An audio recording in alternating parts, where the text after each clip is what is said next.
I cannot understand why the music pauses.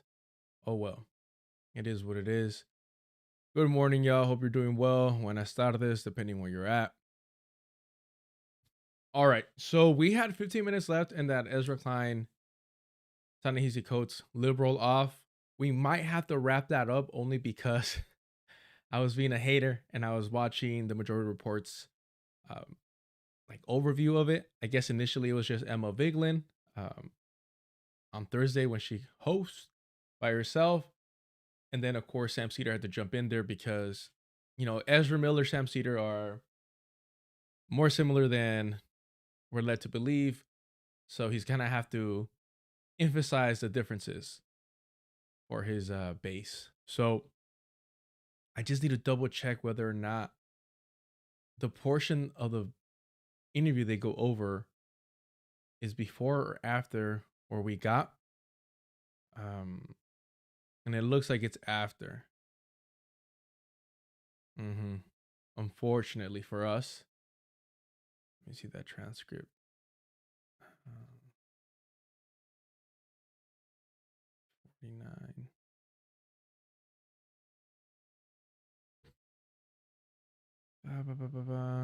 Ben Johnson. Yeah.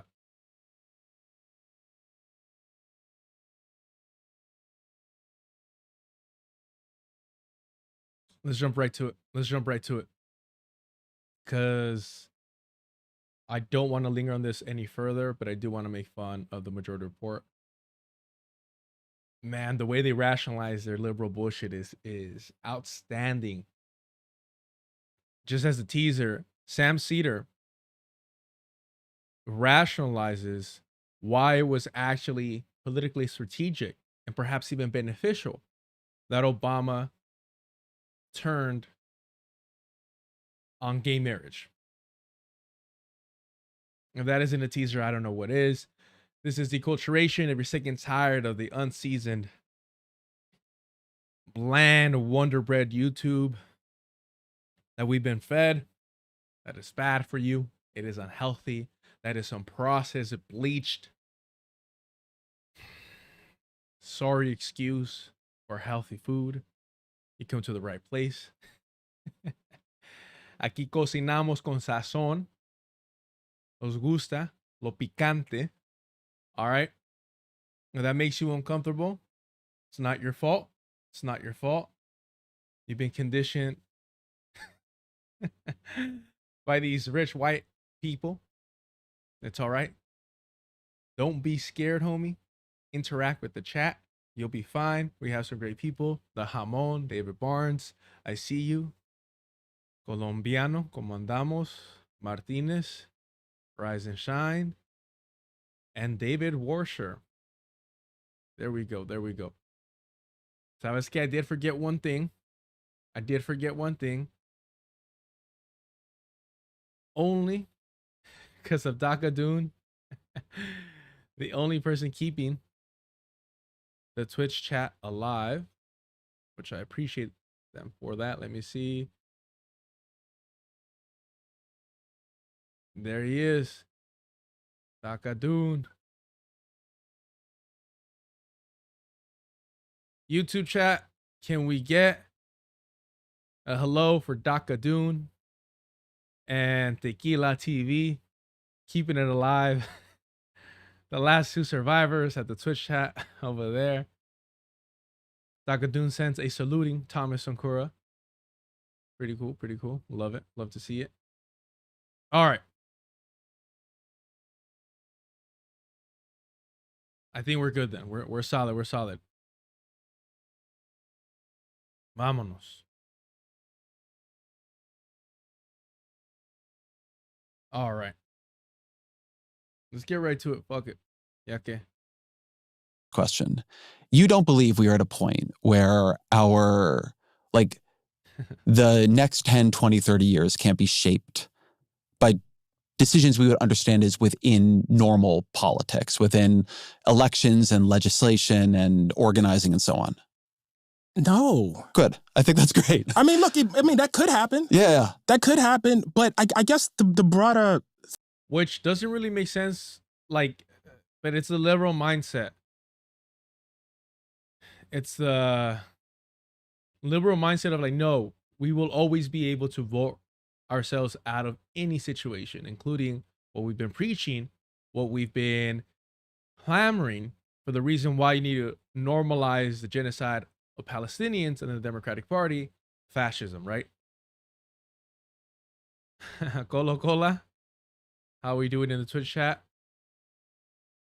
That aspect is frustrating. Is this going to be the last president or not? We just saw, was it Chuck Schumer? And we just saw, wow. I was about to say his name, and it just slipped my mind. Jeffries, Hakeem Jeffries. There we go. I know things. I'm smart. What about me, Michael? What about me? I was the oldest. So we saw how they were just posted up, chilling with Donald Trump and his 2028 hat. Yeah, Oval Office is fine, I guess. Look at these fucking idiots. Look at these fucking idiots. Complicit in every way. And we knew this. We say this all the time. And the left, we say this. Rad libs have adopted it, not knowing that they too are complicit. I mean, how do you go and vote for Kamala Harris? Some people even in California and talk about scratch a liberal in a fascist bleed. Homie, you're lucky that now, you know, it's all electronic. You barely even touch paper when you vote. Otherwise, your rad lib ass might scratch himself and realize that you're a fascist, that you're normalizing genocide. Yeah, we're gonna vote our way out of this. With the Coke on the table, yep. It's a classy joint. Thing I am thinking about is how much does this era stand out in the long sweep of American history? Yeah. It's bad. Well, so this is actually, but it wouldn't make my list for the worst. No, I agree with you. Okay. That is kind of relieving, but also the angle that they're approaching it from is kind of like a little frightening in the sense of, bro, like saying it's been worse. Like, I say that to make fun of the whole like hysteria, the boogeyman aspect of it.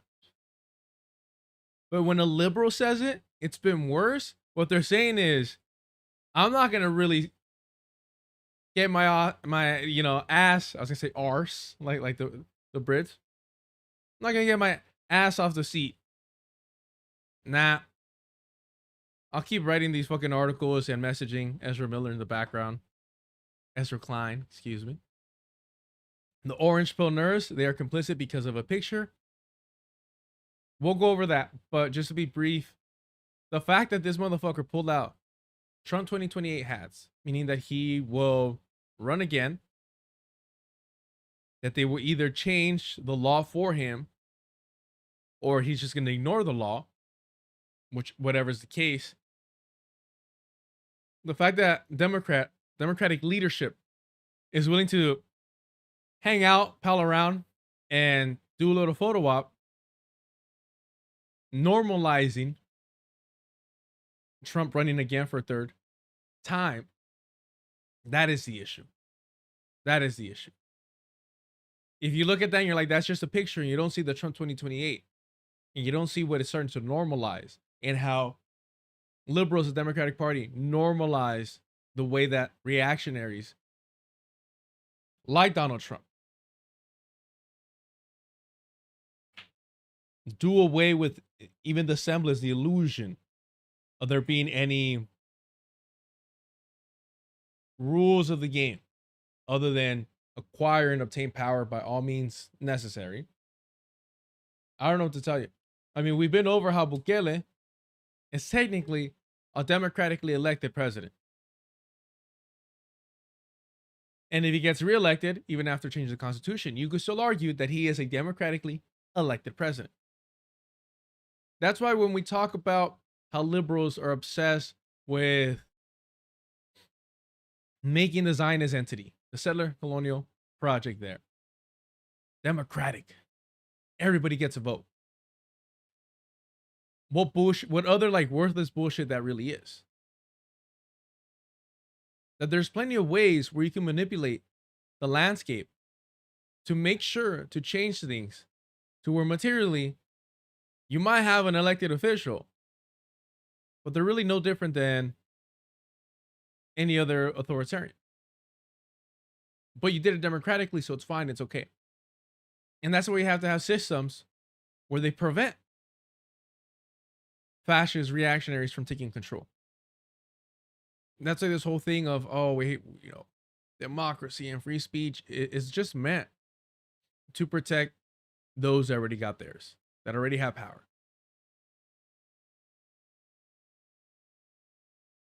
I agree with you.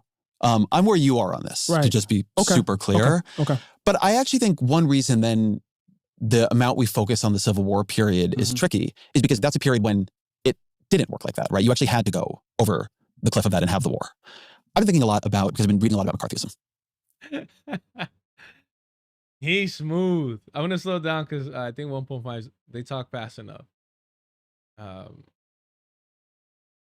was kind of smooth.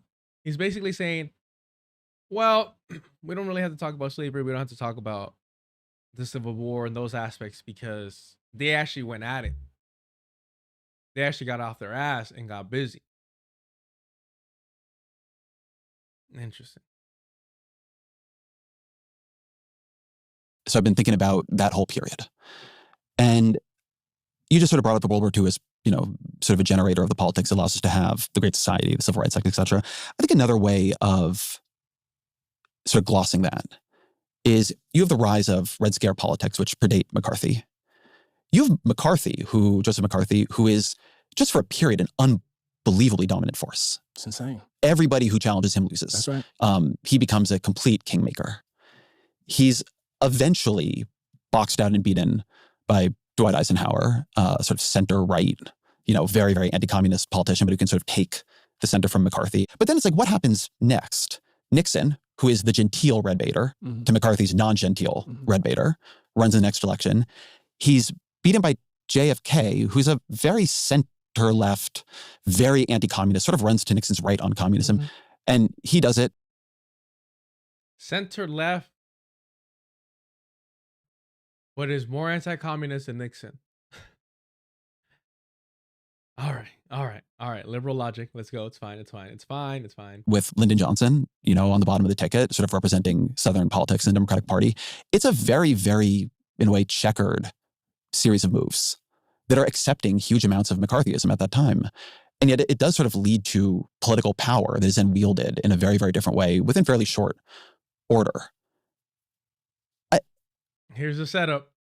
That's the setup to what he's about to normalize. And I'm glad that I was petty and saw that the conversation gets a bit better.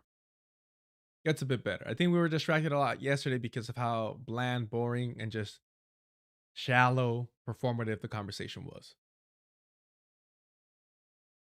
But all right, notice how, you know, JFK is held like this pillar. Even the way that he's comparing him to Nixon. It's interesting, it's unique. But we're about to see how you gotta love JFK. So his strategy, he's gonna glorify, he's gonna uphold, he's gonna push forward. Yeah, Tequila LA, what's considered center left in the US seems crazy to me, especially for liberals. I mean, everybody has their own different left, right, center, whatever. But when liberals normalize so fucking much, how do you commit a genocide, the Democratic Party, and still call that center left? I take from this, I've been thinking about this because I think we're sort of in a new McCarthyism, some lessons on how politics. We're in a new McCarthyism. Where the fuck is the left?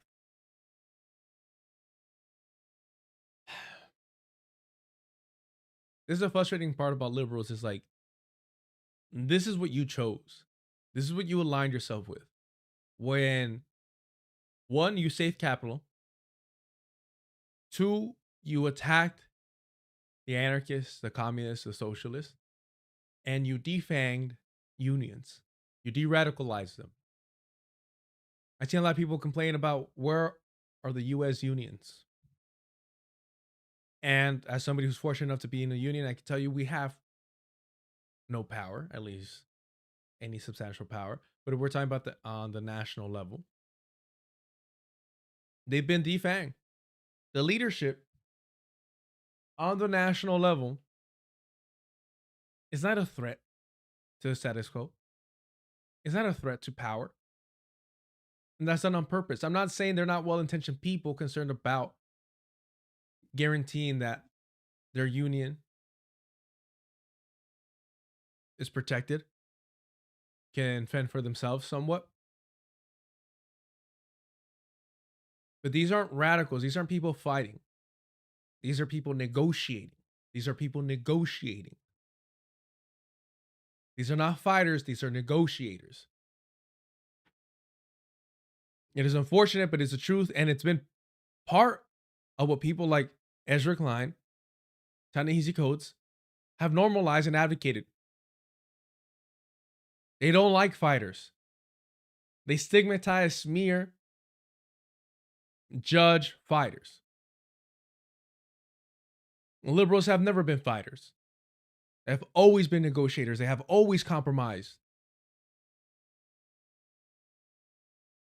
You got to be a fighter to be on the left. It's that simple. Politics can work, and like the give and the take of it. We've been sort of brought up the Civil War a bunch, but what do you take from this period? I take something that we've kind of been circling for this entire conversation, which is that the role of politicians and the role of writers, intellectuals, et cetera, is very, very different. Politicians do things that I wouldn't do. I don't. For instance, I don't hold JFK or RFK up. You know what I mean? As the people, me neither. Right? Yeah. I'm not a fan of JFK Camelot revisionism. But you know, I guess. Oh no! Oh, me neither. That guy, hardly even fucking know him. No. No, not a fan. Not a fan. That's hilarious.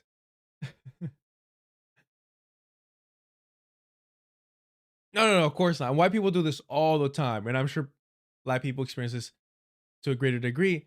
But when you're talking to people that pretend to be on the left, or they're not racist, they'll say something. They'll throw out fillers,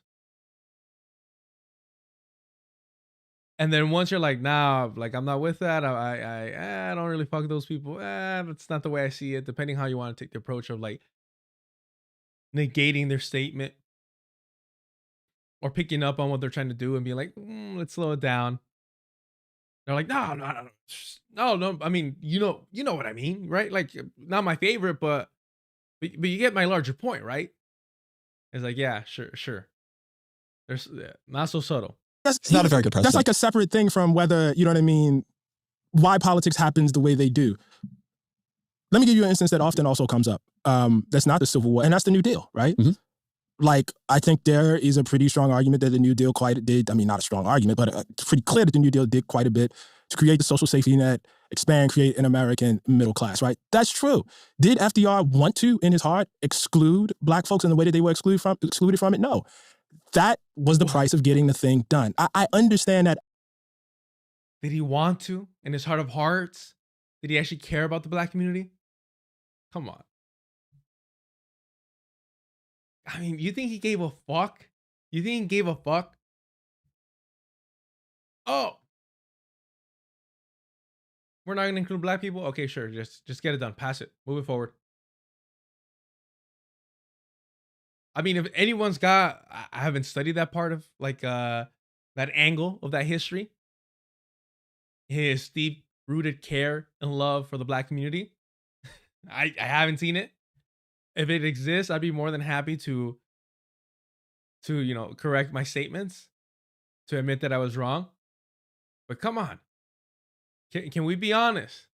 Can we be honest? Why paint it that way? I'm sure he didn't want to. I'm sure he didn't give a fuck at the very least.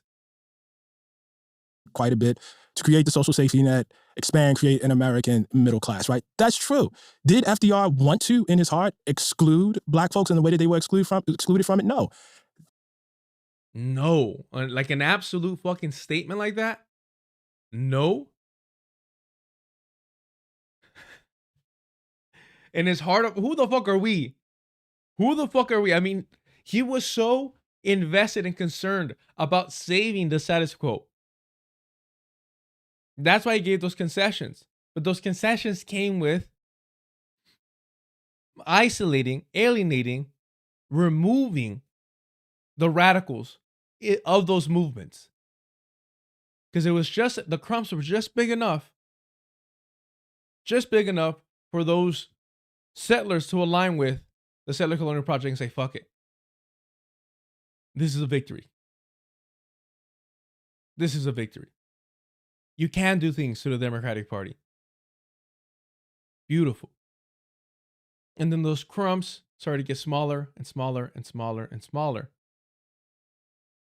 primarily with the Republican Party, but hand in hand with the aid of the Democratic Party. NAFTA. One day we're going to go over like the whole NAFTA, like everything about NAFTA.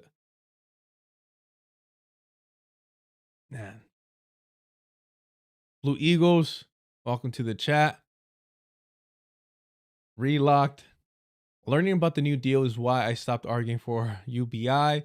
It'd be the same lifeline to capital. Yep. Absolutely. UBI is so fucking annoying because while it might literally change my life in the sense of like the debt that I'm in. Okay, and my rent's gonna go up. Okay, my rent's gonna go up. There's no way about it. There's no way around it. My rent's gonna go up. Shit's gonna get more expensive. It might not be overnight, but it's gonna be rapid enough to where nobody's able to secure. All right. But yes, it's a lifeline for capital. It's so that we could spend more money. Fucking beautiful. That was the price of getting the thing done. I understand that as politics. But were I there in that time, it would be incumbent on me to yell at FDR to not do that. Mm-hmm.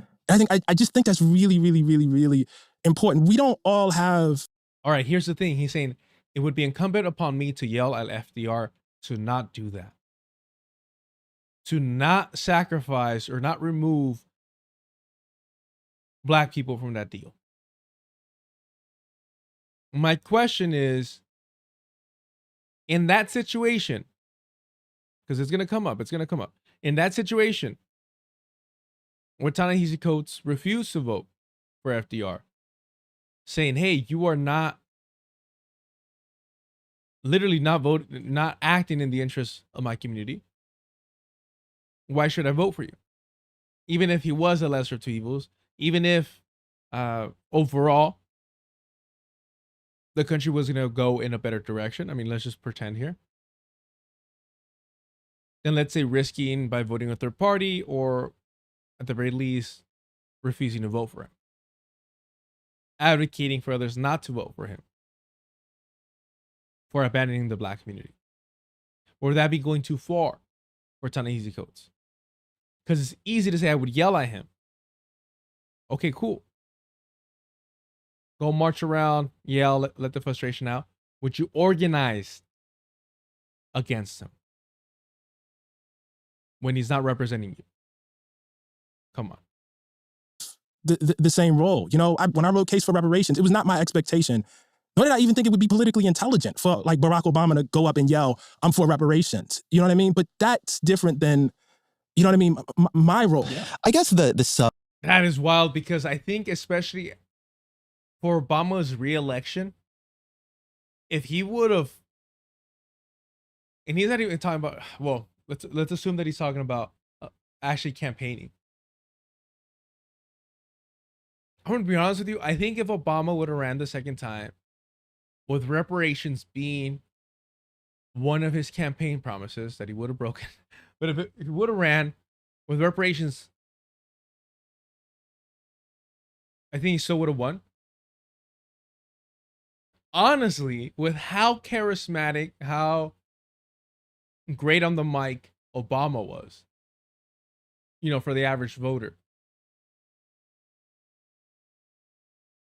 I think it might have helped him. Is that crazy to say? Is that wild to believe that it would have helped Obama if he would have added reparations to his campaign for re-election? Not the first time. That would have been too scary. I can admit that. Like, you know, that's even I get a little, whew. I don't own property, but even I, like, oh. Obama, Hussein? Reparations? I'm clutching my non-existent pearls. But definitely for his second, you know, run for his re-election, I think he had enough popularity, enough steam, to where if he would have ran on reparations, it would have helped him. Let me know if I'm wrong, though. Or how do you think it would have affected him? I think it would have been a positive. Because it would have whatever disappointments of him not really, because Obama was all about like, no, you know, I'm the president for, you know, all Americans, not just Black Americans. I'm not sure how it would have played, but I think it would have been a positive. Like the substructure of a bunch of what I am saying, which may or may not be in argument with you. It's just as when I texted you to come on, I was like, I've been thinking about what the underlying arguments are here. So you're kind of getting this spilling out of my brain. I think that there is a work of politics that for a bunch of... I love that they keep referencing that, like, oh, we've been talking about this privately. And I haven't seen anybody like really emphasize the significance of that. That is so fucking performative. That they probably already agreed on, if not specifically, broadly, the limitations of this conversation. The boundaries of this conversation. I mean, you do that either way with a friend when you're speaking publicly. Of different reasons has become demeaned. That, and I think, and this does not speak well of the people, so to speak, in power doing it, but I think that they are not doing it well. I think the culture around them, I think politicians are not always leaders. I think they're often followers. And I think that the idea that that kind of political coalition building across these gigantic differences, building across public opinion, both not just as you wish it existed, but as it exists, has become, you know, seen and like treated as often betrayal, cowardice, moral fallibility. It's not, I think it's fine to say people got different roles. And in fact, it's good for intellectuals to criticize the politicians. But my view is that the political practice became too weak. I don't think that was true for Obama. I went back preparing to talk to you and I read your piece, My President Was Black. Yeah. It's a beautiful piece. Thank you. And it's very much in this tension, right? Where you say quite a bit, like, it would have been a bad idea for Barack Obama to say the things I am saying here, to do the things in some ways I wish he had done. It would have been... That's where I've always disagreed. It's one thing to say it would have been bad for him to run on certain topics. It's another thing, well, I'm including also advocating on the pulpit for certain topics.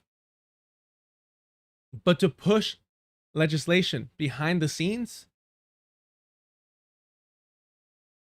not give it the attention that I'm sure Fox News and the right-wing media would have focused on, but telling your entire party, telling the Democratic Party, no comment, no comment, no comment if you're asked about these things. We're going to push it forward. At the very most, we're doing what we think is best for the American people. We're doing what's best. We think this will help the American people. That's all I'll say. Broken record, right? It would have forced Republicans and reactionary media to either abandon it because they weren't going to get the sound bites that they want, or to be forced to almost explain, because nobody else would be explaining, what those things are. Now, that would have gave them space to manipulate and lie about it, but these weren't going to be your voters anyway. That's the frustrating part. Whoever's watching Fox News will never vote Democrat. So what is the concern really?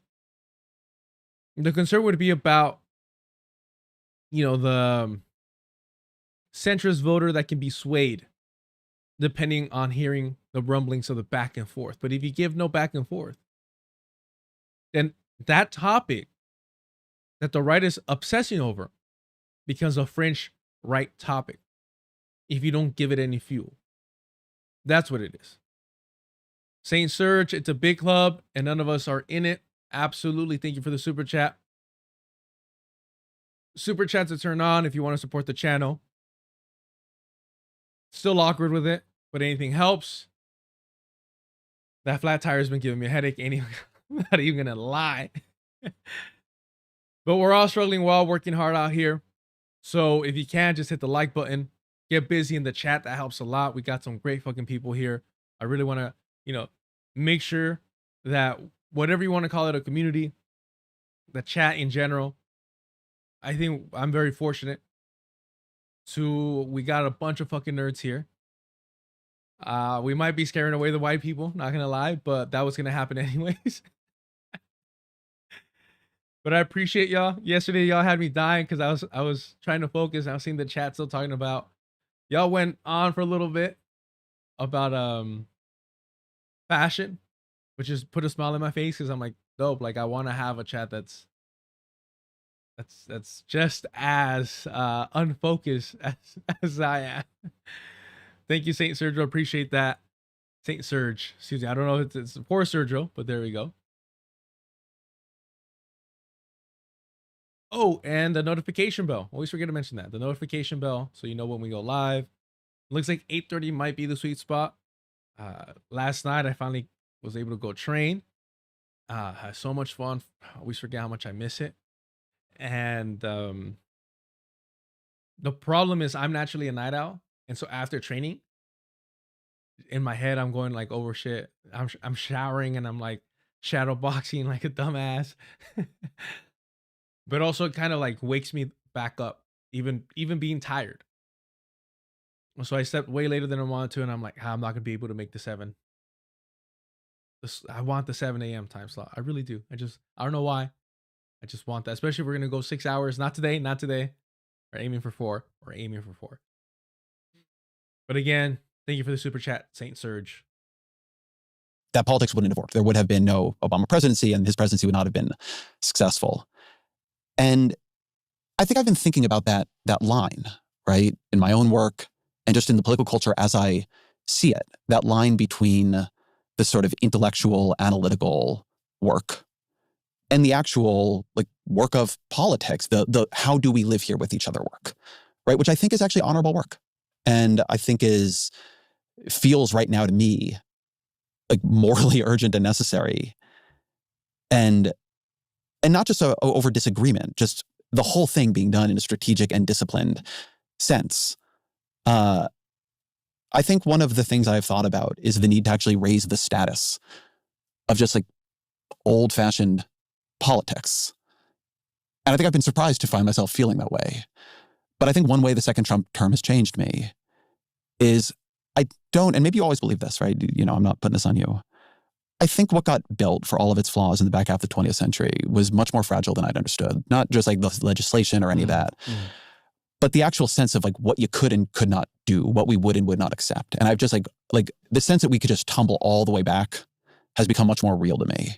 And so the work that people did to begin to build those guardrails and like how hard that actually was, you know, and at this point we eventually, I feel like we began to take something actually quite beautiful for granted.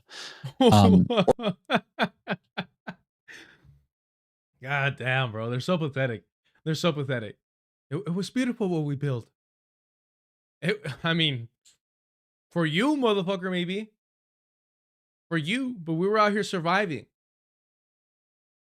Desperately needing more. It was not beautiful. And this whole idea of like, how do we live together? How do we live together? Again, and I'm not gonna say I'm sorry for going back to it, but we often, like, because of settler realism, we forget that we're in a settler colonial project. We normalize the fact that we're in a settler colonial project. And what we're advocating for is how do we, as colonized people, and to varying degrees, live alongside these Christian white nationalist colonizers? That is the real question that we're asking ourselves. How do we live alongside these fucking monsters, these bloodthirsty savages, the true fucking savages? How do we do it? How do we civilize them when they're in control? That is the fucking question. That is what they're really asking. How do we house train these motherfuckers to stop pissing all over the place, to stop shedding and fighting and attacking anyone trying to help them? How did the Moors teach them how to shower and bathe properly? That's what we should be fucking studying. But that's what they're advocating for in Palestine. Oh, no, no, one democratic state. So that Palestinians are forced to ask themselves the question, how do we live alongside these barbaric European colonizers? How do we do it? And it seems like the only way to really do it with this format, this bastardized form of democracy, is by normalizing their daily atrocities. I'm not just talking about mass shootings here. I'm talking about children being harassed because they owe lunch money. Shit like that we just, yeah, it's just part of life. And just, they don't have clean clothes, it's cool. They don't have hot water, it's fine. They don't have functioning AC, especially now with global warming getting worse and worse. We normalize these daily atrocities because these colonizers are all about me, me, me, me. That's why it's so fucking evident that these Zionists are Europeans. These perpetual victims, me, me, me, me. It's such an individual kind of brain rot that you only see the hive mind when white supremacy is threatened, when their ability to have control, when their ability to have status above the indigenous, above the colonized is threatened. Then suddenly they're united force. Otherwise, leave them alone. Don't threaten them, and they start cannibalizing each other quite literally. That's how we have to start seeing that question of how do we just get along? How do we all come together? How do we become a country again? How do we all sit at the dinner table and be okay with having disagreements and maybe not talking about certain things? Right? That's what they always fucking push. Let's not talk about it. Let's not talk about it. Let's not fight. It's not worth arguing. We're just one big fucking family, right? The real way of framing it is, how do we live alongside colonizers? How do we civilize these barbarians when they've always known to rape, pillage, and murder? Rape, pillage, and murder when they don't get their fucking way. That is their resort when they don't get their fucking way. When they don't get the things that they want, the things they feel entitled to. Status, land, resources, fuck, our bodies, the ability to control us, to remove our autonomy. When they don't have access to that, what do? Rape, murder, and pillage. That's all they know how to do. That's all they know.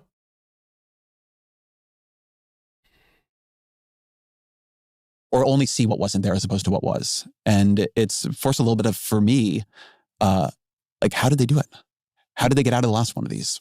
You know, I'll just say, and I think I'm speaking for a broader community here, we are not happy, but we are not surprised, man. And again, the reason why we go back to Reconstruction and the Civil War is because it is, before the 1960s, the only glimpse at the possibility of a real democracy in this country. And it happened. And in some places, it was actually quite successful. You know, you have people who, you know, had been enslaved, who were written off as illiterate fools, who, you know what I mean, serving in legislatures. And actually, you know, with the standard of the time, actually, it's such a hopeful, incredible story. It's a beautiful thing. And it was violently destroyed. You know, once you see that, and once you have that in your heritage, once you know what I mean, understand it, once you understand that Martin Luther King could be standing up, telling his own people, we do not embrace violence at all. It is morally repugnant. We embrace love. And that could get you shot. Not burn it down. Love can get you shot. You know, you just have a different view of your country. You know, it is not, I emphasize this over and over again, it is not a fatalistic view. It is not, it is written in stone that we will ultimately lose, but you understand that losing is a possibility. But so then what does that, there's a Buddhist meditation.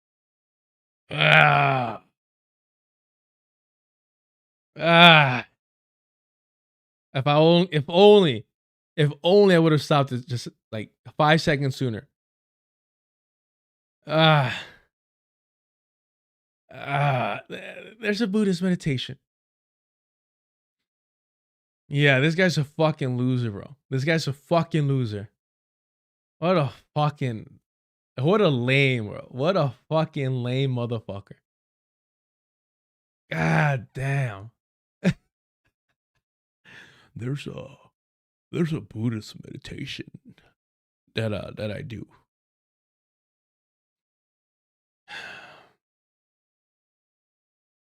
Why are they like this? Why are all these fucking white people like this? Why do they have to hurt us in every aspect? Is it not enough? Is nothing ever enough to where they have to even force us to listen to their fucking bullshit like this? There's a Buddhist meditation. All right. We'll listen to it. We'll listen to that. But before, Ta-Nehisi Coates, as always, it's always frustrating to be like, well, you understand it, you get it, and somehow you arrive to this dumbass fucking conclusion. What I'm saying is, how is it that you acknowledge, like, hey, even when you preach and advocate for love, this fucking burning house, the one that you're trying to save, will destroy you, will come after you, will make you a fucking martyr and distort your legacy.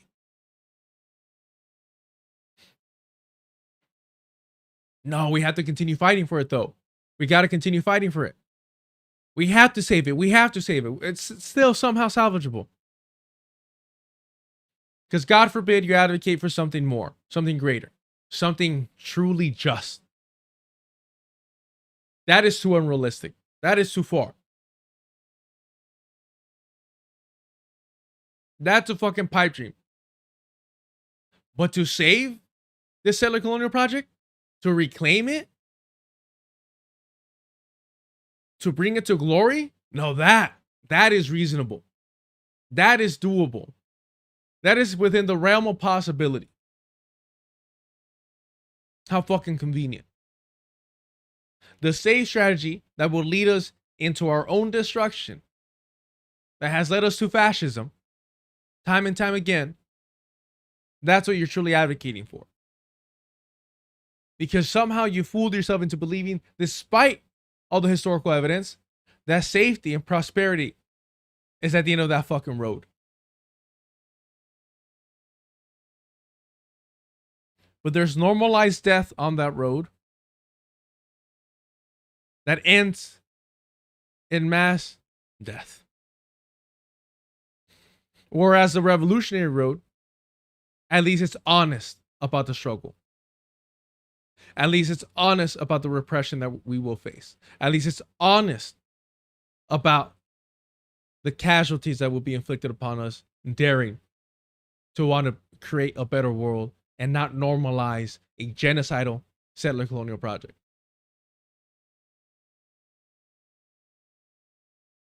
I like. This is a weird place to go. But it goes like this. I'm of the nature to grow sick. I'm of the nature to grow old. I'm of the nature to lose the people I love. I'm of the nature to die. How then shall I live? And Love that. Yeah, I do. Whoa. Whoa. What? Oh my gosh, I have a finite time on this earth, on this plane of existence? Dude. I do get sick. I am getting older. Oh, I will eventually die. I'm not immortal. What? Whoa. Gnarly. Maybe in any other situation, maybe by any other person, I might be more graceful and give that any fucking respect. Not by this motherfucker trying to normalize being a coward in the face of even the most incompetent reactionaries. Do it, because sometimes you need the reminder. What I hear you saying in a way is we are of the nature too. Yeah. And I think the place I'm trying to push is then how then shall we live? Because in this distinction you're making between, like, you would have been there correctly yelling at FDR. And I'm not like asking you, but like me, right? Like my work, my role. Can you answer that? Can you say what you, I think it's a good point. Would you define for me how you see, like, what your role is? I don't know what my role is anymore. I'll be totally honest with you, man. I feel... What was it? I don't know anymore. What was it prior? What did you think it was? Because we know what it was. To normalize the status quo. To protect those in power. To grow our stomachs accustomed to crumbs. To defang movements. To vilify those willing to fight. We understand what your role was before. What is it now then? He doesn't know. He doesn't know. In reality, it's, in his mind, it's like, wow, how much do I need to aid the status quo? If I was worshiping Obama before, how far do I need to go now? Do I have to sacrifice my firstborn? That is where he's at. That's what he's confused about. How do I grovel and be thankful for nothing even more? Very conflicted about that question. The role I want to have is a person curiously exploring his political and intellectual interests in political peacetime. What a fucking absolute coward. He essentially said, I just want to be a person that thinks about stuff and talks about stuff when there's no consequences. That's what he said. That is the widest fucking thing imaginable.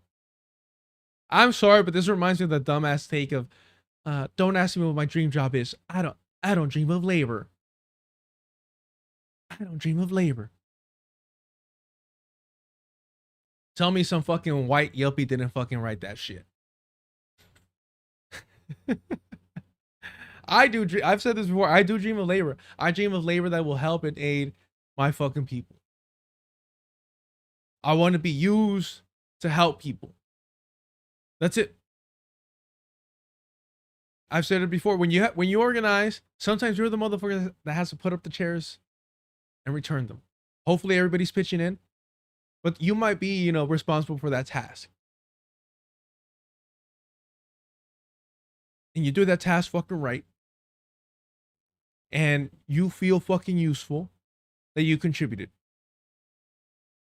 It might not be the most glamorous fucking position, but guess what? People gotta fucking sit down, right? Right? You don't want them sitting on the floor. I mean, sometimes you gotta, but if you can avoid it, people gotta sit down. And guess who helped them? You did. By doing your task, your responsibility, by doing that labor. Ooh, fucking scary. Of course, there's gonna be varying degrees of different fucking labor. But this whole idea, when I hear that, I don't dream of labor. You don't dream of aiding and helping your fucking people, the society that you want to build and live in. You don't dream of actually like contributing instead of whatever it is we're doing here, aiding and abetting capital. Even doctors, and I've gotten emotional about doctors and like how grateful I am for them. The beautiful, reality that Cuba sends out doctors across the world.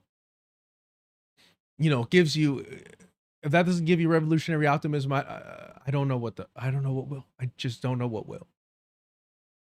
To think of us that we can create a society where we're sending out doctors to those that need them the most, those in desperate need. If that doesn't inspire you, I don't know what will. Beautiful. Absolutely fucking beautiful. Impossible. Absolutely possible. It is doable. We can achieve that. We can repair it. Can we fix it? Pues sí, güey. Claro que sí.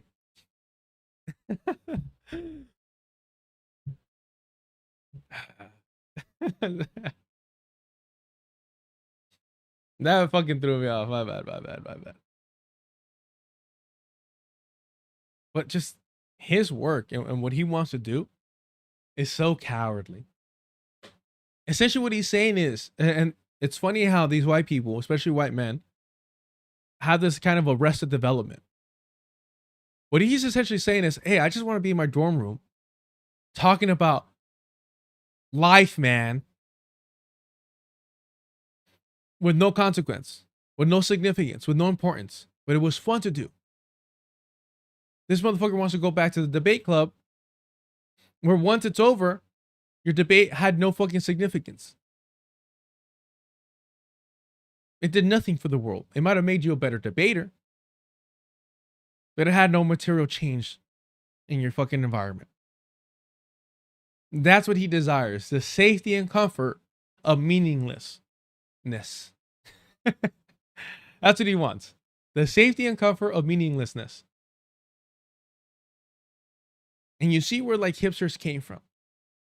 Nothing matters. I'm not going to try. Yeah. And the role I somehow have is sometimes that. But I am in the business. I'm a political opinion writer. And Hold on. Dried out. Political peacetime never being a thing. Thank you for pointing that out. I totally fucking missed that. You're absolutely fucking right. The level of just absolute whiteness to say political peacetime. For you, maybe, motherfucker. For you, maybe. For the rest of us, when have we known it?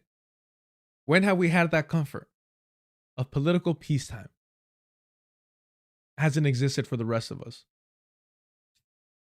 I'm sorry that you're forced to not even face it, really, but to acknowledge it. To acknowledge it has you fucking spiraling. To acknowledge it has you fucking spiraling. That's how fucking coddled and thin-skinned you truly are. The slightest discomfort destroys them. The slightest discomfort destroys their fucking worldview. And you see why they're so desperate to run into the hands and the illusion of safety and security of fascism. Because at least then, there's some order to things. At least then, there's a semblance of the society, of the status quo that you upheld and protected. And that is better than whatever those fucking black and brown radicals want. Because they might make me work. They might force me to change and become a better fucking human being. And that's uncomfortable. That's not comfy. We can't have that. So they align with fascists for self-preservation first and foremost, but in hopes of maintaining their comfort. Podcaster and so on. And I'm in the business of political persuasion. And I feel like me and the people who believe what I believe, not narrowly speaking, but, you know, like the whole broad coalition, have failed in a really consequential way. And I think it is. You feel like you failed in your work? I think there are places I failed. I mean, I think there are things I got right too. Like I think we shouldn't have run Joe Biden again. I think I was right about that. That's crazy when you ask somebody, do you think you failed? And they're like, in some ways, but I was also right. Little fucking narcissist. He's asking about your failures. This is like job interview. What are your greatest weaknesses? I have some weaknesses, but my strengths are.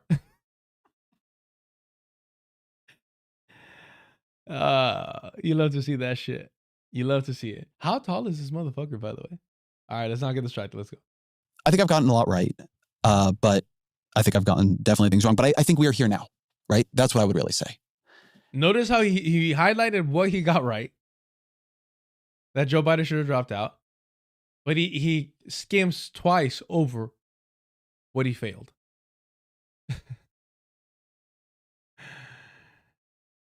Exactly, Dr. Dune. If you ignore where I failed, I was right. And it is forcing me to rethink things I would prefer not to rethink. I will give you an example because people are mad at me on this one right now. Please. Literally a mental coward.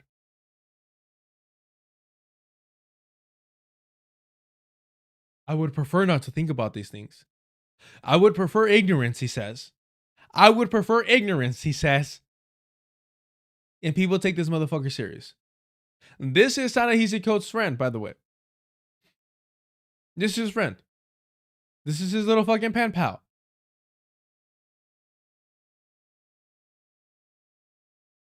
Yeah. Beautiful. I said in a podcast with my colleague Russ Douthen, he was pushing me on left radicalism. I was like, I don't care about left-wing radicalism. I don't think it's some great threat. I don't think it's a huge political problem. I worry about left-wing pessimism, fatalism, that we are losing and don't want to change anything.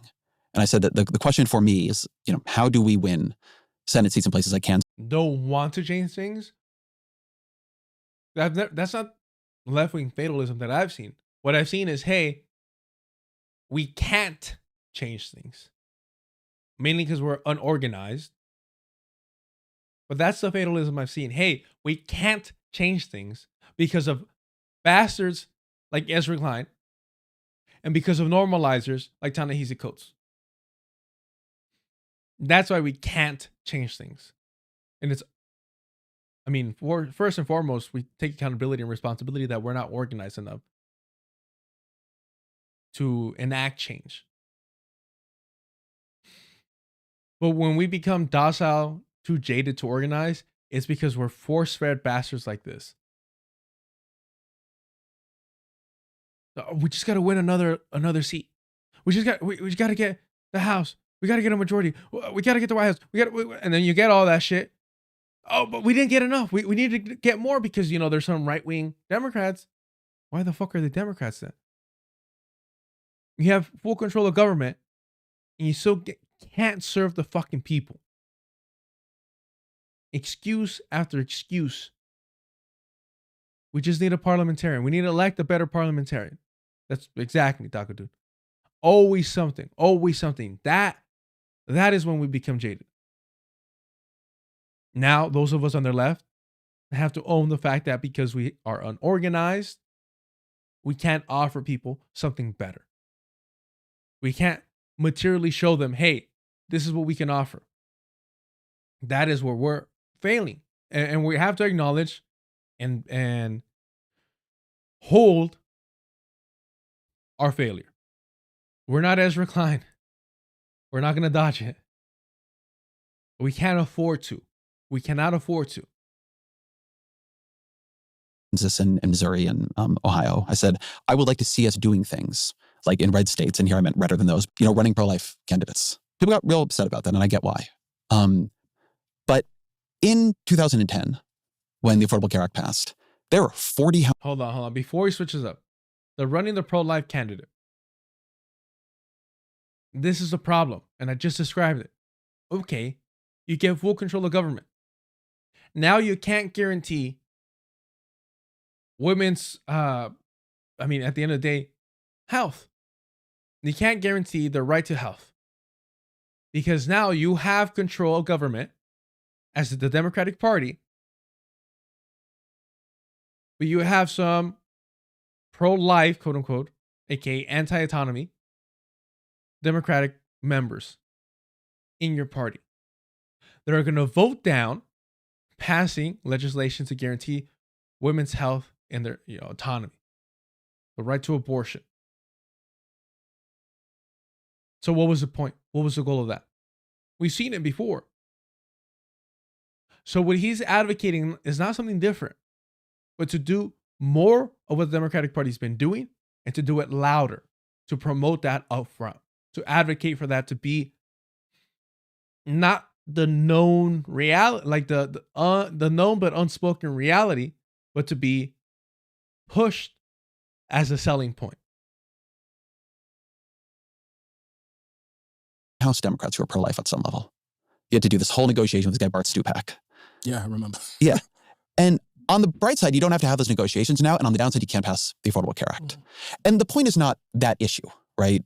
That one issue, although things like, the example, say, Susan Collins, where she's in theory pro-choice, but she votes for Mitch McConnell and John Thune as leader. Right. Like, that's how you build power on some level, right? If you have those, Joe Manchin, like, I wish he were still a senator from West Virginia, as much as I have deep disagreements with him. I think that For what? For power? For power, that's what he's saying. For the illusion of power. Because what is power if you can't get your agendas and promises to the people done? That's control. That's not real power. You're in control of the situation, but you're still beholden to it, to the parameters that you created for whatever fucking reason, limiting yourself for the illusion of power, which is just control. It's your ability to take a knee and run the clock. Well, at least the other team doesn't have the ball. Yeah, but you're not scoring, motherfucker. You're not scoring. And then you're letting your fans down. I am a person, I think you are a person, whether you admit it or not, who is one of the people with a, voice in shaping what our political culture is. And I believe at some level that political strategy is downstream from political culture. I think it means exploring things that are uncomfortable and being pretty disciplined in a way maybe I haven't been, about separating the question of what I believe from what I believe will win power. Because I currently think that the cost of losing power is horrifying and dangerous, and we can't keep doing it. So that's where my head is. Can we stay with that exactly? Because the immediate thing, and I don't have the numbers in front of me, but the immediate thing that springs to mind for me in that question is not who you're abandoning, but how do you square the fact that, in fact, reproductive rights has proven to be pretty popular in red states? And I'm thinking about referendums that have been passed, such that they've had to, change the rules. Like, how do you separate that? When I sort of said this in glancingly. Like, there are people who didn't vote for Kamala, but give me my reproductive rights. I think that I was using first pro-life as an illustrative example. Okay. But there are many red districts in this country. And there are states that we do not even think about competing in anymore, right? I'm not talking about Ohio here. I think you have to try things.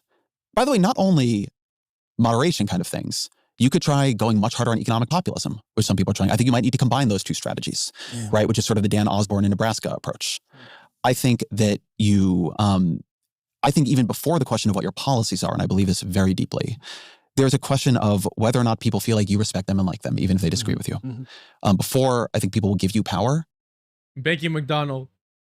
They're called standards and principles. Those can be bought and sold. Those can be compromised with.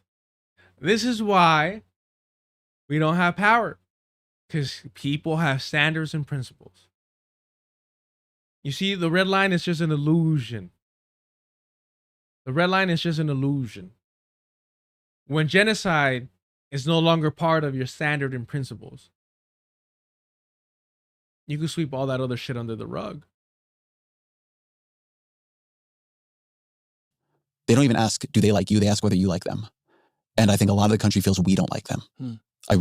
Not only do I believe that, I know that. I've seen the focus groups. I've seen the survey data. I've talked to the people who work on this.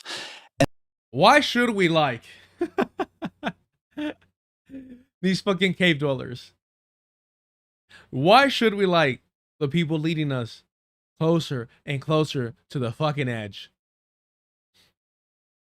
Why should we like them? Why should we be sympathetic towards them? I don't understand that. I don't get it. It's tragic sometimes. But, and yeah, you could argue that, well, it's miseducation. Sure. But it is ultimately their embrace of hatred. It is their embrace of white supremacy that leads them down this path. Because they're not getting rewarded. They're not getting any benefit from these reactionary parties. But what they are getting is to be better than you and me. To feel better than you and I don't fucking know. I'm not an immigrant. I'm not a black person. I'm not a foreigner. All these things. All those things, they cling on to that shit. They need it. They live off of it. Quite literally, because they got nothing else. And that's going to require changing that is going to require making moves that somehow send a loud enough signal that people begin to think we have changed at some level. Sherrod Brown should be able to win in Ohio. Yes. The reason he cannot win in Ohio is the Democratic Party itself is a millstone around his neck that drags him down. So what do you do? It seems like the Democratic Party is the problem here. It seems like the Democratic Party, party is the problem here, but you can't really fucking say that, can you? You can't really acknowledge that, can you? That's fucking convenient. I'm not here to tell you I got the answer. Yeah. What I would feel much better about is how I felt there was like a strategic discipline about finding it. So I just if you will take this very gentle pushback. Yeah, please. Aww. Don't you love doing that to your white friends? I'm gonna give you very gentle. You're gonna feel a slight gentle push. Nothing like coddling a 50. How old is Ezra Klein? Let's see. How old is he? Let's see. He's 41. Nothing like coddling a 40-year-old man. I'm gonna be very gentle. And you realize like what you need to do to have white friends, especially these types of whites. You need to, soften the blow. And the blow is going to be very gentle to begin with. We need to let them know, hey, I'm going to, just a little bit. I'm going to burst your bubble just a tiny bit. Always needing to coddle these white men. That's how you stay in their good graces. That's how you get invited back on time and time again to their little fucking shows. It's fucking pathetic. It really is.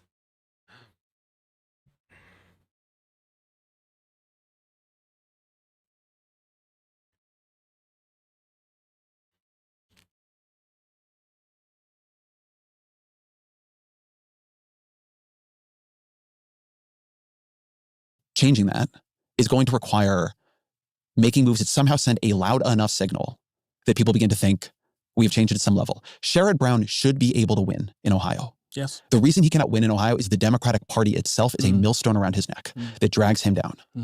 So what do you do? I'm not here to tell you I got the answer. Yeah. What I would feel much better about is how I felt there was like a strategic discipline about finding it. That shit's funny. I almost forgot to mention a strategic discipline of finding the answer.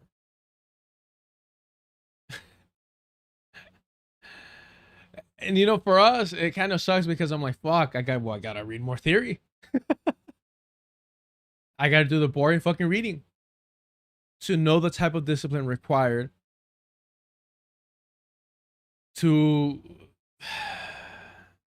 embrace the praxis of scientific socialism. I don't really talk about shit like that because honestly, like, we're trying to have a good time. We're not doing fucking theory over here. But it's funny that like we kind of like slam our heads into these fucking books, sometimes quite literally, and try to learn about the discipline, the act of praxis, and trying to learn from past mistakes so we don't waste time repeating them. And we're so far behind compared to those movements to begin with that we're not even in the position to make those fucking mistakes, right? That's how backwards we are. We're not even in the position to make the mistakes that we're studying.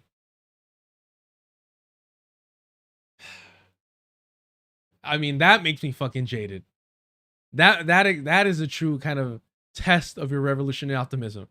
It's like, damn, they got this fucking far, and they were defeated.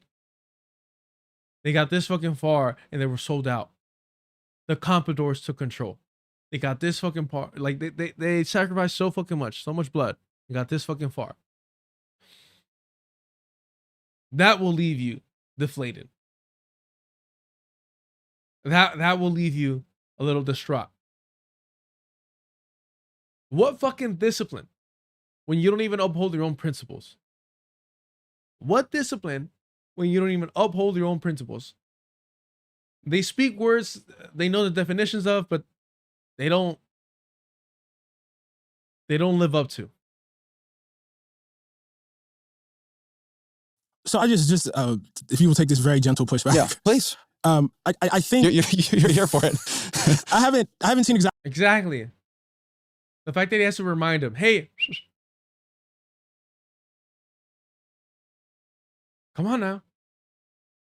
This is your role. Your role is to be the acceptable black radical. To come in and tell the white lib what it really is. So that you become the face and the standard of the left.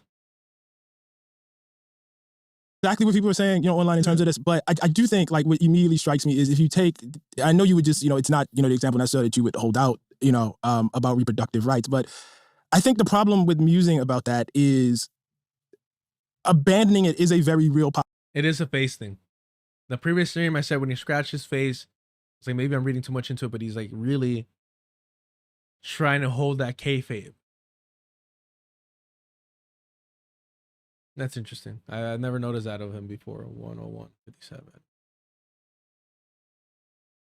But I do think like what immediately strikes me is if you take, I know you would just, it's not, the example necessarily that you would hold out, about reproductive rights, but I think the problem with musing about that is abandoning it is a very real possibility for people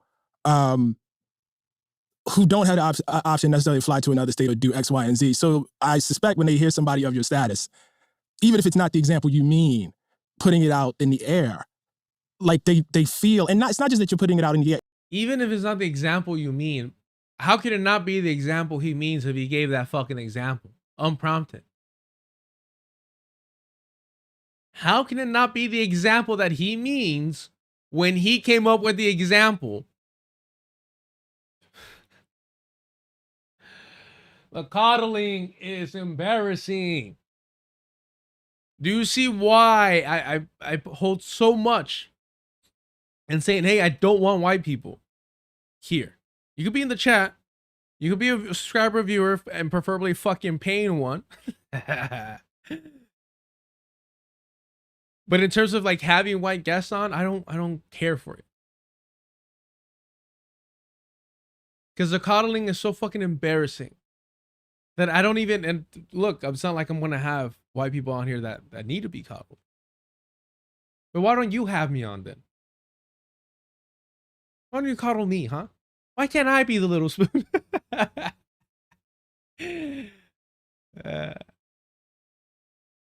It's just not fucking worth it. This is more embarrassing. And again, all the white rat libs glorifying Ta-Nehisi Coates again for his very moderate take, his very gloves on approach. And that's why they love him too, because they see themselves in Ezra Klein.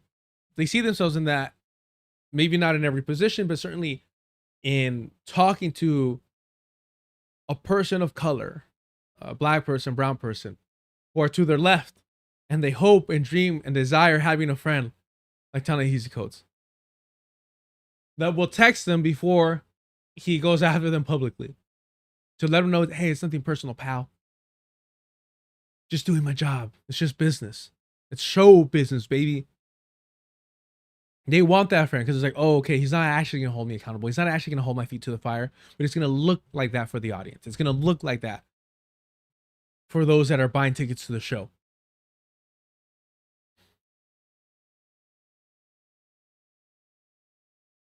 It's putting it out in the air, and actually, I don't necessarily even mean that one. No, like if you're gonna say that, I think you really gotta. I'll stand behind like, it. You gotta put the data behind it. I think that's really important. I will say, and I think this is actually the nub of it, right? Okay. Like I'm glad we're sort of here. I am saying the thing it sounds like I'm saying. To be very, very clear. Right. I think in a place like Nebraska, to sell out, to continue, mind you, the Democratic Party is already doing this. But he's saying, hey, we need more of those fucking Dixiecrats. We need to bring them back. We need them. That's what he's saying. He said the Democratic Party purity tests too much He's talking about Joe Manchin. We need more Joe Manchins, is what he's saying. We need more Kristen Cinemas, is what he's saying.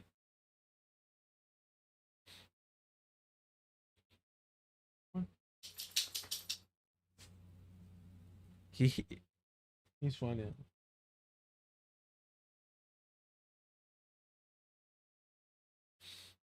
He's inside and he wants to go out already. You can see like all the hair immediately flying. All right, let me let him out.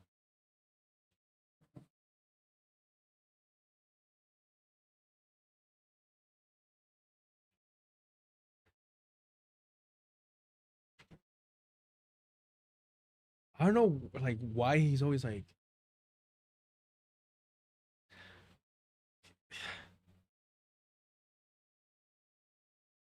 I feel like those parents who when they're outside and they like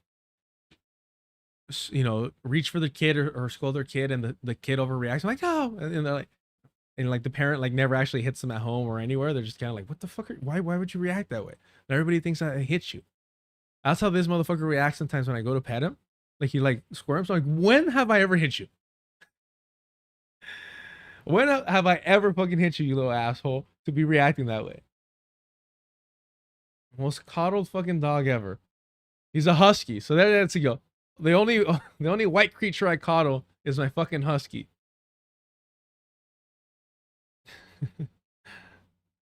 You should try to run some pro-life Democrats. I wish people, instead of saying that an expressive or strategic question in politics was betraying or abandoning the people we wish to protect, I wish what we said was we lost power in a way that allowed Donald Trump to drive the Supreme Court to a 6-3 Republican majority. And that majority overturned Roe v. Wade. Right. It overturned Roe v. Wade and actually abandoned all these people. Right. Actually fucked them over. Right? Right. It is part of, I think, when I say that like the work of politics has become diminished, it is part of how that happened, that talking about this creates this sort of counter argument. Well, even to discuss it is to abandon. In 2008, as you and I both know, Barack Obama ran as a public opponent of gay marriage. Right. He ran opposed to it. Right. At a time when not only, I won't speak for you, was I not opposed to it, but most of us did not, most of us did not think he was opposed to it. Right. Like at his heart, we did not think he was opposed to it. Right. I interrupted him in his heart of hearts. And I mean, again, liberals. It's liberal versus liberal. That's what, that's what it is. Liberal versus liberal. Ta-Nehisi Coates just finished saying, in the heart of heart of FDR, he didn't want to abandon the black people, the black vote, the black community. But he just had to. He just had to. Had to abandon them. In his heart of hearts, Obama didn't want to abandon the gay people. But he just had to. He had to abandon the gays. But in his heart of hearts, me and you both know, Ta-Nehisi Coates. Me and you both know, pal, that in Obama's heart, it bled the rainbow. It's like, what the fuck does it matter, bro? And yes.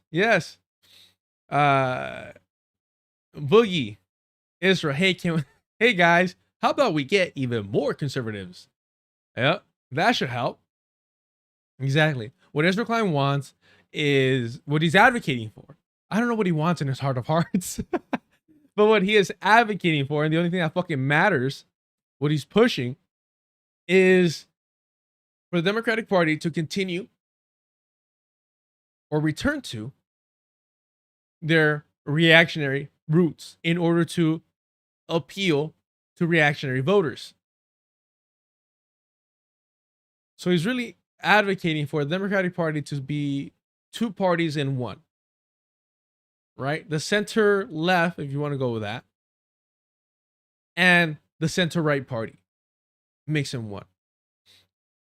Every time that happens, just as we're seeing with the Democrats and Republicans, we've been seeing forever, the right pulls you further to the right, normalizing their ideology, their behavior, their actions, their positions. He's advocating for the Democratic Party becoming the Republican light. Mind you, it's always been that. But he wants to do it publicly. He wants that to be the face of the Democratic Party. Diaz, Tocayo, liberal nonsense. Look at their hearts. Look at their hearts. I say they're gonna break into some fucking hip hop musical right now.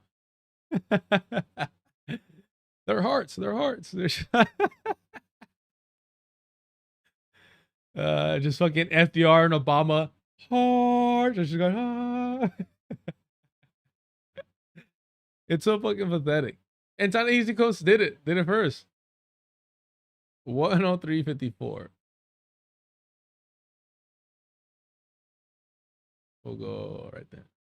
It is part of how that happened that talking about this creates this sort of counter argument. Well, even to discuss it is to abandon. In 2008, as you and I both know, Barack Obama ran as a public opponent of gay marriage. Right. He ran opposed to it. Right. At a time when not only, I won't speak for you, was I not opposed to it, but most of us... I won't speak for you. Ezra Klein low-key believes that black men are more like conservative, more reactionary. I said, I'm not gonna speak for you. I think it's a pretty fucking safe assumption, especially if you actually read and engage his work and you guys are fucking friends,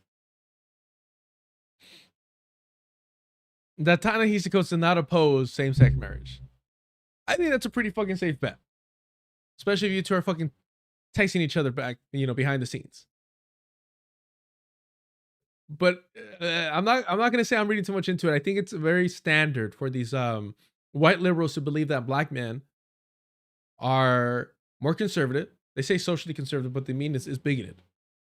That they're more homophobic than white men. Tell me they don't believe this shit. Tell me I'm wrong.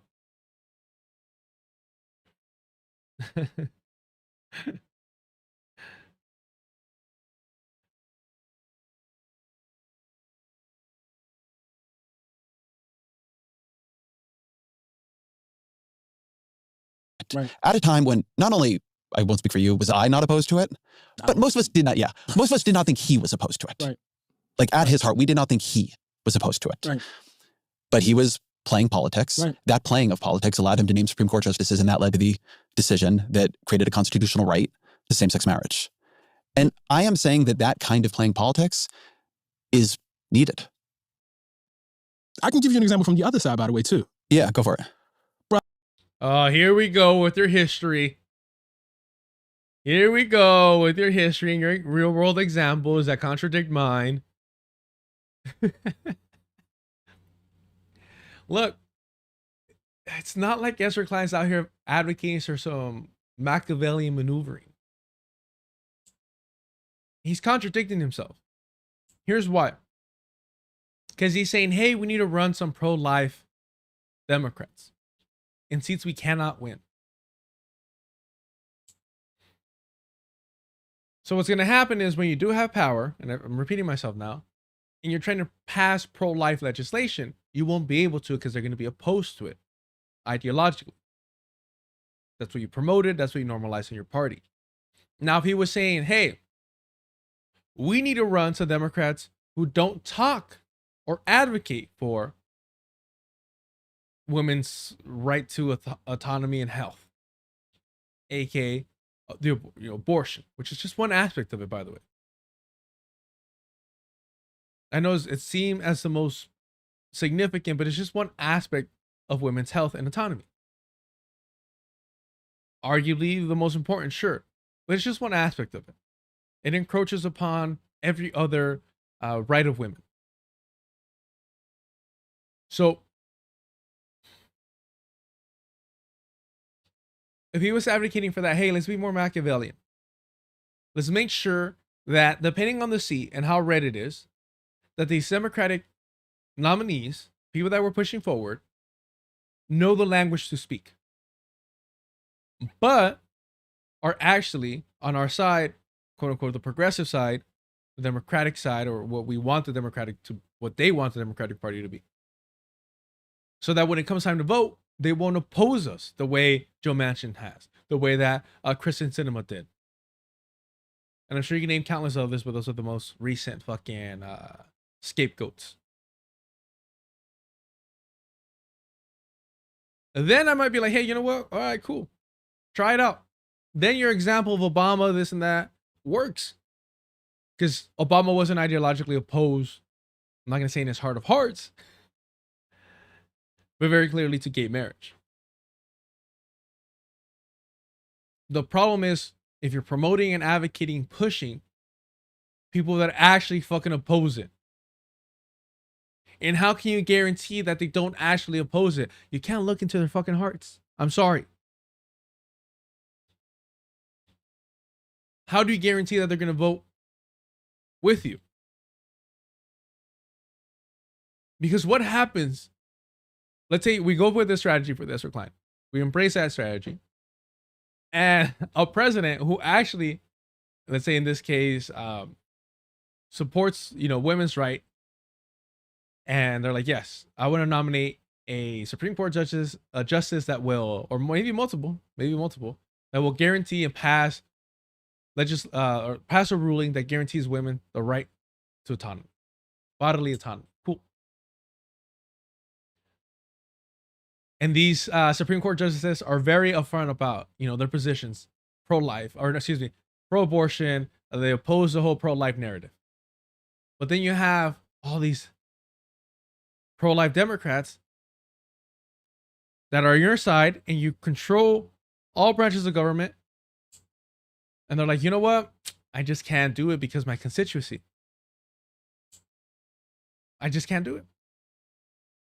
I can't vote for your fucking, what's the word I'm looking for? I was going to say approval. For your nomination. That's what happens.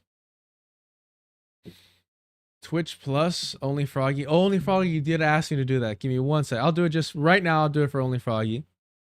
Let me see. How am I going to do this? I'll do this real quick. He did tell me yesterday. I got a little busy. Now I'm distracted. But let me see that. Copy. And then we're going to go to YouTube. Then we're going to go to my about. And we're going to make that switch.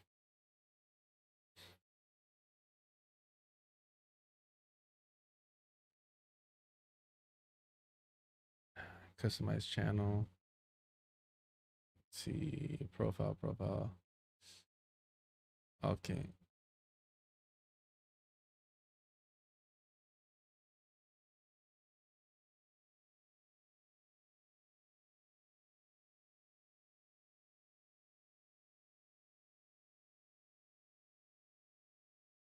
Actually, we'll do that. Oh.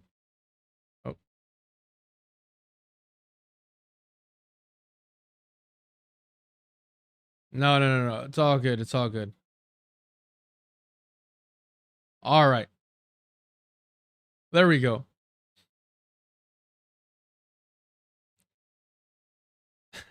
We did it. Lo hicimos. There it is.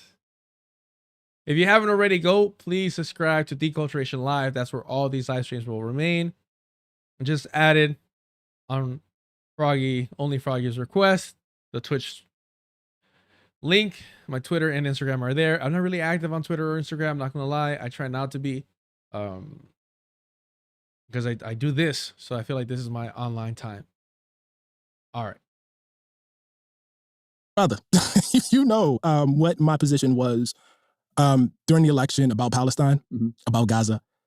This is why I wanted to cover this. This is too fucking good. Should have stayed on yesterday and pushed through. But 6 hours, we were already like, what, 6.5 hours? That was crazy. We can't be doing that. This fucking coward. We went over it yesterday. We might have to go over it after this. But I was telling you, he's a fucking coward. He refuses to answer whether or not the Zionist entity has a right to exist. He refused to answer with Navarro Media what he thinks a Palestinian state should look like. And he's about to tell us how he was willing to normalize the genocide of Palestinians because the Democratic Party was going to have Kamala Harris as president. Kamala Harris was running to be the first Black woman to be president of the United States, you cannot imagine how animated Black folks were. And some would argue the base of the Democratic Party, Black women. You know, we're gonna, see this thing. She was not taking a position that I thought was particularly moral. I had to talk in front of Black audience. Not particularly moral? That's a fucking way to say it. That is one fucking way to say it. Not particularly moral. Wow. The cowardness. The ability to have the, the gift and talent, because he had to work for it too, the skill that he earned, as well as I'm sure some natural ability. We all have things that were, are easier to us. But he's put in the time to become this great writer, just a master of the English language, and he uses it to downplay, to whitewash Kamala Harris being a genocidal maniac. Wow. There goes my hero. Watch him as he normalizes genocide when the Democratic Party does it. We really are going to have a fucking musical episode, aren't we? God damn, bro. This is so pathetic. 104.50. 104.50. Let's go right here. I don't want During the election about Palestine, about Gaza, Kamala Harris was running to be the first Black woman to be president of the United States. You cannot imagine how animated Black folks were. And some would argue the base of the Democratic Party, Black women. You know, we're gonna, see this thing. She was not taking a position that I thought was particularly moral. I had to talk in front of Black audiences about that.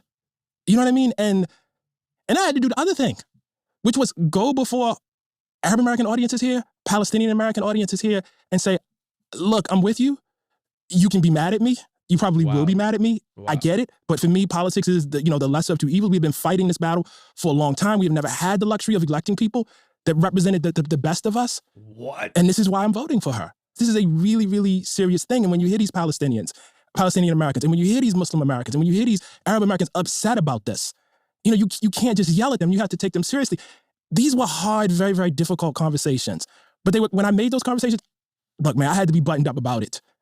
I just think you take very, very seriously the need to convince people outside of the tent right now, right? About like we have to convince them to come in. So fucking pathetic. First of all, just that alone. Oh, it was so hard for me to speak to a Black audience about Kamala Harris, her particularly immoral position on genocide. But you were still going to vote for her. And you were still telling people to vote for her. You were just critical. Particularly critical about her complicity in genocide and the fact that she was going to continue carrying out a genocide. But you were still going to vote for her. So, I mean, that sounds like a normal political discussion amongst people in the same party. Especially when you consider the fact that this is so watered down and you normalize genocide that it becomes just like any other political disagreement amongst people in the same party. What should the tax bracket be? What should X o que sea? Suddenly genocide becomes just another one of those things. It's not a huge factor when it's insufficient for you not to vote for her. So really, how tense and how comparable were those conversations with Black audience about your criticism of one aspect of Kamala Harris' campaign, which really didn't matter because you're going to vote for her anyways, compared to having that conversation with Palestinians and you having to tell them, hey, we have to normalize your genocide. That is the lesser of the two evils. Not, hey, we have to abandon the Democratic Party because it has normalized genocide against Palestinians. And guess what? If you normalize it against Palestinians, you normalize it against everyone. And the way that this system and just global Western white supremacy is so fucking anti-black. It's just a matter of time. And not acknowledging that, not realizing that, not realizing the threat that having a black face, a black figure, normalizing that. How imagine who might I was gonna say in a few decades, but it might be even closer than that. A genocide against black people here in the US or even abroad, but you have a black president. Well, it can't be racist because they have a black president. What do they say about fucking Zelensky in Ukraine? How can Ukraine have a Nazi problem when Zelensky's Jewish? Checkmate, motherfucker. How can the US be racist? How can there be racism within the US when Obama's president? How can the US be carrying out an anti-black, white supremacist genocide against black people if they have a black president? It's more complicated than that, is what they'll tell you. Once you normalize genocide against one group of people, you have normalized it across the board. And because of how prevalent and beneficial anti-blackness is, it's just a matter of time before it's targeted against black people. I hope I don't come off like I'm using that like a scare tactic. Or like being disrespectful in any way. I'm literally saying, hey, this white supremacist system hates black people specifically, particularly, if you will. So it's gonna come around to the black community. That's why I always say, like, look, I am sympathetic and understanding of some aspects of Afro-pessimism, because I've seen anti-blackness, how prominent it is within the brown Latin community. I've seen how Afro-Latinos get stigmatized, get isolated, get literally erased from our communities and our history. So I'm not saying this to be like, checkmate. I'm saying this because it is seemingly, tragically unavoidable that anything done to any other marginalized group will be done worse to black people in the black community.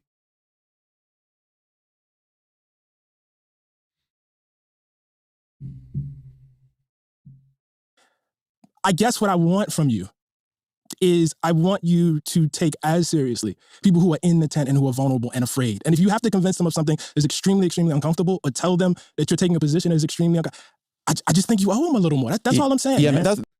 He's saying you just got to pander to them a little bit more.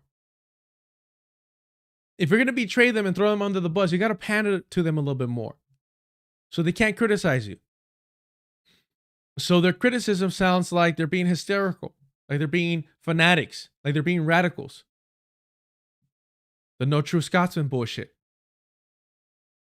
You have to pander to them so when they rightfully hold you accountable and call you out, your liberal white friends will say, oh, they're purity testing you. They're purity testing you. Jabari G, word, my trip to Mexico City was one of my worst vacation experiences ever. I'm so sorry you went through that. Fuck, man. Yep. Least fucking surprising thing. I'm sorry, man. I'm sorry. Yeah. And I wouldn't even be able to tell you. Yeah, because even Oaxaca, respectfully, like I wouldn't even know where to tell you where you wouldn't experience that in Mexico.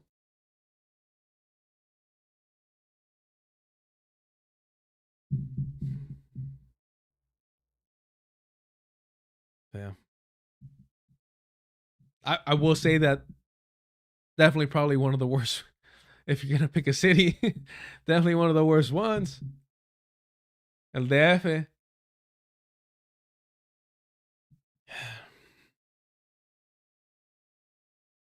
Yeah, you know, especially because, and look, I obviously don't know your financial situation, but And I've said this, like, my ability to travel is not because of my financial situation. In fact, I have access to travel even more that I literally cannot take that opportunity because I financially can't.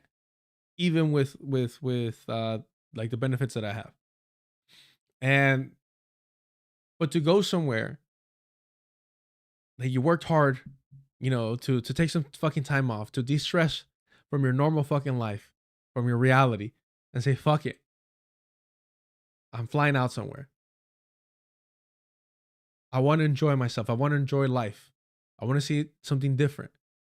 And to be met still with fucking racism. To not be able to be comfortable, right? Because there's always going to be stress factors of visiting a new country. You're always literally going to be an outsider, a foreigner, sure. But to have the consistence of anti-black racism,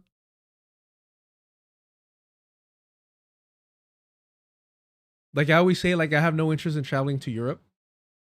I don't. I will probably run into fucking problems, and I'm not good at turning the other cheek. And more importantly, as I gotten older, I'm like, why would I want to be somewhere that I'm not wanted? But anti-blackness is fucking global, and you should have the right and to travel, and to enjoy yourself, and to relax, and to be comfortable. And sure, you could like go and stay at a fucking resort, whatever. And you know what? You just made me think of something, Jabari. You know, yesterday we were talking about how I'm fortunate enough to like joke around and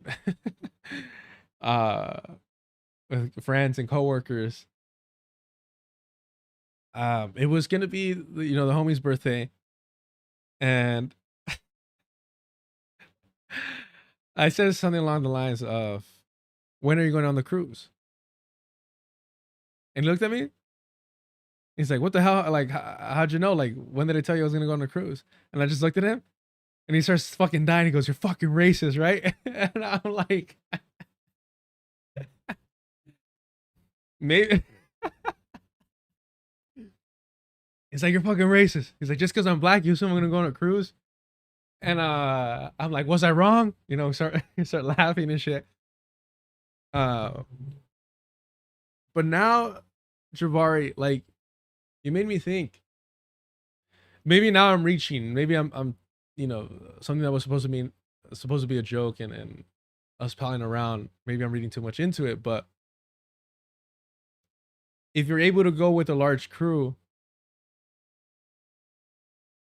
good group of people that are black, and you go on a cruise. You know what I mean? Like, is there a more like comfort, more safety in that? Like, hey, we're going on vacation and we don't have to like necessarily deal with our racist culture. Like, we could, it's more affordable, and we're able to be in community and protect each other and ourselves from anti-blackness more than we would traveling, if not alone, in a smaller group in a whole ass foreign country. Now, mind you, crews do have those, like, they make those stops and whatnot. Jabari, okay? See the cruise?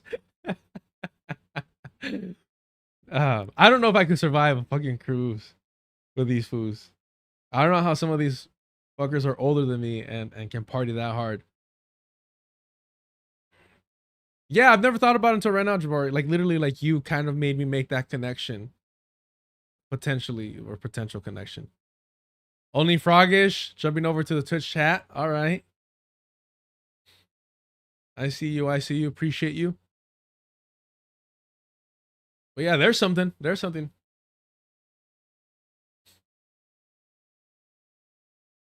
fine. I'll take it. But I want to. I mean, to be honest, I'm only sharing this stuff to prove that I have black friends, y'all. Like, that's the only reason. So then when all the messages leak, I could throw my hands up. Put this on you for a minute, right? You keep sort of putting it back on me. Yeah, I'm open. Go ahead. You keep putting it back on me here on the Ta-Nehisi Coates. You guys keep putting it all on me. I'm the fucking victim. Here. You keep holding me accountable. You keep trying to point the finger in my direction. I'm the victim here. No. Fucking coward. What then should we do? What then should be? You are one of the most influential public intellectuals in the country. I know you don't like to think of politics as a thing you do, but it is a thing you do. What, as bad as you know this can get, and given that you're not a hopeless person or who, doesn't think you should just collapse into fatalism, what do you think should happen now? I think that really depends on what your role is. I don't have a great overarching theory for what everybody needs to do because I think we all have different positions. I know what my role is. And I do see myself as part of politics, by the way. Yeah. And I think that's a very, very important. I fucking hate that. We're all different people with different needs and different positions and different. So who am I to give an overarching? But what a fucking coward, bro. What an absolute fucking coward. Or who, doesn't think you should just collapse into fatalism. What do you think should happen now? I think that really depends on what your role is. I don't have a great overarching theory for what everybody needs to do because I think we all have different positions. I know what my role is. And I do see myself as part of politics, by the way. Yeah. And I think that's a very, very important way of answering the question. I mean, I'm not going to be the person that yells at you because, you went on a bunch of right-wing podcasts. As I've said many times, in the course of this interview, I see myself as a writer. Bro said, look, I'm not your BIPOC friend that's going to call you out. I'm safe. I'm comfortable to be around. It's fine. It's fine. It's not about you going on right-wing podcasts. It's about what you do when you're on them. It's about what you say and what you normalize. If you're on there and you're fucking going back and forth, and you're forcing at least their audience that regularly tunes in to have to confront some positions, some debates, some ideas that they normally don't hear, and hopefully get, one up in the situation. It's hard to argue against that, whatever, sure. But if you're going on there to be buddy pals and be like, how do we all get along? Things are real bad. Let's make them good again. Maybe even great again. Then you should be called out. And again, if I didn't know, they didn't reveal the fact that these fools are actually friends, that these fools are like texting each other, like maybe I wouldn't be so disgusted. I mean, I still would, let's be honest. I see myself as a journalist. I see myself as someone for whom it's very, very important to state the truth plainly and to clarify things as best I can. I'm not a strategist for the party, and I've tried to, as you raised in that Barack Obama piece, I've tried to respect the difference. I guess I'm not pushing you to be a political strategist, right? I think that for me, something you see me doing right here, something I think people reacting to me doing is saying, well, if the fight is this profound and we're losing the fight, then the question is to think about how we fight. Right. That's something about knowing that this much of the country is, on the wrong side of what my line would have been. Right.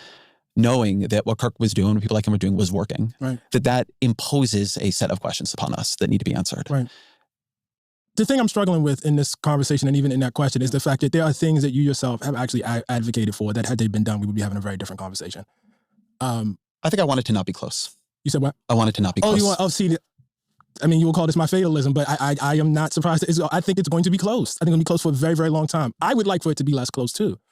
But do you think that's within our power or not really? Listen, I have a friend, and I'm not going to out him. He's a mutual friend of ours who always says, this is the best set of white folks we have ever had. What the fuck? What the fuck? Nah, bro. Oh my gosh. How am I not seeing this everywhere? I have a friend who says these are the best set of white folks we've had.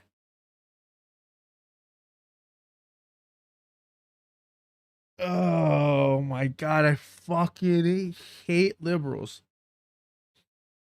They're so fucking pathetic and spineless, and they will accept the fucking slob that these fucking white supremacists throw our fucking way.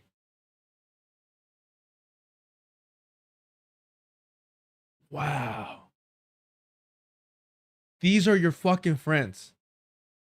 Ta-Nehisi Coates, these are your fucking friends. No wonder you won't out this motherfucker. These are your friends?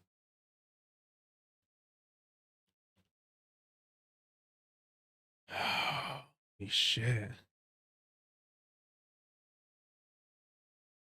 Yeah. Yeah. Wow. I should have made this face the fucking thumbnail. 108.54. God damn, bro.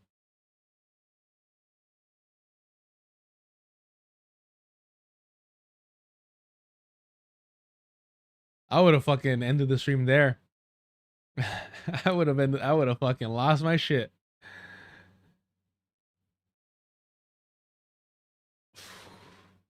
Dom W. Ta-Nehisi has some cookout approved whites. He's got them cars. Can I get a car? Oh man.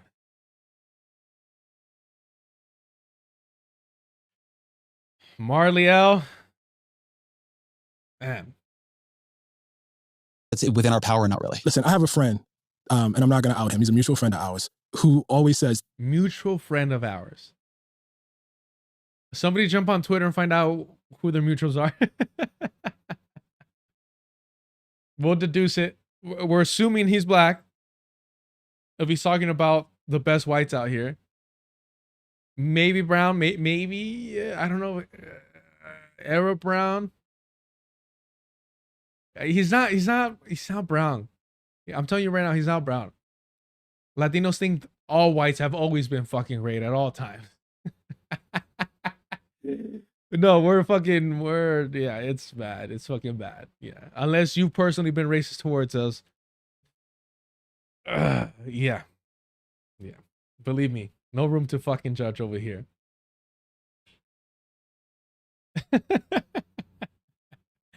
Albert C. Every time I've heard a crow has been a random chance of me laughing about car.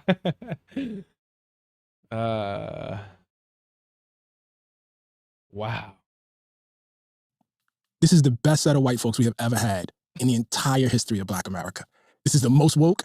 This is the least racist. This is the most aware group that we have had. You know what I mean? Like, for us, and for those of us who ground ourselves in a larger tradition, this is not close. Like, this is a remarkable time. In terms of our freedom, as writers and journalists to speak to people, in terms of the amount of people who are empowered and have some amount of privilege and could just look away and are not looking away. What? You fucking voted for the genocidal Democratic Party. For Holocaust Harris, you would have voted for Genocide Joe. And you're talking about not looking away? No, oh, congrats, motherfucker. You kept eye contact. You looked at those Palestinian children. You looked at them and kept eye contact when you fucking voted for Kamala Harris. The bravery, the representation. Wow. No wonder. No wonder these fucking white rat libs. No wonder fucking Wonder Bread 2. Did they even make it this far? Did they even cover this? There's no way. There's no fucking way they did. Wow.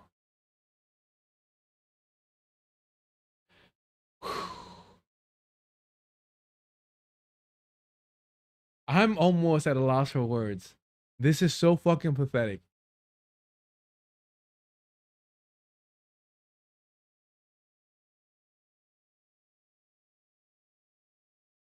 They're not killing us. Here's man, that's a whole ass long conversation to have.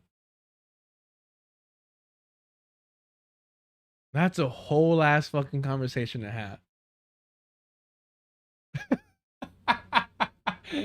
I'm kind of upset that Two Black doesn't follow me right now.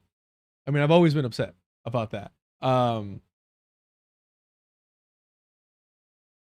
Would that be a great Black Myth episode? Can I even propose this? Are these the best whites we've had?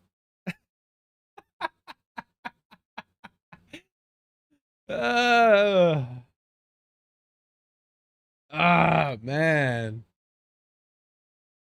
Wow.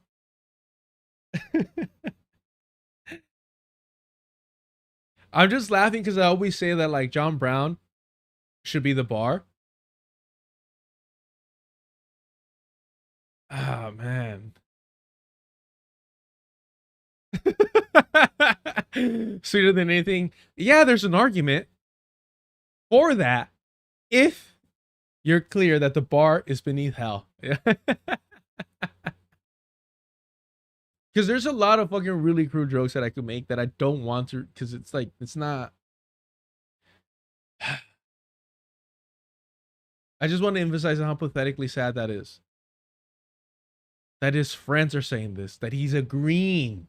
You notice, it's also a little cowardly there too, to say, my friend said this in a way that I wouldn't say it, but I agree with the sentiment. And I'm going to give you reasons why I agree with it. Wow. Wow.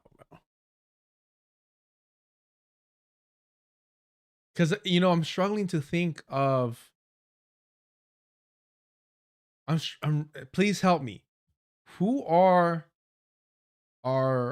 white radical organizers and political leaders?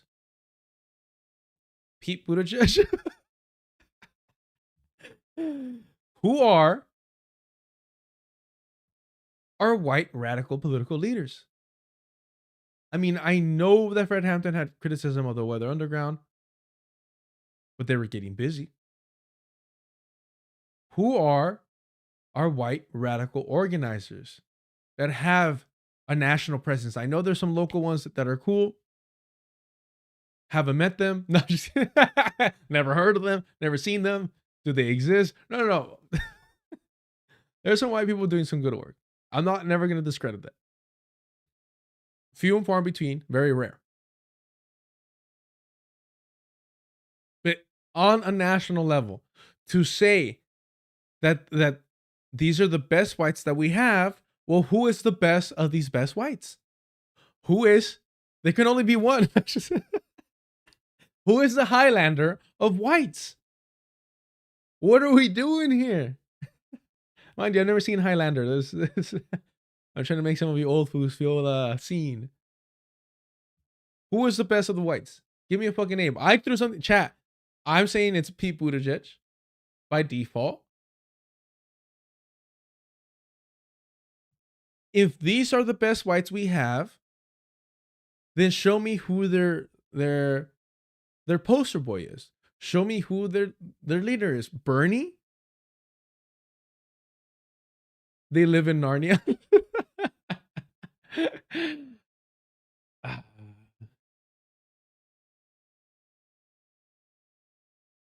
What is it like? How would I even say that? Don't quote the best whites to me.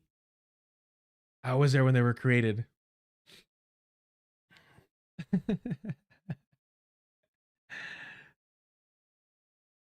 Wow.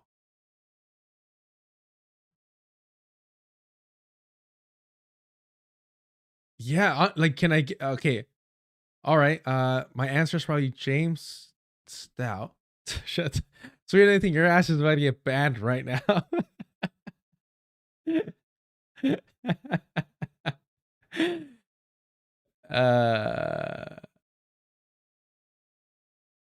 Oh, from Behind the Bastards?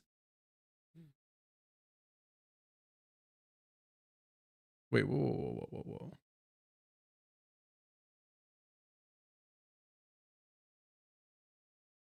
This Stout?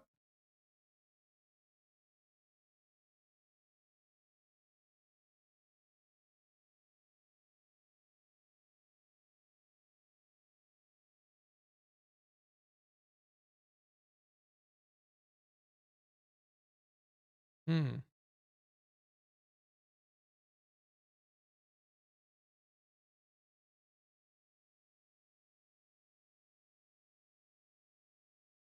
Damn. I don't know. I don't know who this person is. I'll follow them just so I could like tap into who they are. Can we get some tomatoes for a sweeter than anything, please? Fucking rage baiting over here.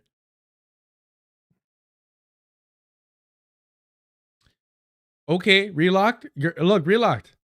Sweeter than anything is out here, you know, rage baiting, but I'll give you that one.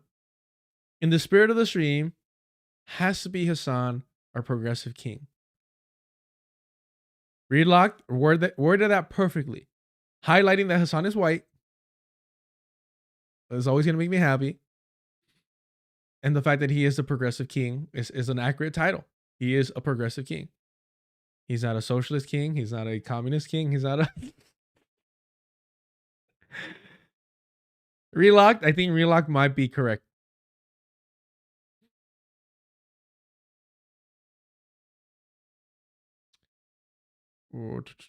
Bill Burr, David. Yeah, Bill Burr probably had the title for quite a bit until recently. Jabari. Yeah, I heard Highlander's really good. Never seen it. Tom Morello is half black. Sweet anything. You racist ass. Merrick pretending they don't know what a Highlander is. Sure.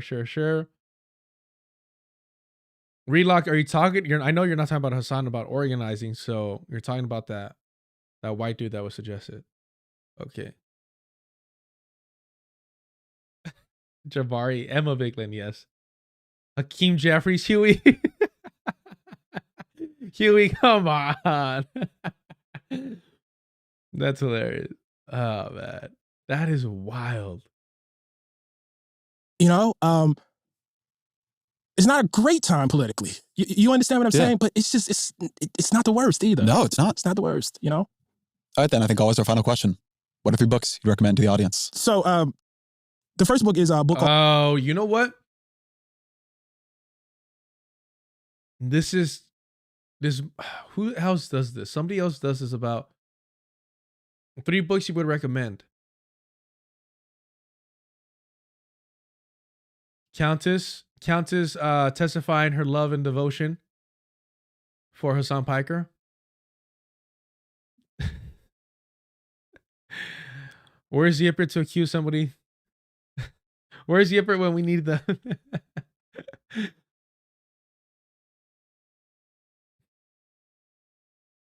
He is him for sure. Called The Brothers by Stephen Kinzer, which is a joint biography of Alan Dulles and John Foster Dulles. I can't stand him.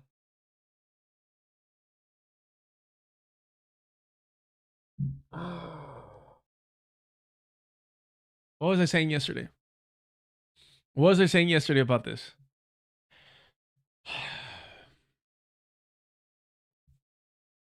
I said this yesterday, how liberals pretend that for whatever reason, the 60s and the end of the Cold War meant that the CIA, the FBI, COINTELPRO, assassinations, that all this ended. Now, Ta-Nehisi Coates, I don't think he takes that position. I don't think he's that much of a liberal. But to be out here recommending a book about the fucking Douglas brothers, at the same time advocating for voting for the Democratic Party. How do you square those things? How do you justify that? How does that work? How does that work? We're going to vote the fucking CIA out of existence, out of office, into becoming something that we can work with, reform, that will represent the people. Somebody explain that to me. How does that fucking work? It's so fucking performative. Or worse. Or worse.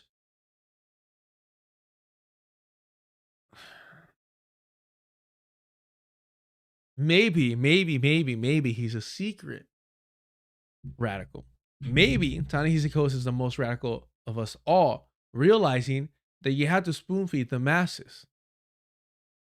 And so he will vote for Holocaust Harris, but he knows that at some point he's going to go back on Ezra Klein's podcast and he's going to be asked, what books would you recommend? And he's going to recommend a book about the CIA so that people can read that book and realize, oh shit, if we ever do elect somebody that can bring about any real change, the CIA will assassinate them. Oh, okay. So maybe I shouldn't vote for the Democratic Party and should start organizing outside of the, duopoly. I hate that word. Maybe I should start looking into how colonized people resisted. So I think that's what it is. That's definitely what it is. He's playing the long game, motherfuckers. He's playing the long game. You're all too fucking short-sighted. You're all too fucking ignorant to understand how Ta-Nehisi Coates operates. He's a crypto radical. Yes. Yes, Jabari.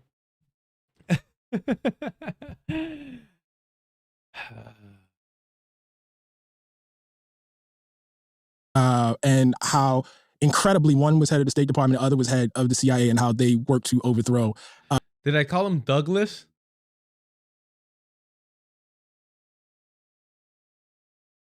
I always mispronounce their names. How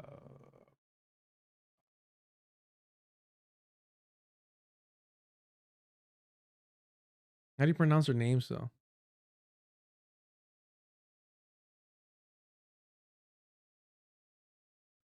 Yes, you're Dulles brothers have really been airbrushed. Literally missed it. The Dulles brothers have really been airbrushed. Dulles brothers. Dulles. Been airbrushed. The Dulles brothers have really been airbrushed. I think I said Douglas. Multiple countries during Eisenhower's time. It's just an incredible, mind-boggling book, and it's helping me answer some questions about the role of America in the broader world. The second one. Did it? Did it reading that book help you fucking feel better about voting for the genocide of Palestinians and normalizing that? Did it really?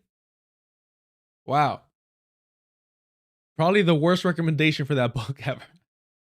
One is an oldie but goodie, which I've reached for before I wrote my piece, is Race and Reunion by David Blight, which I think is just essential because it shows how a country forgets and forgets.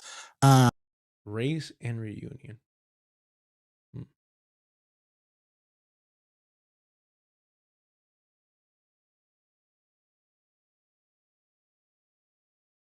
Yeesh. In service of a politic that I would say is problematic. The third one is our mutual friend Chris Hayes' book, Siren's Call, which I think, in fact, actually tells us a lot about the conversation that we're having today. Siren's Call, how attention became the world's most endangered resource. Chris Hayes, MSNBC, friend of Sam Cedar, one of our better whites. I fucking hate these fucking people. They are some weak ass books, especially when the most radical book recommended somehow led him to justify a genocide.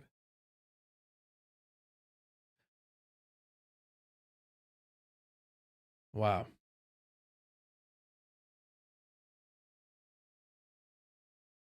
Yeah, it's this one. Okay, so that critique he just. We'll go back just a little bit. Look how excited they are. Look how fucking excited they are. Nothing makes a fucking liberal happier than criticizing other liberals. I do need that. I do. Okay. Well, Saturday I'm going to work on finding ways to get the soundboard going. I'm talking about Iraq. They called me. War criminals called me about their issues, their problems. I can't wait until IOF veterans start calling into the Majority Report to cry about their PTSD. I can't wait for that.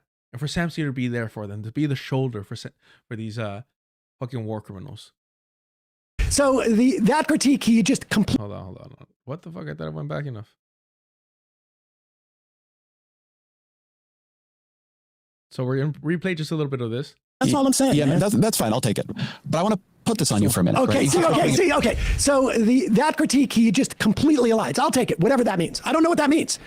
But it is quite clear that making absolutely no political gesture to people who were enraged or upset or uncomfortable about the genocide, even the slightest political gesture, was a massive, perhaps, election fatal mistake by Kamala Harris. I can assure you that her softening on abortion rights would have not gained her one single vote. There is absolutely zero data to suggest that she's going to get one single vote from that. Look, we're gonna build to the ridiculous part about defending Obama, how it was actually strategically genius for Obama to oppose marriage equality. We'll get there. But it's fucking hilarious that these people who normalize genocide when Democratic Party does it still have the shameless audacity to use it to try and dunk on their fellow liberals. I mean, Ezra Klein and Sam Cedar can fucking be cousins for all I know. But listen to it. Like we have to convince them to come in. I guess what I want from you. So this is where Ta-Nehisi Coates basically tells them, yes, I was willing to vote for genocide when the Democratic Party do it, especially when a black woman is going to take over that genocide. Really serious thing. And when you hear these Palestinian Americans, and when you hear these Muslim Americans, and when you hear these Arab Americans upset about this, you know, you can't just yell at them. You have to take them seriously. These were hard, very, very difficult conversations. But when I made those conversations, look, man, I had to be buttoned up about it. I just think you take very, very seriously the need to convince people outside of the tent right now, right? About like we have to convince them to come in. I guess what I want from you is I want you to take as seriously people who are in the tent and who are vulnerable and afraid. And if you have to convince them of something that's extremely, extremely uncomfortable, or tell them that you're taking a position that's extremely I just think you owe them a little more. Again, when we watch this just right now, I said all Ta-Nehisi Coates is saying, pander to the people that you will abandon and betray. That's all he's saying.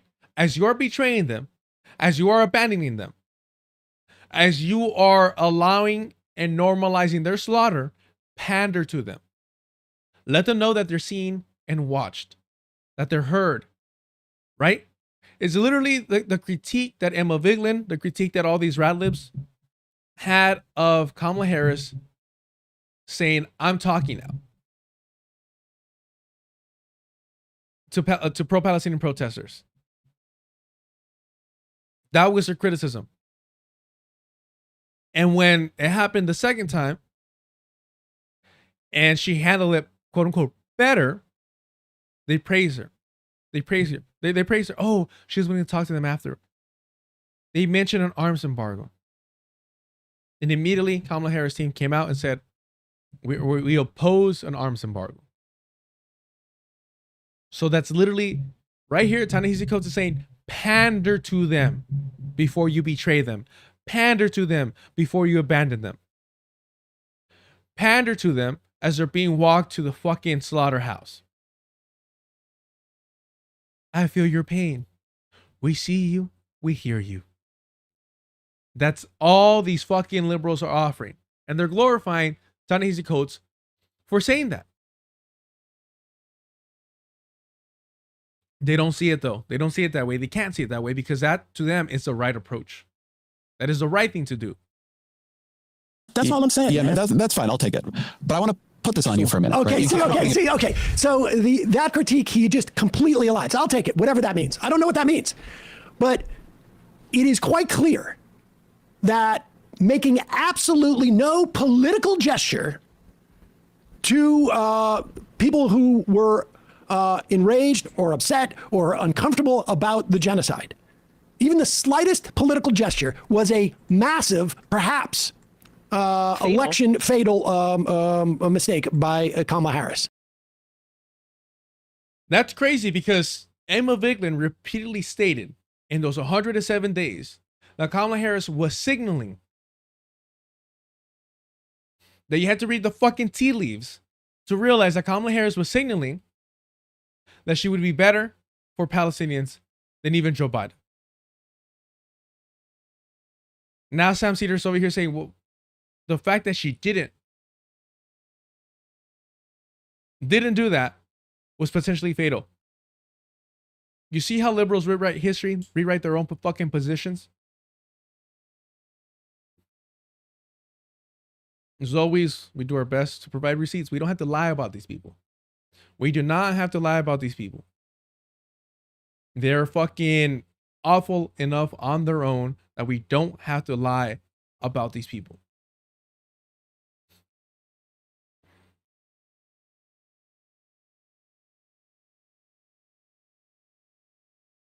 Where are we at? Where are we at? Where are we at?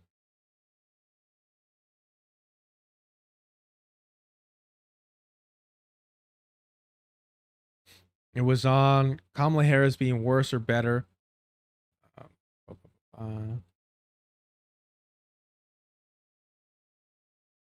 Here we go.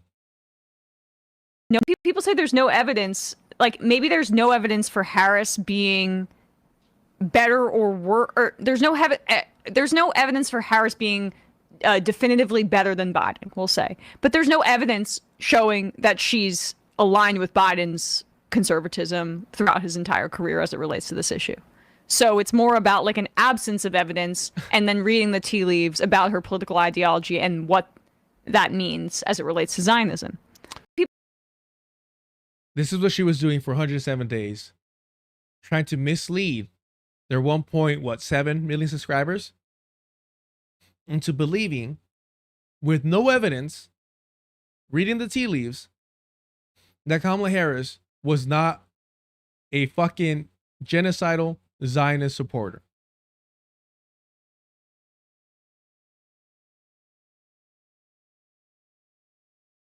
Suddenly, they're on the right side of history, though. Suddenly, they have all this fucking energy.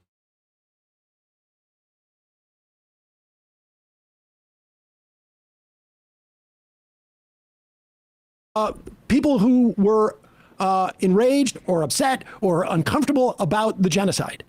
Even the slightest political gesture was a massive, perhaps, election fatal mistake by Kamala Harris. I can assure you that her softening on abortion rights would have not gained her one single vote. There is absolutely zero data to suggest that she's going to get one single vote from that. It is quite clear that they knew Democrats were moving away from Israel during that election. Prior to it, actually, there was plenty of data. They explicitly ignored data. They told their canvassers, do not report on what people are saying about Gaza anymore. We're not even calculating that stuff. So if you're going to talk about politics first. You see? You see what I mean?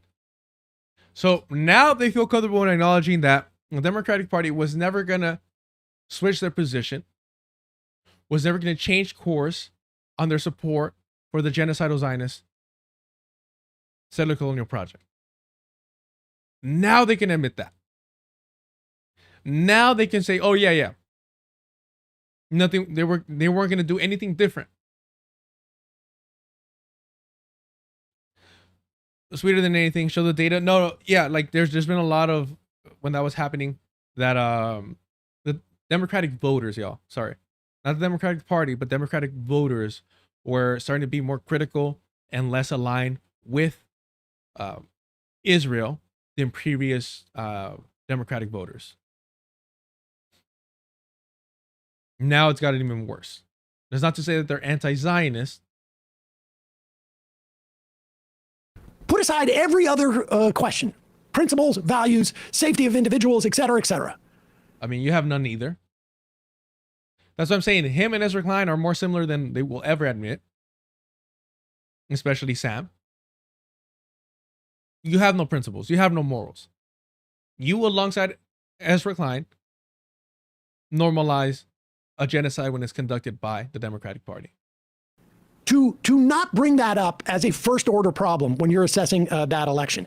But also, like, you're completely ignoring how Biden got into office, and in 2018, abortion's just the worst of, aside from the moral implications, and it's not equivalent to gay marriage because gay marriage was moving forward. Abortion rights are going backwards. It is not equivalent. Can you put that up, the chart I sent? Because I also think, first of all, Ezra relies a lot on Obama as his model for a president. That would not be my model. He's the best president of my lifetime, but that does not mean that he was a transformational president. And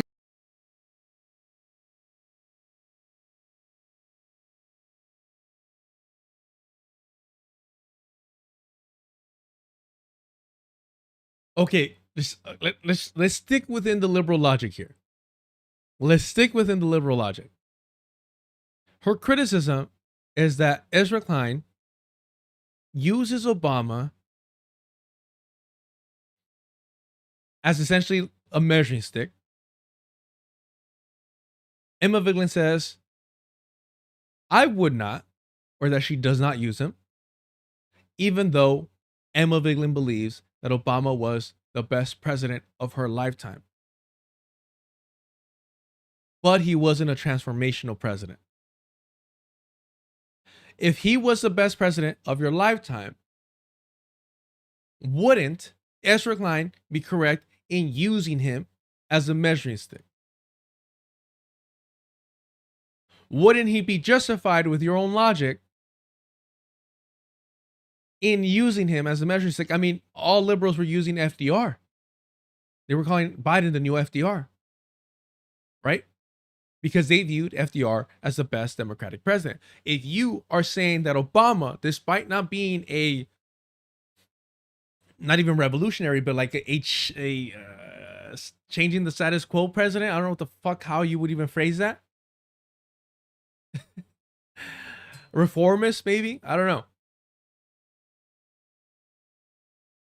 What is wrong with your own logic with Ezra Klein using him as his measuring stick?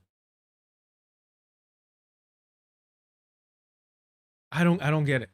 She says, I mean, they say dumb shit that contradicts themselves all the time. So who should, in this conversation, who should Ezra Klein, according to Emma Vigeland, be using? What Democratic president should be the example or should be the standard? If it isn't your favorite president or the best president, maybe not your favorite, who knows? This doesn't make sense. Be my model. He's the best president of my lifetime, but that does not mean that he was a transformational president. And in part, his cowardice on this issue was a problem. Now, Ezra would look at this chart and would say, okay, where did how did public opinion change so dramatically? I would argue that it changed because the president of the United States, first Biden came out as VP, and then Obama came out in favor of it and caused that chart to shoot dramatically up about how marriages should be valid and recognized by law, et cetera. This is Gallup. Because that's Obama using the bully pulpit to advocate for common sense human rights for people in this country. When you look at politics from a perspective of political cowardice, then you let the public opinion lead you in a certain direction and work backwards from there. And that was the whole Biden theory in many ways, although of course not on the issue of Israel. We can't touch that, even though it would be overwhelmingly popular for us to change course there. This is about weak leadership and leading from behind. And Donald Trump has changed indelibly the structure and nature of our politics by having a message. It's one that's insane. It's one that's rooted in xenophobia, racism, and fascism, all of that. But he repeated it over and over again and used his power and used the bully pulpit to affect public conversation and opinion. And what is the Democrat on his? When Kamala Harris, where did she go? Where did she go? Where did she go? Well, she's like, do not come.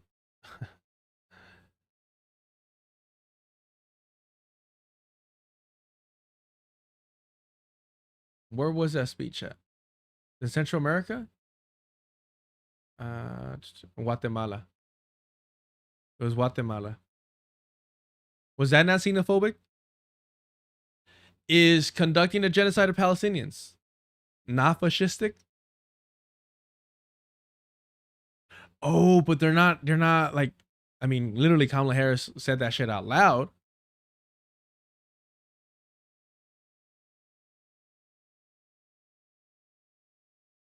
I want to be clear to folks in this region who are thinking about making that dangerous trek to the United States-Mexico border.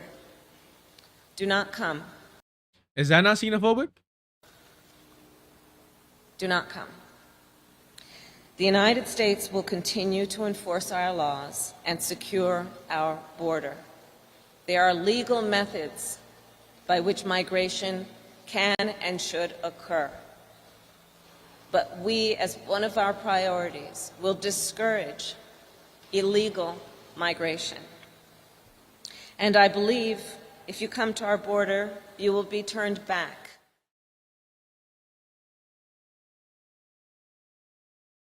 That's wild. That's not xenophobia. They love their northern racism. They love their liberal racism. They love their fucking dog whistles. It's cleaner and smoother and harder to hear, just slightly, than their reactionary white relatives. What else does she say? Oh, let's look at the transcript. That'll be easier. Do this. Like,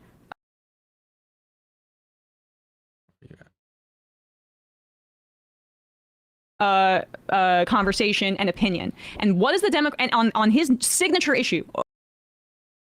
She said,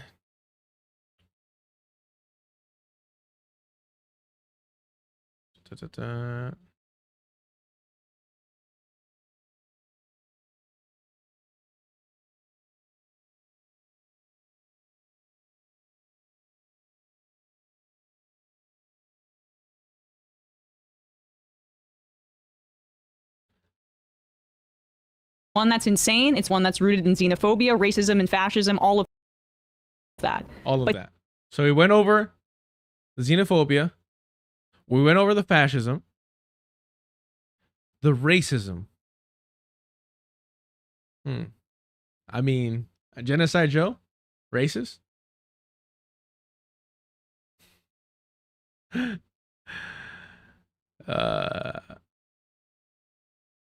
Okay. Would you, again, understand that these people would have voted for Genocide Joe if he stayed in the race? Brain rot and all. Understand that.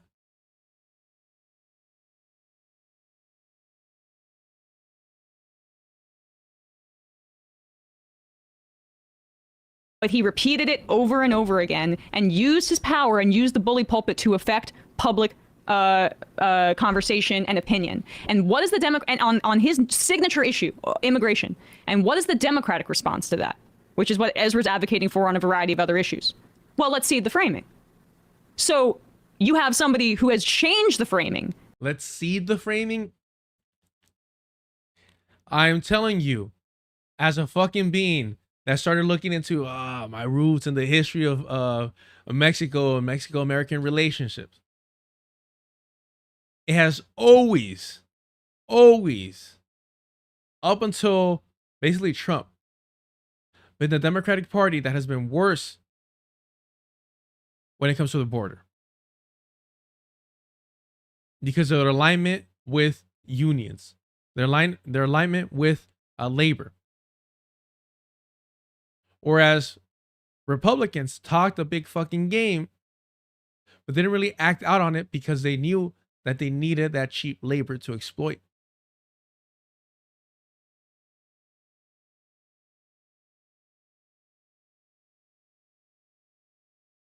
Forever. And your response is, let's accept that. That's why people hate Democrats, because they can't get behind a message, a unifying one that is in contrast to the fascistic one of Donald Trump. And it's not that hard to do. It's being portrayed as very difficult and some mathematical equation of which people you can throw under the bus. And how can you manipulate the public by abandoning certain issues? It's not that hard. It's just there's money in between us and the common sense. Jabari, interesting. I did not follow that. Because it's just nonsense. She's just spewing out shit that she thinks will sound great to her fucking audience. You want me to replay it from the jump without interrupting? I could do that too if that was the issue.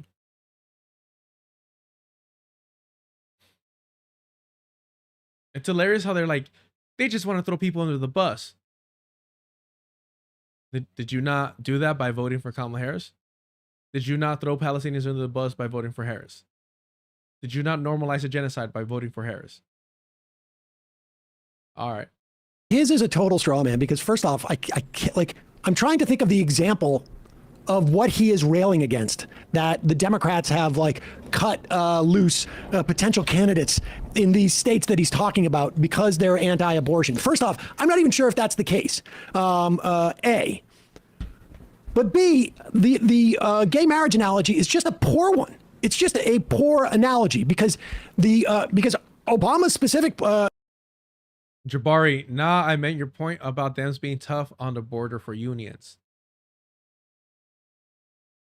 Yeah, Democrats wanted to they used the whole myth of cheap illegal labor undercutting unions. So they embrace that narrative. It's like everybody's always surprised that Cesar Chavez was like calling the feds, you know, this is before ICE Border Patrol, on people that look just like him, people that were just like his parents. The Democratic Party has always aligned with stronger borders. Even Bernie Sanders like came out and said like, oh yeah, no, I oppose open borders. He's a nationalist. We've been over it. I would check out the book. Let's see if I still have it up here. Let me see if I can find it real quick. Here it is. Yeah, it's literally open to it. Perfect. Look, we read sometimes here. Where are we at? Where are we at? Is it this one? No. It's this one. Where is it? It's a real question. Huh. That's weird. It should be right there. It's on top. I don't know why it's not. All right, give me 1 sec. Let me.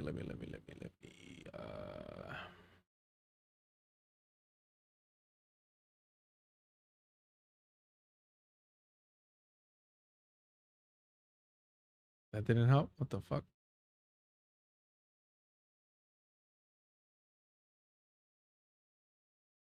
There we go. Awesome. Real quick, for Mexicanos, because this book I really appreciate it. Where are we? Where are we?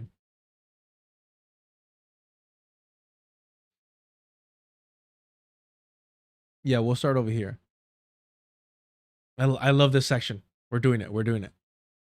Barbarians at the Gate, the New Nativism. The most dramatic response by the American people to immigration was undoubtedly the rise of a widely supported anti-immigrant campaign tinged with elements of racism. European immigrants did not seem to inspire the same nasty reactions as did their Asian and Latino counterparts. As immigration escalated, so too did organized resistance to the newcomers. At the grassroots level, this reaction took a variety of forms. Anti-immigration groups sprouted up throughout the country. The movement continued to find its main crusaders in the politically powerful Federation for American Immigrant Reform, the biggest anti-immigration entity within the United States, with some 200,000 due-paying members. A more extreme popular reaction was the advent of vigilante activity, which a lot of people have forgotten or downplayed, by groups such as the Minutemen, Writers USA, and United for a Sovereign America, which focused primarily on Mexicans. They had been encouraged by the failure of the U.S. Immigration and Customs Enforcement to take the firm stand against their unsolicited aid. Some of these extremist groups, according to the Southern Poverty Law Center, a nonpartisan organization that monitors hate crimes across the country, were out and out hate groups like the KKK, This radical fringe seemed to be most well represented in the West and the South. Even some of the mainstream groups, like FAIR, with its fondness for eugenics, appear to share many of the racist positions usually associated with those of the radical right. FAIR representatives were often invited as guest speakers on talk shows, a disturbing trend which highlights the role of the media in promoting immigrant bashing. Once again, this bigotry was not confined to fringe elements. The mainstream media, taking their cue from CNN's Lou Dobbs, continuously demonized immigrants. In 2008, the problem became so egregious that Jane Morega, president of the National Council of La Raza, was forced to lodge a public protest charging the top 3 cable news networks, CNN, Fox News, and MSNBC, with complicity in advancing a racist agenda through their endorsement of white supremacists and other bigoted groups. Most nativists found their home in the Republican Party. This is not surprising. The GOP had a long history of soliciting their electoral and financial support through a consistent policy of migrant bashing, going back to the restrictions campaigns initiated during the First World War. To understand why it resorted to this tactic, it is necessary to remember that the GOP was then what it is today, a party of big business. That is, its agenda was set by representatives of major corporations and was intended to advance their economic interests. However, in order to win popular elections, the party had to find a way to convince the great middle class to vote against its own best interests, a hard sell. Against great odds, Republicans were able to do just that. They did so by adopting a policy of deception, using bait and switch tactics, demonizing the opposition, starting attention-driven wars, and the like. Essentially resorting to smoke and mirrors. If the GOP operated in strict secrecy from the time of Richard Nixon to that of George W. Bush, it did so for good reason. The strategy was spectacularly successful, resulting in a conservative ascendancy in U.S. political life from the 1960s into the 21st century, when it accumulated in the 2-term presidency of George W. Bush. We're getting there. This is all context. Central to party strategy was the use of fear to gain votes, a strategy that began to be employed during the first years of the Cold War when Senator Joseph McCarthy and his political allies discovered the anti-communist hysteria paid big dividends at the polls, allowing the party to emerge from the political wilderness during the civil rights era. The GOP turned to the race card. Its southern strategy, playing on anti-black sentiment by exaggerating the threat to white supremacy posed by the civil rights movement, transformed the South from a Democratic stronghold into the Republican bastion it became by the 1990s. When Southern whites regularly voted for the GOP candidates by a margin of 2-1. The end of the Cold War did not put an end to the politics of fear. A new scapegoat conveniently appeared: immigrants. Massive immigration in the 1990s, much of it illegal, allowed the party to capitalize on rising nativist sentiment. Using the right-wing media, what critics have labeled the Republican noise machine, party strategists fanned its fires, often lumping immigrants and terrorism together, and reaped the benefit. Once again, the GOP chose to play the race card. White immigrants did not seem to worry people like Tom Trasero. It was only non-white newcomers who were perceived as a problem. But this racism, whether employed by politicians or right-wing media pundits, was coded rather than overt. Largely neglected before. Latinos, especially Mexicans, now found themselves demonized, as were terrorists after the events of September 11th. but not all Republicans were nativists. In truth, the GOP was deeply divided on immigration, perhaps more so than any other question. The party base, which included the Christian right, was a stalwart advocate of traditional values and saw immigrants, especially racial minorities, as a threat to the American dream, as they defined it. Most right-wing media share that perception. However, the overwhelming majority of party members, as letters to the editor newspaper section clearly illustrated, supported policies that would seriously curtail legal immigration and shut off the flow of illegal immigrants completely. Here we go. This is where it matters. This is what fucking matters. This is what we're building up to. Business elites, however, were of another mind. They did not have anything against fear-mongering. It had been a tactic they had endorsed time and again with great success. Immigration was a different matter, though. For most business elites, immigrants represented a cheap source of labor, and in many cases, such as mining, agribusiness, and the lumber industry, an indispensable source of labor. Moreover, a steady flow of immigrants would also depress wages and impede unionization efforts. The last thing the GOP leadership wanted was strict immigration laws, which explains the chronic failure of the Republican administration to enforce tough legislation in the past. Despite the laws, employers were rarely penalized for hiring illegal workers. In 2007, for instance, when ICE officials were forced to ratchet up enforcement efforts by the popular outcry against illegal immigration, there were 92 criminal arrests of employers. Only 92. Now, this sounds like a reasonable number until one remembers that at this time, there were more than 6 million companies employing more than 7 million unauthorized workers. Corporate interests then, with President George W. Bush as their leading champion, preferred a liberal immigration policy. Some employers would even opt for an open border if they had their thrudders. Fearing to alienate their base, however, business-oriented members of Congress, which is to say most legislators, had to be discreet.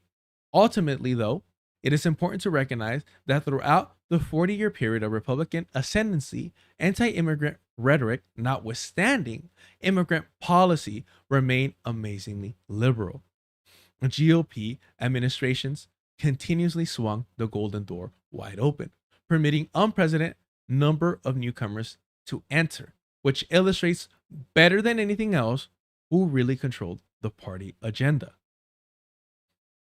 Any doubts about the party's position on immigration were put to rest in 2007, at a time when immigration debate reached a feverish pitch. When much anticipated and comprehensive compromises immigration bill came before the Senate, a bipartisan effort sponsored by Edward Kennedy and John McCain. While the party's cultural warriors complained that the proposed legislation provided illegal immigrants with a pathway to citizenship, they were placated by the tough enforcement features, and most of them came around to the idea that its enactment would be a valuable first step towards securing U.S. borders. In the end, however, Republican leaders in the Senate, afraid that the bill would make labor recruitment too difficult, made sure the bipartisan immigration bill went down in flames in the procedural vote on the 28th of June 2007. Does that sound familiar? Sure, Donald Trump wanted to use the border as a campaigning, basically to campaign on the border. Well, again, this time it was for financial interest for, big donors. In 2007, Trump used it as to run his campaign on. But at the end of the day, they both stopped stricter enforcement at the border, whether it was for their donors or for their own political power. When the Democratic Party was willing to compromise and engage in this strict border enforcement. Where are we? Bringing about the collapse of federal immigration reform. Despite popular indignation, then especially among their own rank and file, when put to the test, GOP congressional leaders, beholden to their corporate sponsors, demonstrated that they were perfectly willing to settle for the preservation of the status quo, a porous border. I mean, their xenophobia continued though, but in the sense of actual policy, it really wasn't until Donald Trump and the frustration with the nativist movement where they upstage or push further in regards to the border than the Democratic Party. But when Biden was pushing for this border bill of his, that Lindsey Graham, the Klansman himself, came out and said, hey, we need to vote for this because we're not going to be able to get something this regressive, this reactionary, even under a Donald Trump presidency. That was Lindsey Graham. I pulled this up before. I love pulling it up. Here we go. There's another article I like that has too, but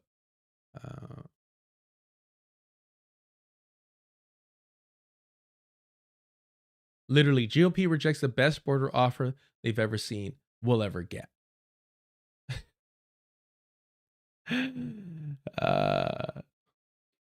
This article we usually go over. Get out of here. Lindsey Graham, to those who think that if President Trump wins, which I hope he does, that we can get a better deal, you won't. You got to get 60 votes in the United States Senate.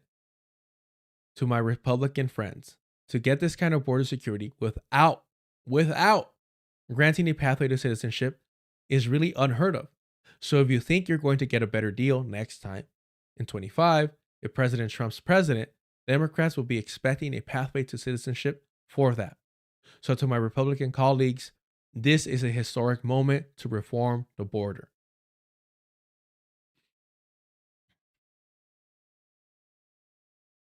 That book is called Mexicanos.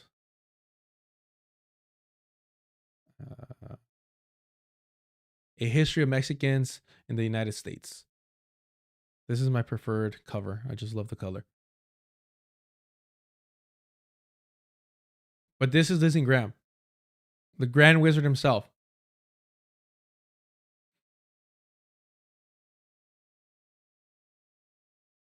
But yeah, I mean, it just goes to show. I mean, Emma Vigeland probably has one of the better educations money can buy, and is still spewing this historically ignorant Democratic propaganda that suddenly the Democratic Party has made a switch. That suddenly the Democratic Party is following the Republicans to the right. That's not the case. That has not been the case until recently. Right? But to frame it as suddenly and not as technically the status quo for the Democratic Party, it just shows a level of historical ignorance that would be acceptable from you or me, you or I, but not of somebody who's a professional political commentator, not of somebody who had access to some of the better education the country and money can provide. If you're sick and tired of these Wonder Bread tube political commentators who are here to normalize the Democratic Party's atrocities, to whitewash the history, the racist, xenophobic, fascist history of the Democratic Party, you came to the right place. If you haven't already, please subscribe. Please hit that like button. It helps the channel out. Hit the notification bell to know when we go live. I go live on Wednesdays, Thursdays, and Fridays. And as awkward as I get, super chats, super stickers are turned on. Support the channel if you can.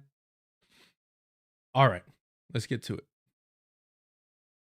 Notion would have been at that time, I know this, I actually sat in a conversation, when he was a primary candidate, where he's saying, we would not go when we're getting civil rights. We would not first, attack anti-miscegenation. Sorry. He's talking about Obama here. He's talking about Obama. Bragging about him being in the room with Obama. Cool. Not connected to the DNC. Uh-huh. Sure. When he was a primary candidate, where he's saying, like, we would not go when we're getting civil rights, we would not first, attack anti-miscegenation laws. Okay. You're talking about a trajectory on how you get to a certain place. It is a completely different, he had not given up marriage equality at all. Right.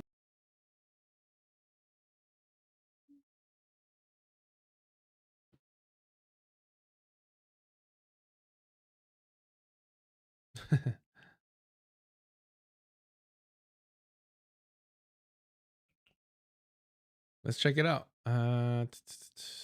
Was it 2008?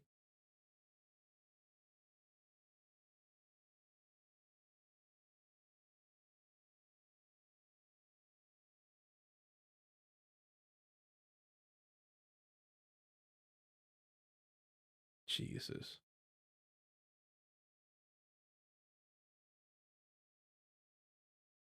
That's 2015. This is 2010.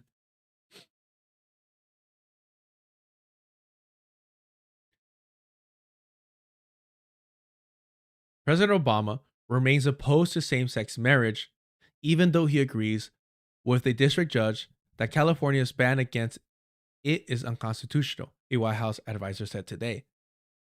Supporters of Proposition 8, a measure approved by California voters in 2008 that bans same-sex marriage, plan to appeal yesterday's ruling, and it may reach the Supreme Court. The president does oppose same-sex marriage, but he supports equality for gay and lesbian couples and benefits and other issues, and that has been effectuated in the federal agencies under his control, White House advisor David Axelrod said today on MSNBC.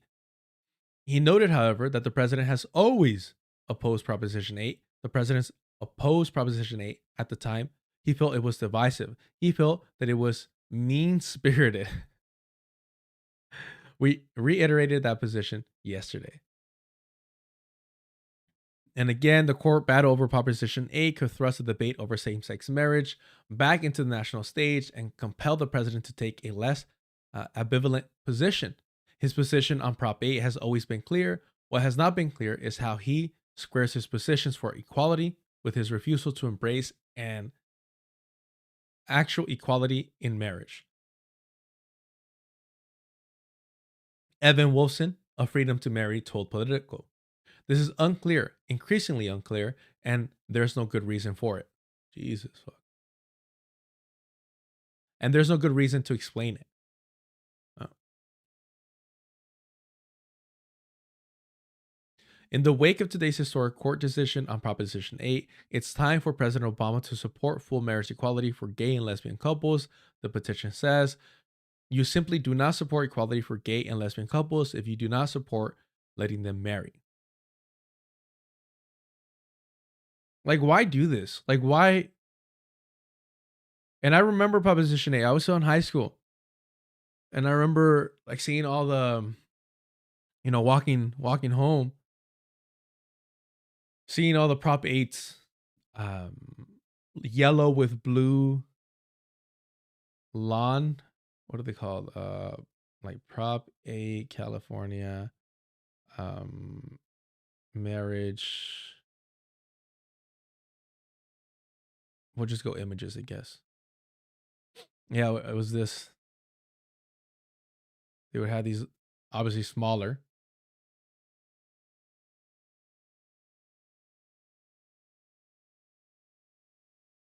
But it was definitely one of these that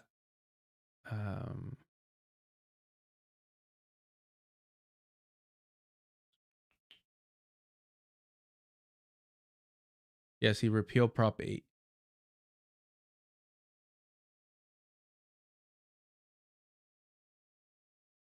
The lawn sign, is that what they call them? Sign laws? Yeah, lawn signs. So why am I having such a hard time with that one? Yeah. Okay, cool. Lawn signs, that's why. lawn signs. And grabbed a couple of them, started running and shit. Then we got chased down by like the people that lived in the houses and shit. Good times, being stupid. He Where are we? 2206. a trajectory on how you get to a certain place. It is a completely different. He had not given up on marriage equality at all. At all. Right. He had not said we shouldn't get there. He was just saying the best right now is not the time. Okay? And we love to hear that from our political leaders, especially the president. Right now is not the time. I haven't given up on it. Just right now is not the time. And he may have been right. It may have not been something that he needed to do in that moment. There's a who wrote that? There's a little what what was that? What was that called? What was there's a you know what I'm talking about? About time. What was it? What was it? Something about time and we cannot like wait. What was that?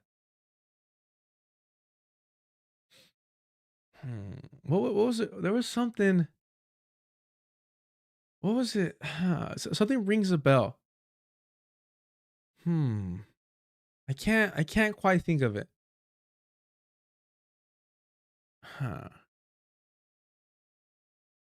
can't quite put my finger on it.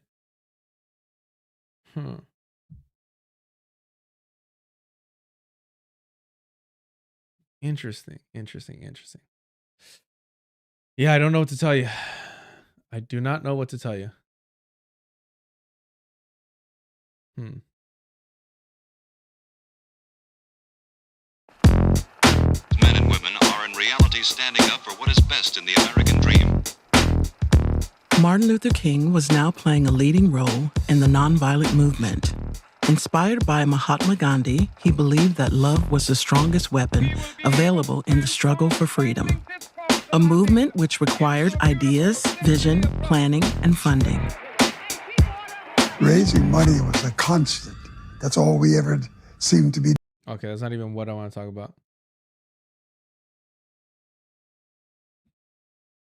That would help him get elected to take that position, and it wouldn't have necessarily pushed that position forward.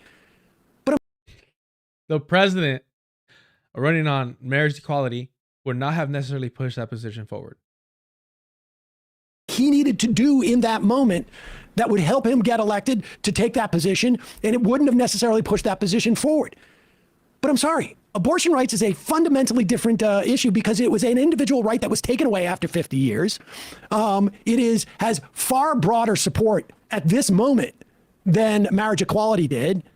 It's just not the proper analogy for someone who is being supposedly so specific about a recipe to win politics, period. And he's pretending, like he keeps going back and forth. It's fascinating because when I tried to talk politics with him on the show, he immediately went down into this very fucking granular policy positions about housing in San Francisco. Yeah. And then when he goes broad for politics, he's sort of like, well, let's not talk about any of that. I was talking a little bit about this with my sister yesterday. I just want to give her a little credit.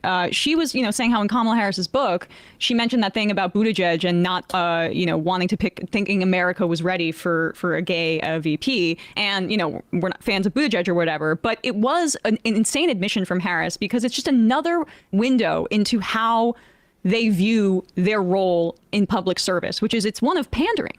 It looks like pandering. It smells like pandering. And she was a victim of pandering and was also thinking about it in the same way. You fucking idiot. That's exactly what Ta-Nehisi Coates is advocating for.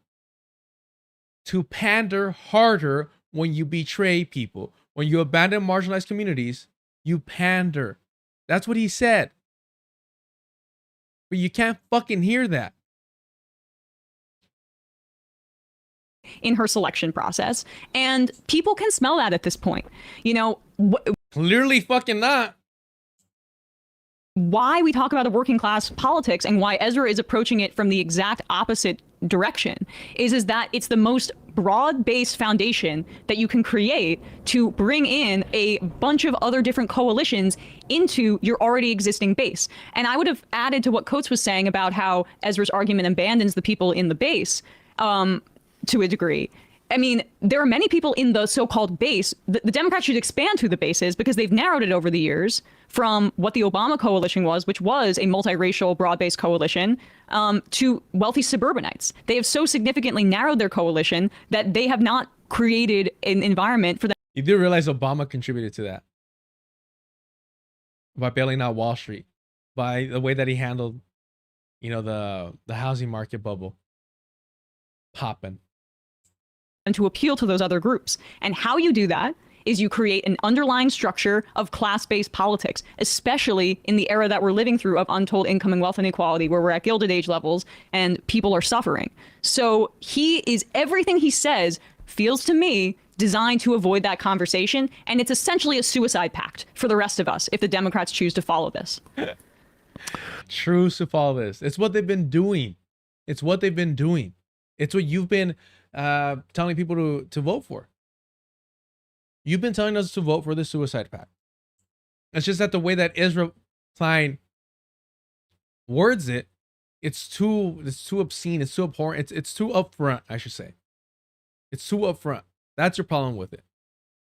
It's good to see Coates pushing back. Can we read the comments, please? Can we? Oh. It's good to see Coates pushing back. I mean, we went over it.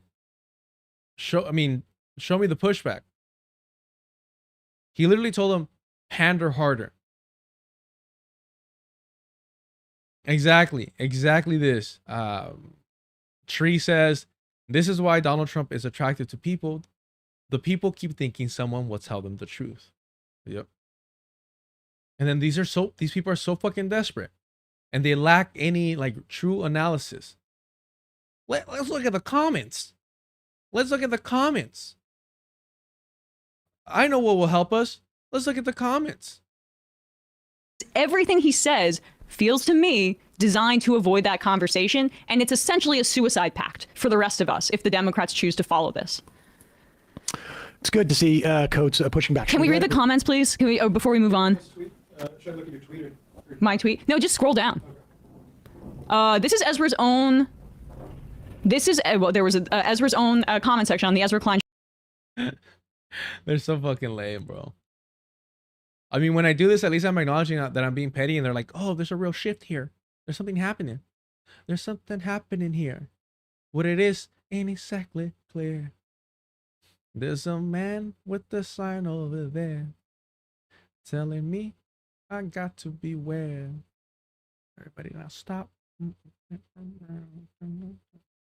All right. Focus. Look at this beautiful moment. Look at this beautiful moment on The View. I mean, almost every single one of these people should be tried for their role in spreading genocidal propaganda. Lehman, you're running for mayor of New York and not prime minister of Israel, but you've made inflammatory statements like calling Israel an apartheid state and questioning its right to exist as a Jewish state. Gasp, inflammatory statements. They lock into that shit. They lock into that shit because that way we can focus on it being an apartheid state. And we can have that debate. And you waste all your energy there, not realizing that the real conversation should be about the settler colonial project itself, not the apartheid tool that it uses. Just this week, you were evasive with a reporter about condemning Hamas. Given New York has the largest Jewish population outside of Israel, why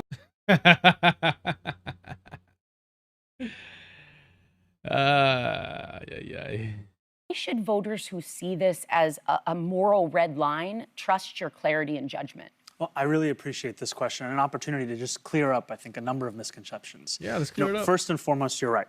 I am running to be the mayor of the city, and this city will be the focus of my administration, ensuring that we make this a city everyone can afford and everyone knows that they belong to. Remember, according to Hassan, not according to Zohran, according to Hassan Piker, he's a socialist. Zohran Mamdani is a socialist. Zohran has not called himself a socialist. He's called himself a democratic socialist. Keep that in mind. And also, millions of New Yorkers, myself included, care deeply about what's happening in Israel and Palestine.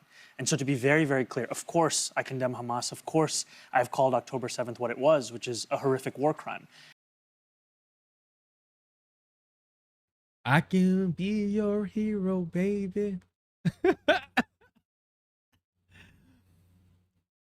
I can kiss away the pain. As AOC breaks up with these fucking rad libs, Zohran Mamdani steps the fuck up and says, shh, it'll be all right. I got you. And they've all just worshipped this motherfucker. They've all worshipped this motherfucker. And it seems like every fucking appearance that he does, every new fucking media tour that he engages in, moves further and further to the right. What does he need to say for these fucking rad libs to accept that he is a fucking fraud? He's doing this before he's even, mind you, he's going to win. He should win. He's already the Democratic nominee. Adams just dropped out. Why is he doing all this shit? What is the point of all this?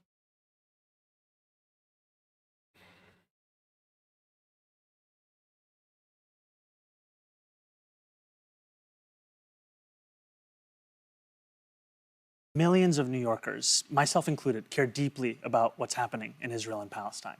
And so to be very, very clear, of course I condemn Hamas. Of course I've called October 7th what it was, which is a horrific war crime. And of course, my belief in a universality in international law is also the same set of beliefs that have led me to describe what's happening in Gaza as a genocide. You see, I'm fair. I'm intelligent. I can smear the savage natives when they dare refuse to die quietly. I can smear them and say that that's a war crime. But I can also call out the colonizers for being loud in the reproach of exterminating the indigenous population, for being too brazen about it. Wasn't Norm Finkelstein crying about this guy being like the next great leader? He was such a threat to the status quo that they might take him out. And now he's on The View saying, of course I condemn Hamas. Of course October 7th was a war crime. It's so fucking pathetic. I would not have an issue. I wouldn't have anything to say if he wasn't being glorified by right lips. Be like, oh yeah, another fucking liberal politician. Oh, you know what? I'll correct my statement. I would be laughing at the fact that I'm correct in the sense, specifically speaking on, I'm not correct often. I'm not that guy. Believe me. All right. If you want people to be correct and right, if you want your streamer to be correct, you're in the wrong fucking place.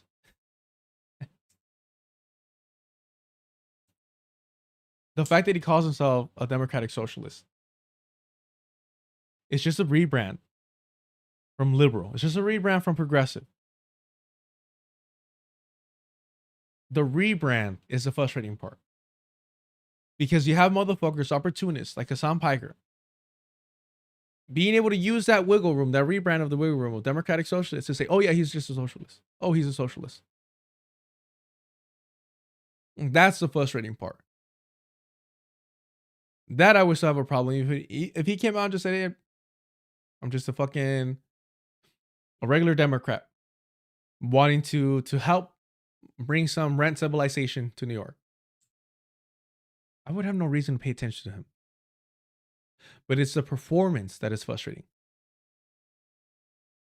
That's what's annoying. Because what we see, what we see is a war crime being answered with war crimes.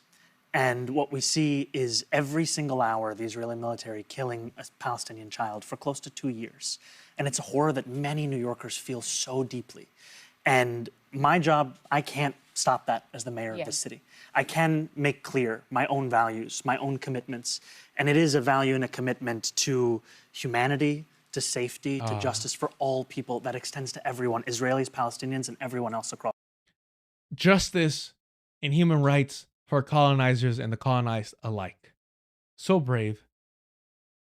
And recognizing that people do disagree with you. Absolutely. I am one of those people on some of these points. Absolutely. So. And that you're disagreeing with me doesn't mean that you shouldn't be in this city or you shouldn't be celebrated and part of the city that I'm trying to lead. And I think that's the other part of growing up as a New Yorker, learning that disagreement and difference is part of what it means to be here. And we can all have different opinions about settler colonialism and genocide. It's just difference of opinions. It's what makes us Americans. It's what makes New York, New York. And I want to be a mayor, not just for the people who voted for me, not just for the people who agree with me, but every New Yorker. And that means that if a New Yorker disagrees with me about Israel, I'm still fighting for them to make sure that they can afford this city, be safe in this city, and see the city as their home. Well. So brave. So fucking brave. Now, one of the best people to follow, Nardine Kiwasani. Just want to read what they posted. I'm not big, if you've been here, I'm not big on reading, Twitter stuff. Hop on to find clips and such, but not to really read things. But I think this is a great breakdown. I'm really so disgusted as Netanyahu is saying he's going to finish the job in Gaza. Mamdani didn't even protest him when he was in New York City a few days ago for the General Assembly. A far cry from his previous calls to arrest him. Mind you, he did say he's going to arrest him if he gets elected and if Benjamin Netanyahu shows up once he's in office. However, if that's the energy you're going to pretend to have, if that's the narrative you're going to pretend to push, why not do the best you can now and protest against him while he's here? But for those who still defend this and do not realize how harmful it is to Palestinians, here's a breakdown. He begins with, I condemn Hamas. Of course. By leading with this, he sets the stage that any discussion about Palestine must start with denouncing Palestinian resistance. That, of course, is especially insidious. It normalizes the expectation that condemning resistance is the baseline, unquestionable position. He calls October 7th a horrific war crime. This treats an act of resistance against a colonizer as equivalent to the ongoing structural violence of settler colonialism. It accepts the lies that Israel has brainwashed the world with to manufacture consent for genocide. The framing strips the event of its context, 75 plus years of occupation, dispossession, massacres, siege, and turns into a crime in isolation. He then says, the same set of beliefs led me to describe what's happening in Gaza as a genocide. This ties his recognition of genocide to the same principles framework that led him to condemn Palestinian resistance. It creates a false equivalence, as if condemning Hamas and condemning Israel's genocide flow from the same universal principle of international law. But genocide and resistance cannot be equated. One is the annihilation of a people, the other is the struggle of the colonized to survive. You're running for mayor. This is especially harmful as he positions himself as morally consistent and principled, but in practice, he legitimizes Zionist narratives by lumping Palestinian resistance and Israeli genocide together under the banner of universal law. He erases the material imbalance of power. Palestinians are being annihilated. Israel is the annihilator. This rhetoric gives cover to liberals and Zionists alike. They can point to him and say, see, even your allies condemn Hamas while acknowledging genocide. This is the reasonable middle ground. But that middle ground is built on dehumanizing Palestinians, stripping them of the right to resist annihilation. Zohran's statement is insidious because it weaponizes the language of universality and human rights to flatten colonizer and colonize, resistance and genocide into the same moral category. That false equivalence misrepresents reality and actively strengthens the Zionist framework at the very moment Palestinians most need their humanity affirmed. Again, Nardine Kiswani, perfectly summarized.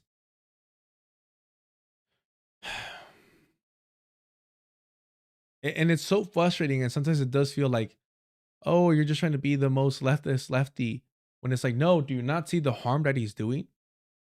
He's actually causing harm. He's actually complicit in the harm that the Zionist entity is doing. But he's saying the right, words. So it's fine. He's saying the right buzzwords, so it's fine. He's turning them into buzzwords, so it's okay.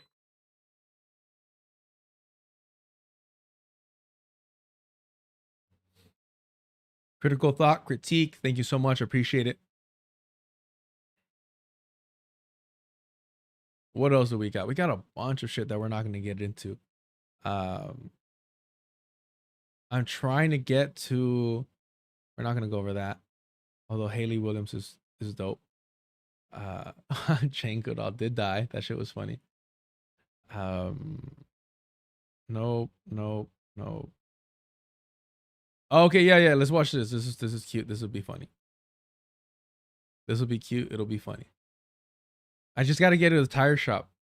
I'm trying to see if I can finally get my my tire replaced. So the stream isn't gonna go as long today. Democratic Party, y'all. Republican and Democrat kiddies cannot agree on what should be funded. Democrat kiddies want you to have health care. Republican kiddies do not. Republican kiddies control the Senate, House, and the White House, so they're using that to cut your health care and give money to billionaires. Democrat kitty tries to negotiate, but Republican kitty keeps running away. He has a vacation to get to. Uh-oh, suddenly the money you pay for your health insurance has tripled. Thanks, Republicans. Republican and Democrat kiddies cannot agree on what... Crazy, because when Democratic kitties controlled... Republican kitties control the Senate, House, and the White House. The Senate, the House, and the White House. They couldn't give us universal health care to avoid this fucking problem. But this confirms something for me. I'm okay with being wrong. But this confirmed that Trevor Moore might have been taken out by the government. I don't know if y'all seen this, but this is how it's done. This is the appropriate way of handling things. Look at this. In a universe that's infinite, like many theorize ours is, there are parallel worlds where every possibility lives. So a planet somewhere out there, their history the same as ours is written. The only difference is that everyone's a kitten. Literally stealing from Trevor Moore. Kitty history just like ours. Kitty dinosaurs to kitties driving cars. Kitty history somewhere in quantum space. Mathematically this had to take place. Kitty world wars and kitty masquerades. Kitty colonialism and kitty slaves. It's kitty history somewhere out in the stars. So fucking stupid, bro. They're so fucking stupid. I think they stole this. I mean, I don't know. The kittens, AI, it's all the same. Just like us, Kitty Columbus sailed until he saw land, but then quickly got off so he could poop in the sand. They formed the first kitty cities and kitty towns. Then they wake up at night just to run around. They had their own little kitty civil war, but found some string and forgot what they were fighting for. It's state rights. They were fighting for goddamn state rights. Don't forget that they were fighting for state rights. Little Kitty JFK got killed by Kitty Lyndon Johnson and the CIA. Then Lyndon doubled down on Kitty Vietnam, and they bought more helicopters and kitty bombs from a company where his wife was the main stockholder, and they made a kitty fortune for the war was over. Kitty history, cuddly planet like ours. A little kitty at the CIA who helped every time that shot. Killed Kennedy in Dallas that day. Did so darn well that his career got a push. A kitty named George H.W. Bush. He's made CIA director and vice presidents next, all while getting kitty Saudi Arabian checks. It's kitty history. Kitty's taking charge. Kitty Bush waits his turn to ascend to his throne. Gets his cronies in power. Kitty USA overthrown. The kitty Saudis know how he can repay his debt, so he starts a war with Iraq, their number one threat. Too good, too fucking good. So I don't know. I mean, I think that's a subliminal tin hat foil message from the Democratic Party confirming that the state took out Trevor Moore. They did some really good actual like fucking sketches. All right. That was just for funsies right there. I don't even know what I got queued up. Shit. Yeah, this was fucked up. There's a bit of a turn. In suburban. Let's take a pause. Let's take a minute. The Hamon is that dude from Whitest Kids You Know. I think so. Yeah, I'm pretty sure. Hold on. The Huskies complaining. You hear them.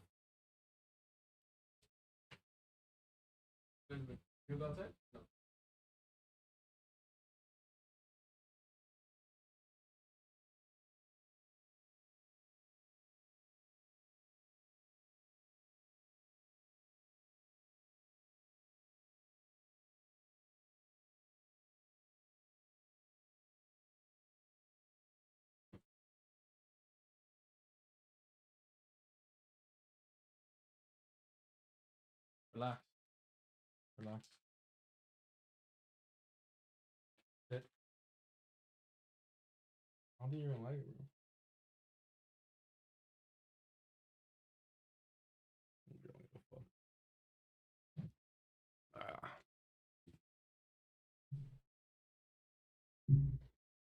Y'all haven't seen that?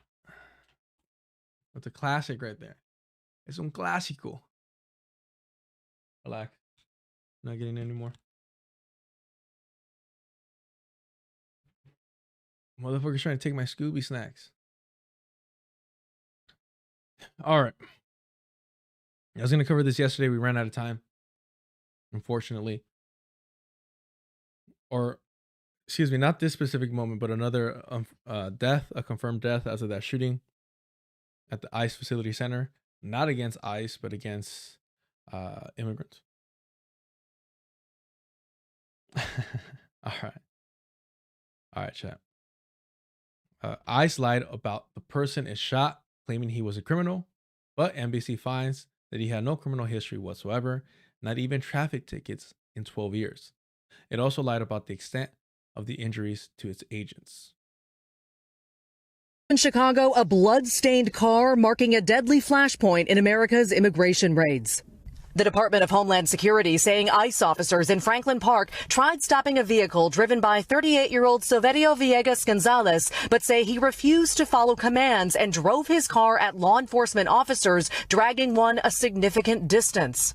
ICE saying that officer who sustained severe injuries feared for his life, shooting Villegas Gonzalez, who later died at the hospital. DHS describes the individual as a criminal illegal alien with a history of reckless driving, though a review of Villegas Gonzalez's publicly available records by NBC News found no criminal charges. Records show he pleaded guilty to 4 traffic violations, including speeding, the most recent in 2013.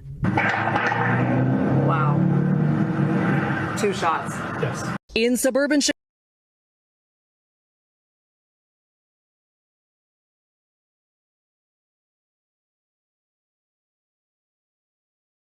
I mean, we're always criminals. That's the thing. We're always criminals. My frustration was, liberals came out, again, ignoring Biden's attempt to crack down on the border and give the presidency even more power, as if that's never bitten them in the ass before. Oh, illegally entering the country isn't this, it's that, it's just a civil, it's a you're not a criminal, you're this and that. You're brown, you look foreign, you're a criminal. It's that simple. It's not complicated. So we know for a fact that undocumented people commit less crimes than U.S. citizens.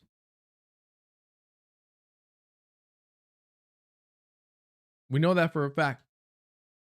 And still, they're branded as criminals.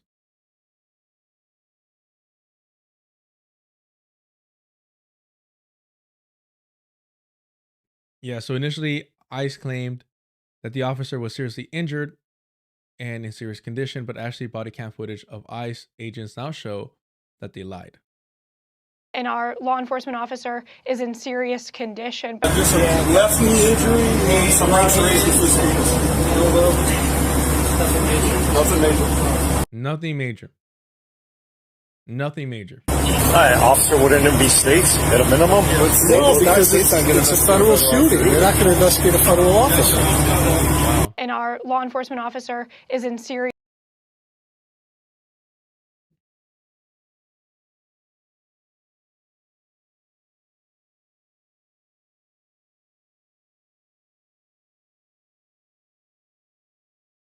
Come on now.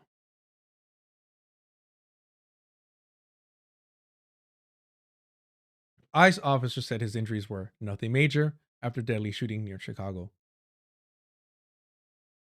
As 2 federal agents tried to revive a Mexican immigrant who was dying from gunshot wounds, one of them sought to explain the shooting. He tried to run us over, the U.S. Immigration and Customs Enforcement officer said in the body camera footage captured by a Franklin Park cop arriving at the Northwest suburban shooting scene September 12th. Video obtained by the Chicago Sun-Times show the blue jeans of the other federal agent were left bloody and torn, and he told local police that he was dragged a little bit. I'm fucking scrape over here. It's just a Franklin Park 8135, good FBI here. There is one subject shot in front of the VCA. He tried to run us over. Okay. He started one officer down the road. Okay, where's he at? No, he's not even. Mind you, he was trying to flee being kidnapped by the state versus he was trying to run us over. That's you? Oh, okay. I'm the driver. You're the driver? Yeah. Okay, get off the road.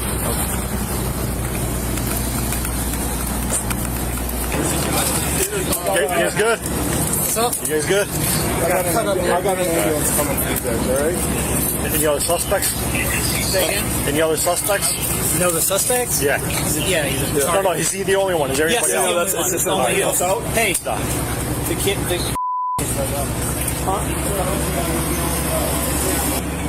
Just a Did you tell him about a camera? What did they bleep out? just a left knee injury and some lacerations for speed. Only one. Is there yes, anybody else? it's only you. Out? Hey, the kid,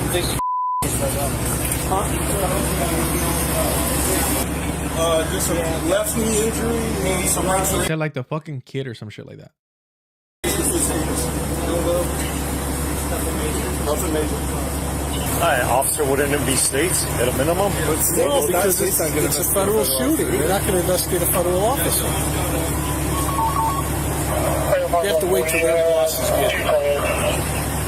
Yeah, I was standing down. They had pulled him over. They cut him off. They got off the car, trying to get him, but he reversed, and I was already pulling to the side. Yeah.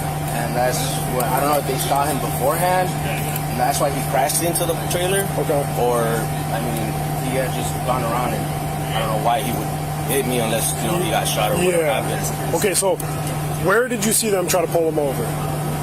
So he reversed. He reversed.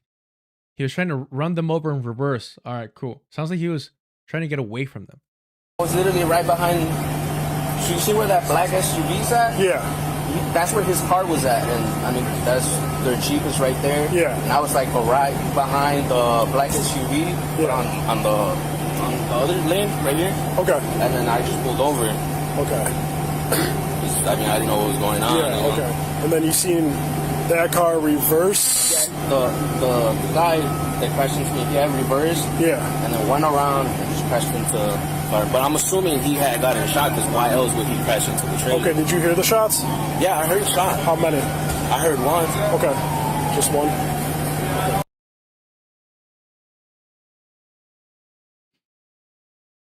A short time later, Silvero Villegas Gonzalez's body was moved from the street and into an ambulance by a group of firefighters and paramedics. He was later pronounced dead at Loyola University Medical Center in Maywood. Speaking over the radio, the federal agent told police that Villegas Gonzalez tried to use his car as a weapon, said his partner had suffered a left knee injury and some lacerations to his hand. Nothing major, the injured agent said. Nothing major, his partner echoed. Shortly after the shooting, U.S. Department of Homeland Security reported the agent sustained multiple injuries and was seriously injured when he was dragged a significant distance by Villegas Gonzalez's car as he fled a traffic stop. DHS officials said the agent had opened fire, fearing for his life. The injured agent eventually taken to a second ambulance, and his partner said he was going to follow behind, video shows. DHS said his condition was soon stabilized. I mean, I'd be shocked if he needed stitches. I think we're good, man, the second agent said as he began to drive off, just shooken up a little. He murdered somebody. He just shook him up a bit.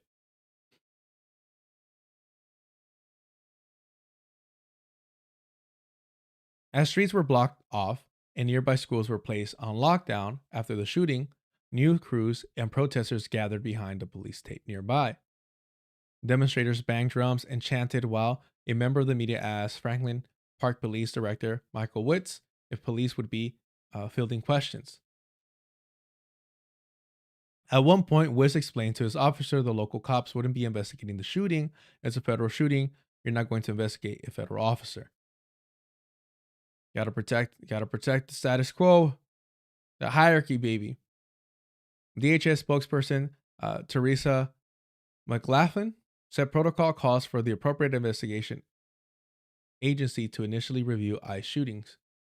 But she didn't answer questions about the body camera videos or say which agency is investigating the Franklin Park shooting. Apparently, the first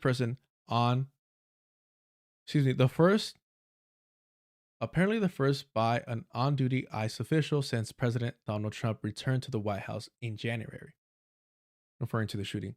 After another agency probe, ICE will follow up and review every use of force incident and any discharge of an ICE firearm, she said.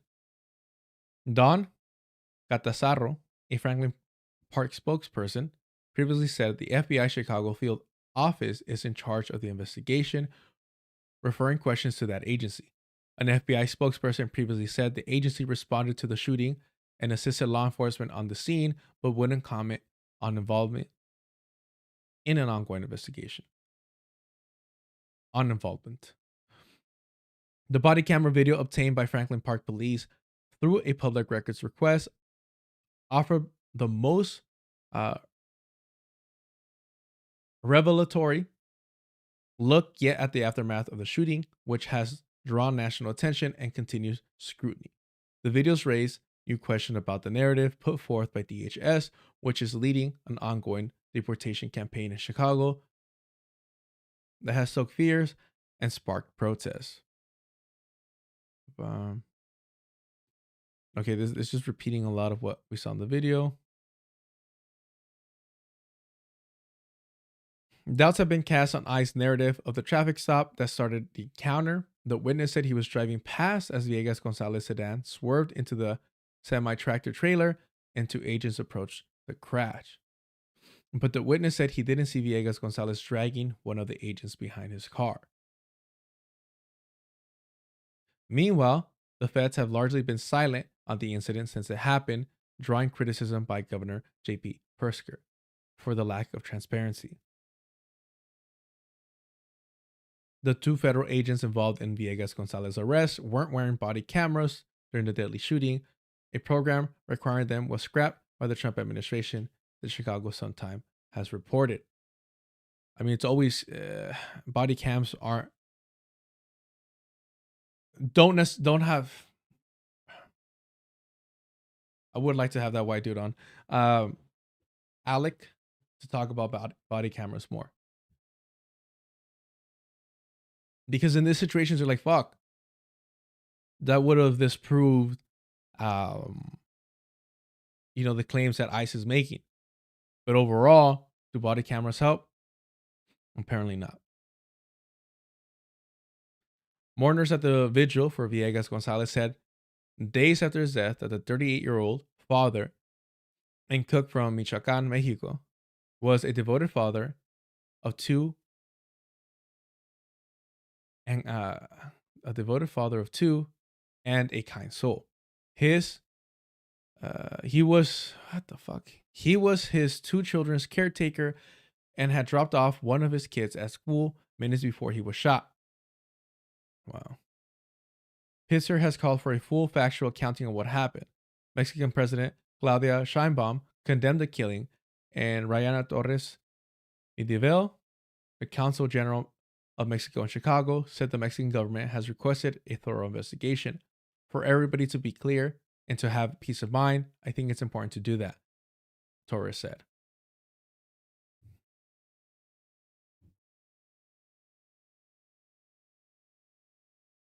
What did you say?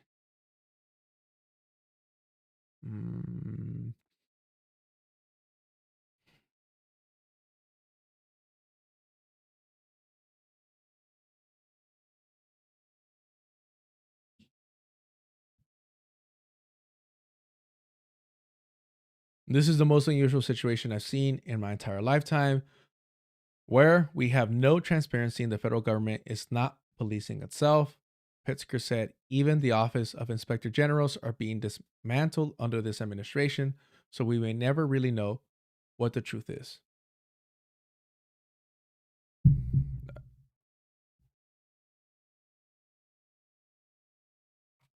The consulate has been in touch with the Villegas Gonzalez family here in Chicago and back in Mexico and is making sure his kids are taken care of. We are working with the family to see what their needs are and how we can help. All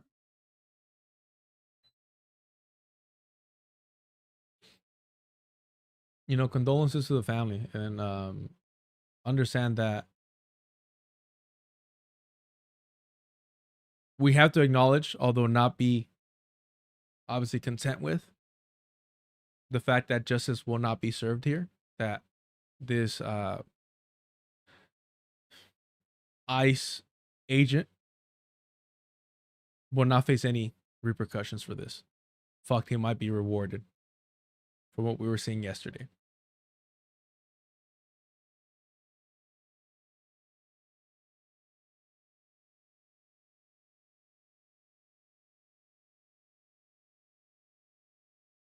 Here's another video, another angle.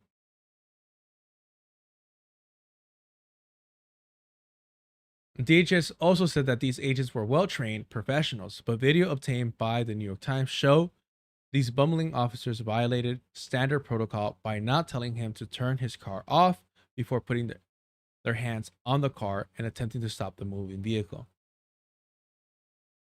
Yeah, their stupidity got him killed.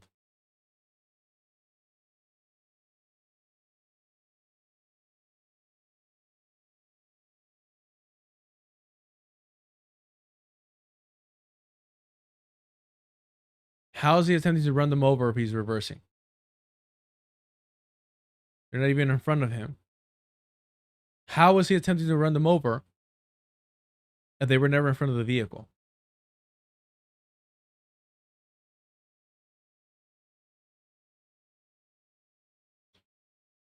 So he shoots at them as he's trying to flee. And this fucking idiot could have let go at any fucking point. And again, why would you hang on to begin with?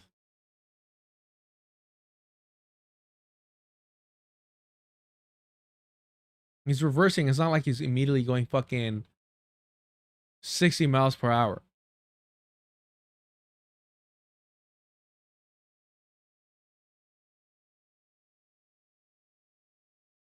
There's no reason why the interaction needed to happen at all. Well, yeah.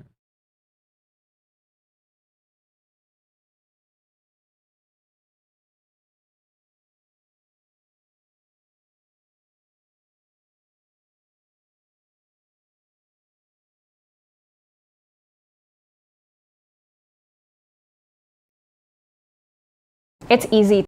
Go over that tomorrow. Same, go over this tomorrow. I just gotta go get my... I've been using my spare tire, so... Time about cars. Unfortunately, another death here. This is a few days ago. Second detainee dies after shooting at Dallas ICE facility. Miguel Angel Garcia Hernandez, a detainee who was shot at an immigration and customs facility in Dallas last week, died on Tuesday. His family and a spokesperson for Hispanic civil rights group LULAC announced. Garcia Hernandez had been on life support after a sniper shot at the facility from a rooftop in what authorities called a targeted act of violence towards federal immigration agents. However, all the victims were detainees. Always needing to make themselves the perpetual victims. Always. None of them got hurt. None of them got injured. The people that were shot at and died were the people that they were kidnapping. And still, it's about the fucking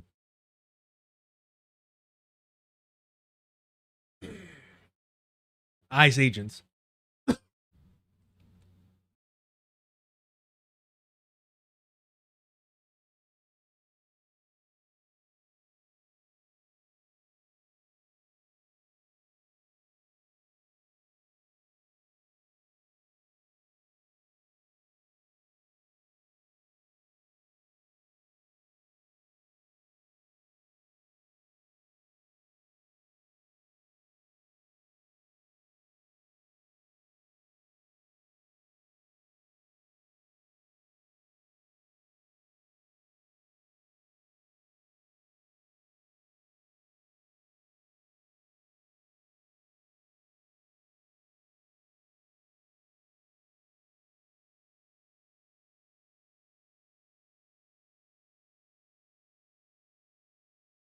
My apologies, y'all. I don't know how much of you heard. I tried to mute everything.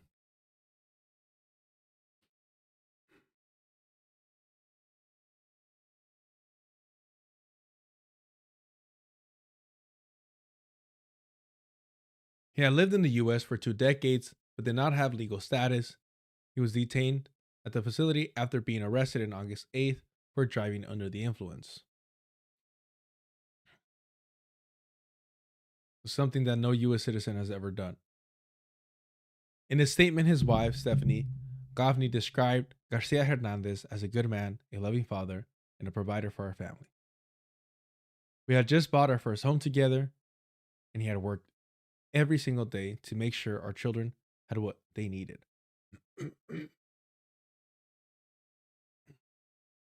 His death is a senseless tragedy that has left our family shattered.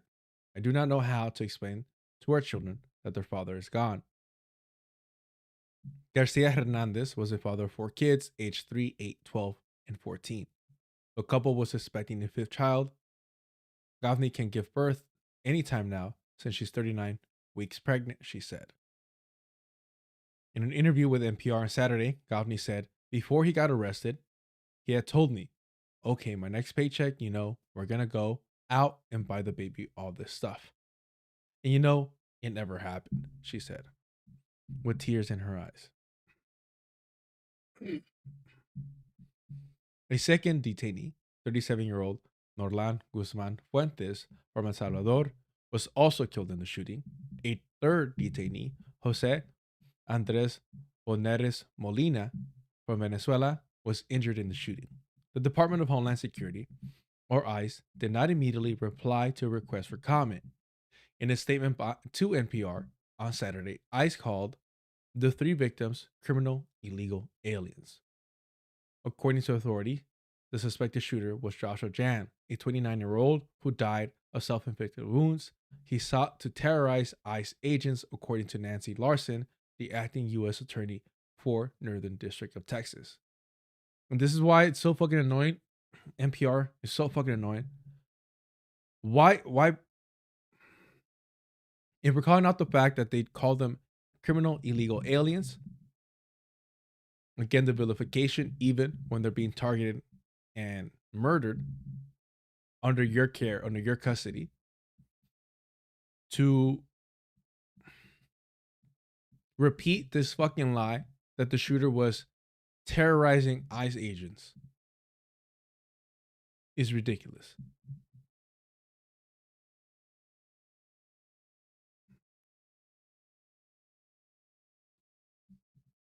It's fucking utter bullshit.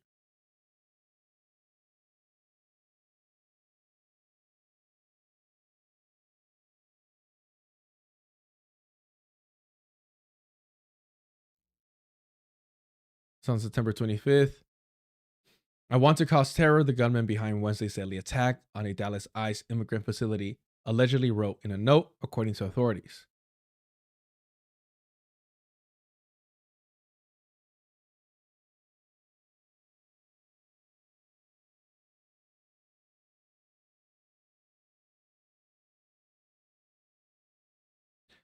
Agents found a collection of notes where Jan stated explicitly, yes, it was just me. These notes also included a game plan of attack in specific target areas. He wrote hateful messages against ICE employees, calling them people showing up to collect a dirty paycheck.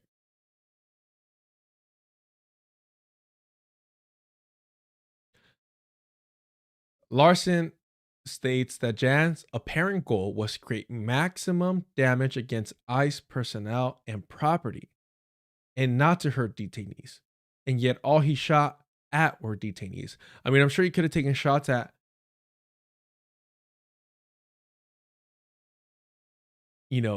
groups of people where there weren't detainees, if he was that adamantly against ICE. He hoped his actions would terrorize ICE employees and interfere with their work, which he called human trafficking, Larson said. Jan appeared to have ties to an individual detained by immigration authorities, officials said. Yeah, I need to see fucking evidence. There's a lot of claims being made here without evidence. Since the shooting, Homeland Security Secretary Kristi Noem ordered the agency to increase security at ICE facilities around the country. The Post also put blame on rhetoric from the far left.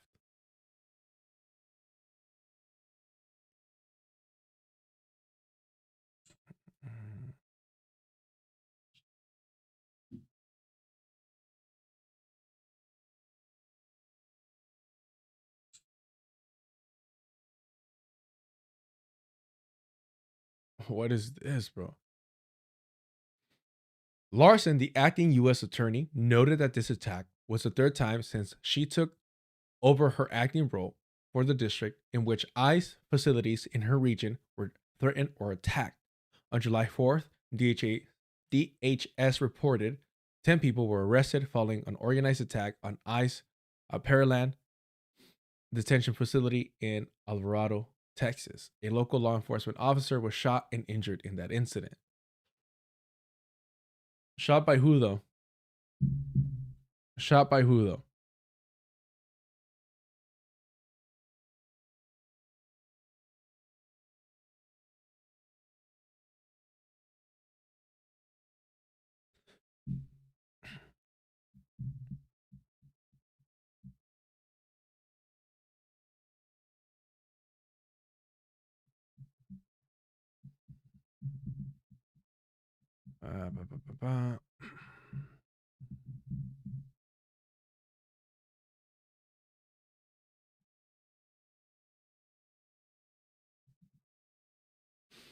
On July 4th, a group of 10 to 12 people were wearing all black, shot fireworks towards a Pearland detention center in Alvarado, about 30 miles south of Fort Worth, according to... Okay, so fireworks. An Alvarado police officer who responded to the scene was shot in the neck, taken to an area hospital, treated, and released. No employees at the detention center were hurt, officials said. But shot by what? Fireworks?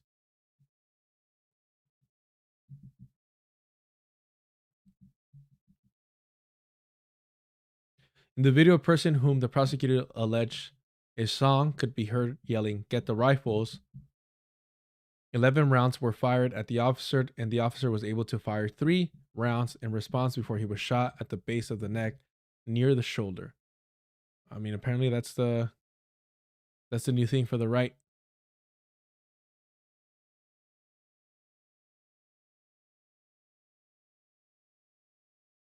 Prosecutors allege Song was the sole shooter who fired rounds during the attack, despite several guns and gunshot residue being found on the other suspects' property and bodies. Investigators allege that Song was the lone shooter because they say his DNA matched that of the DNA found on a mask near the one weapon used in the attack, FBI Special Agent Clark said during a cross-examination.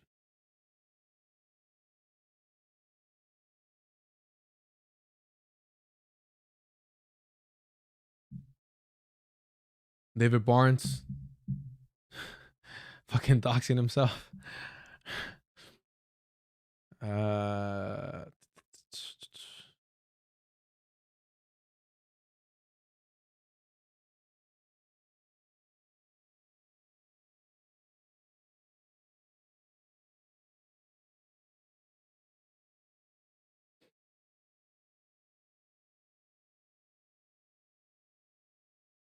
Interesting. Yeah, it's crazy I didn't hear much about this. The following month, the agency said a bomb threat was made against the same Dallas facility Jan targeted. On August 25th, an alleged suspect, Bratton Dean Wilkinson, showed up at the entrance of the office claiming to have a bomb in his backpack. Wilkinson, 36, showed a security officer what he claimed to be a detonator on his wrist. DHS said Wilkinson was eventually taken into custody and charged with making terrorist threats. I mean, that fool sounds like mentally ill. Huh.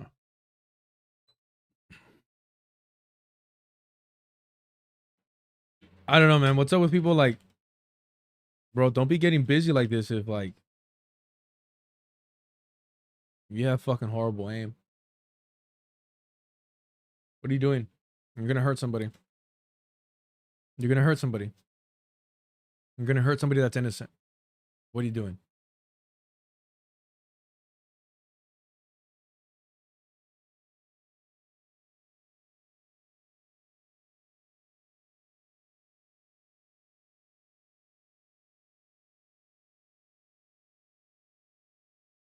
Spoke to one woman who actually lives in this building, and she says she was detained by ICE agents overnight, and she says they took everyone and then asked questions later.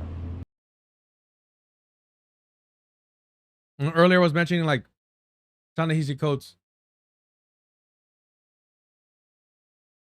Genocide against Palestinians will normalize atrocities and actions committed against the black community, because anti-blackness takes precedent over even anti-Muslim, xenophobia. These motherfuckers are just like turning Chicago into like a legit war zone, a training ground. I mean, Trump called it that, right? Trump. Actually, I'll find it right now. I know exactly where to find it. Let's go for this first. They just treated us like we were nothing. Patricia Fisher says she came out to the hallway of her apartment complex on the corner of 75th and South Shore Drive in her nightgown around 10 Monday night, only to find ICE agents yelling police. It was scary because I've never had a gun put in my face. They asked my name and my date of birth and asked me did I have any warrants, and I told them no, I didn't. She says she was then handcuffed and released around 3 a.m. Fisher says she was told if anyone had any kind of warrant out for them, even if it was unrelated to immigration, they would not be released. Citizen App video shows the chaotic scene overnight. Neighbors tell us there were dozens of ICE agents. Neighbors like Ebony Watson says they ducked for cover as they heard several flashbangs go off. They was terrified. The kids was crying, people was screaming. They looked very distraught. I was out there crying when I seen the little girl come around the corner. Because they was bringing the kids out too. Had them zip tied to each other. That's all I kept asking. Where's the morality? Where's the human? One of them literally laughed. He was standing right here. He said, them kids. Watson says budget trucks and military-style vans were used to separate parents from their children. Other neighbors say they saw agents destroying property to get in the building. And they had a big 15-inch chainsaw with a round blade on it, cutting this fence down. We're under siege. We're being invaded by our own military. The FBI did confirm this morning that they did help the U.S. Border Patrol carry out a targeted immigration enforcement operation in this area, and they say they have been supporting these efforts at the direction of the U.S. Attorney General.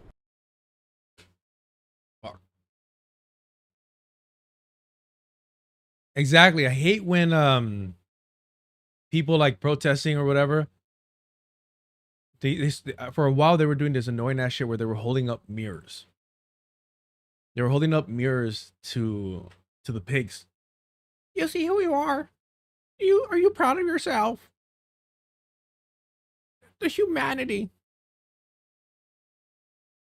They're proud. Their families are proud.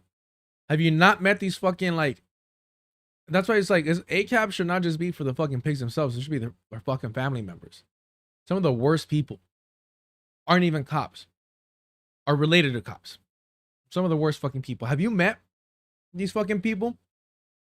I've unfortunately been close to somebody who wanted to be a fucking pig. Used to be close. Working their way up, and I remember like this is years ago. Posting a photo, I got a fucking ticket because I just got in my tags. But I was on my way to school. I'm like, I'll just put the tags in the parking lot like once I get there. I was running late like always. And I get pulled over and he goes back to his car and I take like a photo. And then he comes back and he goes, oh, I'm going to give you a ticket for not having your registration displayed. I'm like, I have it. Like, it's right here. Like, I have it. I just haven't had time to actually apply. He goes, well, it has to be. He's like, yeah, I don't care. It has to be on. I'm like, yeah, I'm gonna put it on. He goes, well, it's not on right now, so here's the ticket. Like, all right, dope, cool. And this fucking idiot, she messages me because I posted that on my story. She goes, oh, who was it? I might know him, this and that. And I'm like,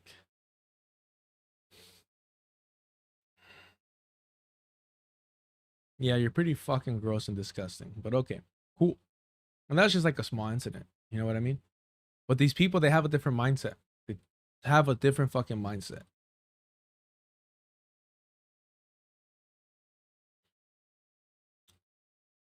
Amira, this was discussed this morning on the Remix Morning Show. I didn't get a chance to watch it this morning. I woke up late. I'm not going to lie. They might have shown you this too then. Because Baraka mentioned this. If any black person within the borders of this racist settler state think that this kind of action is not coming to a town or city where you reside, you don't understand the history of this country. You are The killers, thugs, the criminals.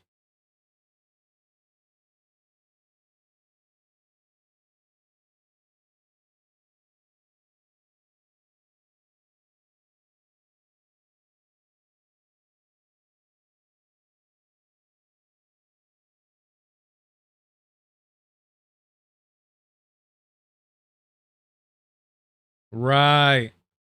Totally. Oh, shoot. Here we go. Totally Trandaragua. It's hard to see, but there's a helicopter right there on this building. And that helicopter has just inserted snipers for the protection of all these federal agents you can see entering the building.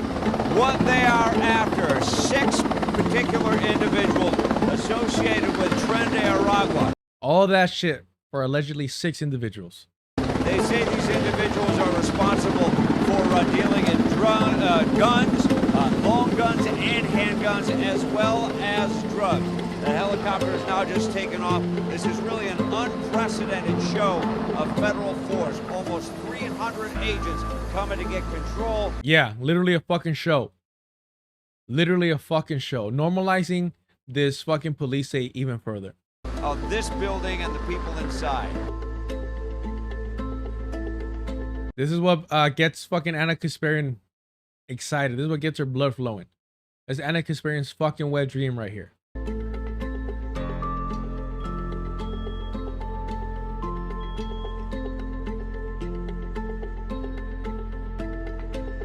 It's hard to see, but there's a helicopter.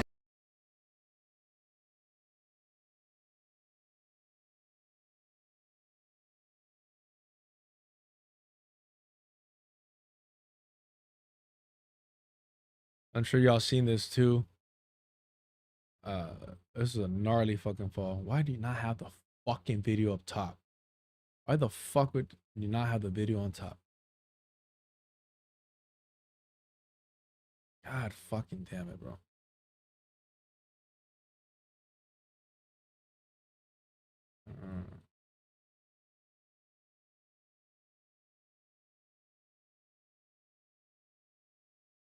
Here it is. No, this is just fucking. Come on, man. Come on. Damn, that's a hard fucking fall. That's a hard fucking fall. You hear the fucking thud. Come on, man. Come on.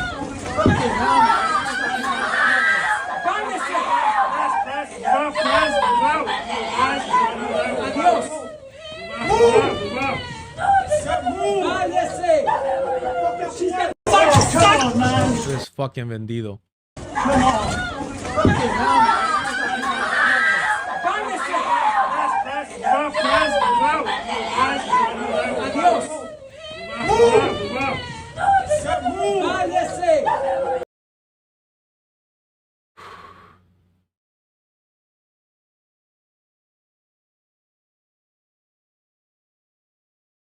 This fucker's terrorizing people's families. He's got a family of his own. Come on, man. Come on. He throws her. He throws her.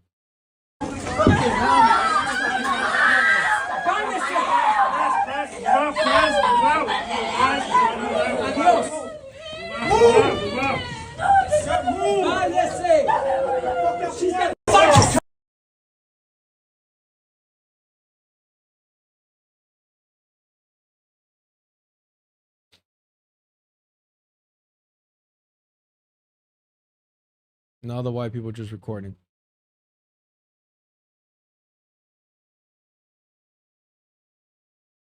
This is the one I was looking for. Get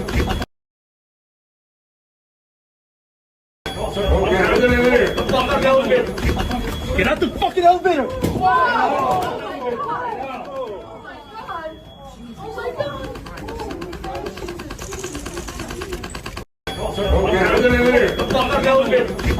Get out the fucking elevator! Wow! And you look at this was brown. This was black. Maybe a white dude over here. Get out the fucking elevator! Wow!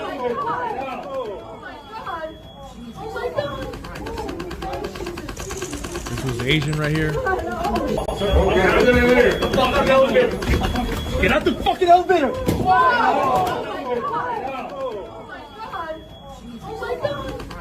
Fucking black, brown, yellow, and white. The American fucking dream over here.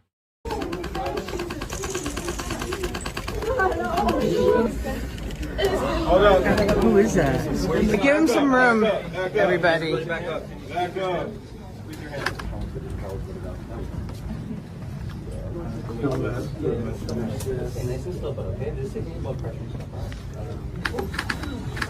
You want to go with the? Yeah, I got. Oh, you want? Yeah. If you want to help me, you go right now. All right.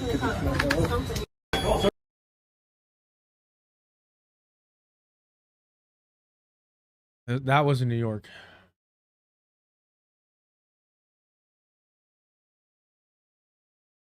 Man. Time is it? I got like a couple minutes. It's gonna take longer. Fuck. Oh, I guess I technically have to go over this. Bro, come on, man.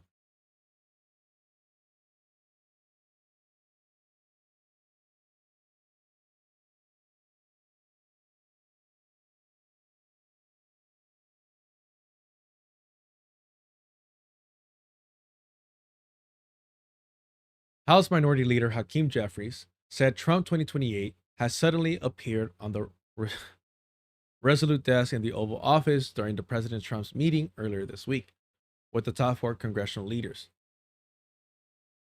Trump released a photograph on Truth Social of the leaders sitting around the desk with the hats in front of them. Jeffries told CNN in an interview that Trump didn't try to hand the hats to him or Senator Minority Leader Chuck Schumer, but instead they just showed up on the desk. Fucking A, bro.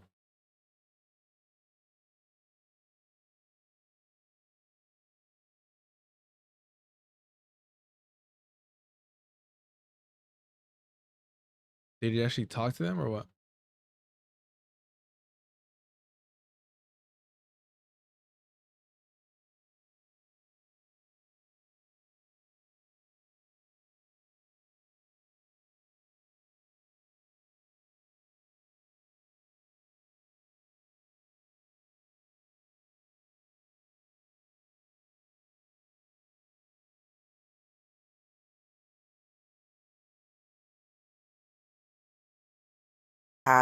What was your reaction?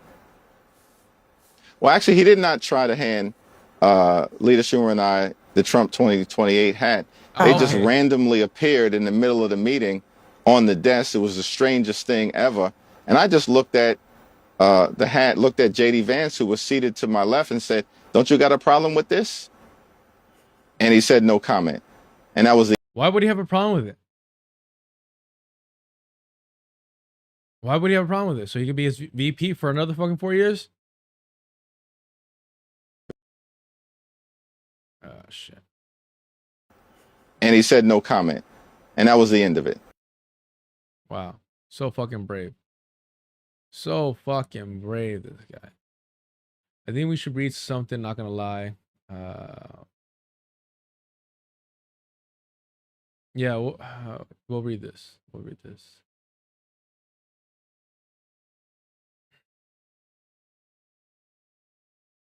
Yeah, and then I've even heard liberals being like, oh, Trump thinks he's going to run for a 3rd time. Watch him try, and we'll see how Obama crushes him. That's how fucking delusional they are. That's how fucking delusional they are. They're like, yeah, go ahead, run for a 3rd time. But Obama's going to step up and beat you. Bro. You think if he's going to run for a 3rd time that it's going to be a fucking fair election in any degree?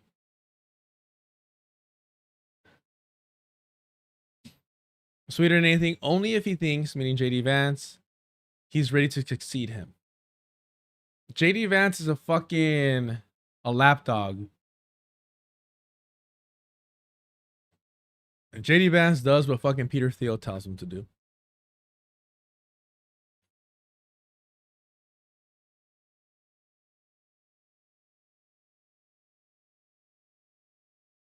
All right.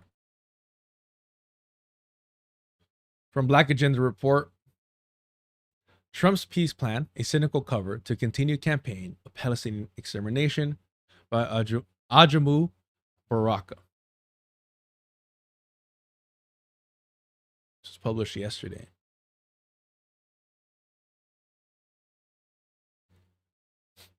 If you haven't already, always make sure to follow Black Agenda Report. We got to tap in to Black radical authors, intellectuals, political commentators in order to wash away the passivity, the cowardness, the spinelessness, the brain rotting disease of the liberal Wonder Bread tubers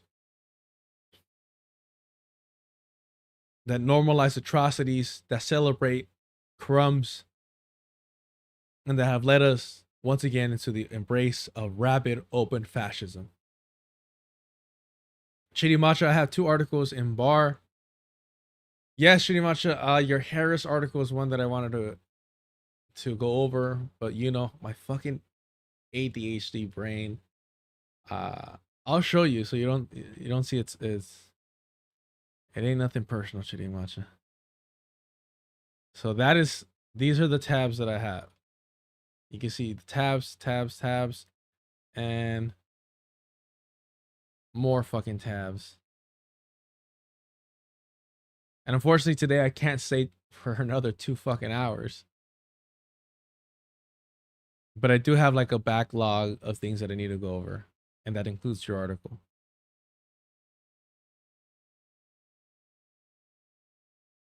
Jean P. Gary III, there are impediments to Trump running for a 3rd term. The Constitution, the ability of the state to keep Trump off of state ballots.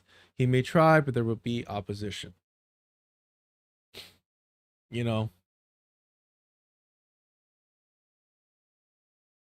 I don't think he'll do it because his age, and I don't think he has to fight in him anymore. But I don't think that any of those things would have stopped him if he was younger.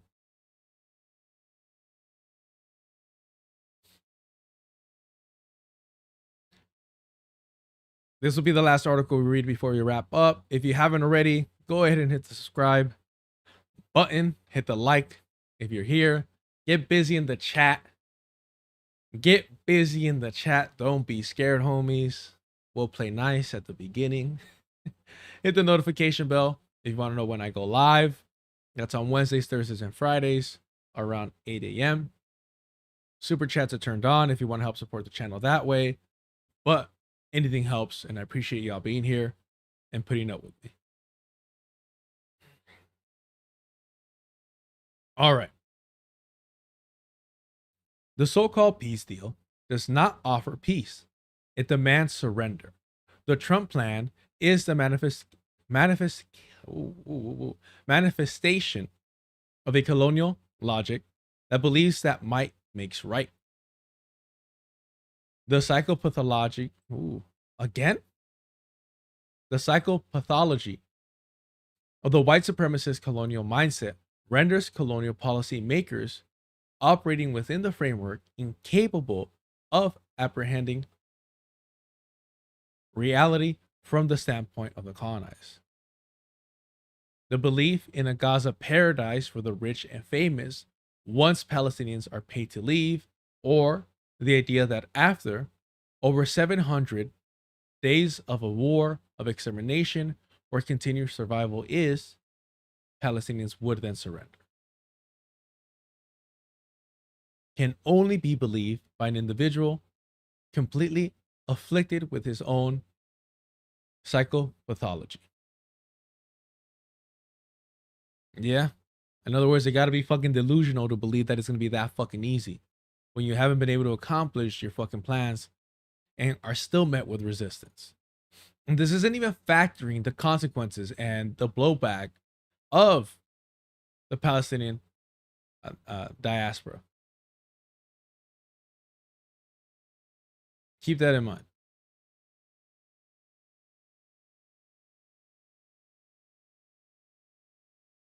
Yes, this is Trump's 20-point so-called peace plan, released on September 29th with indicted war criminal, indicted war criminal Benjamin Netanyahu at his side.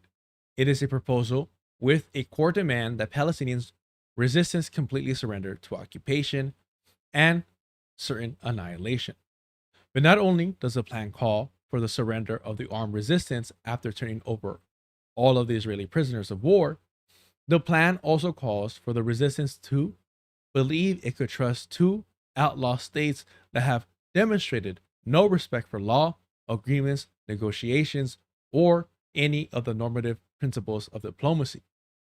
Does the Trump administration not understand that when you control the resistance into a negotiation process and then you allow Israel to try and murder the negotiating team, it does not engender much faith that you can be trusted?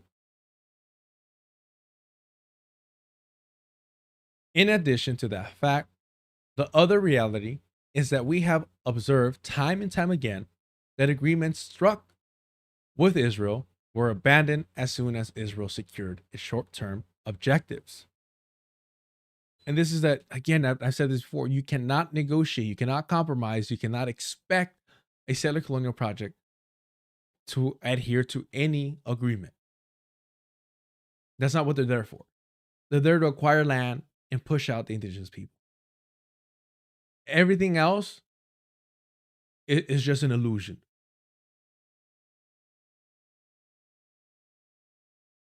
This is how the agreement is supposed to proceed.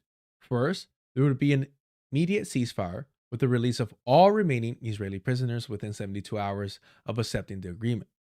Israel would then release Palestinian prisoners, including women and children who are being detained by the occupation forces. Then, instead of a full withdrawal from the Israeli occupation forces to pre-October 7th borders, a consistent demand from the resistance, the occupation forces would maintain control over a buffer zone in Gaza. And that buffer zone is just acquiring more land and positioning yourself for the expansion into Gaza and establishing Greater Israel.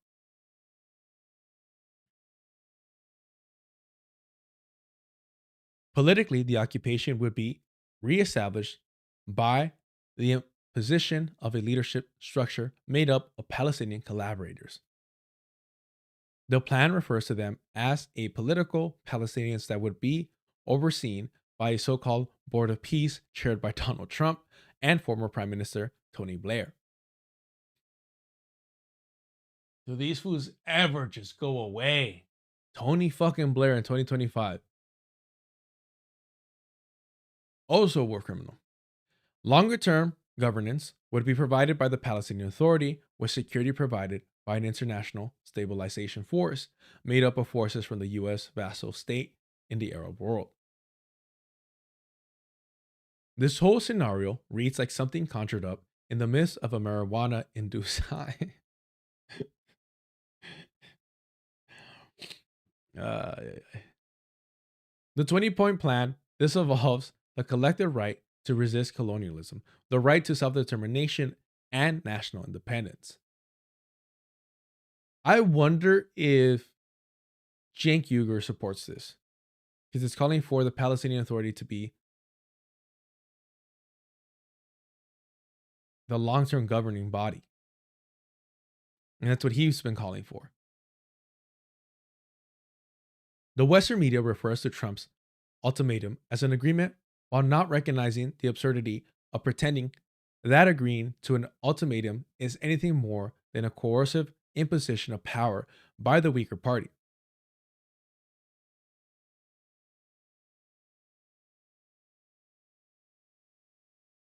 By the weaker party on...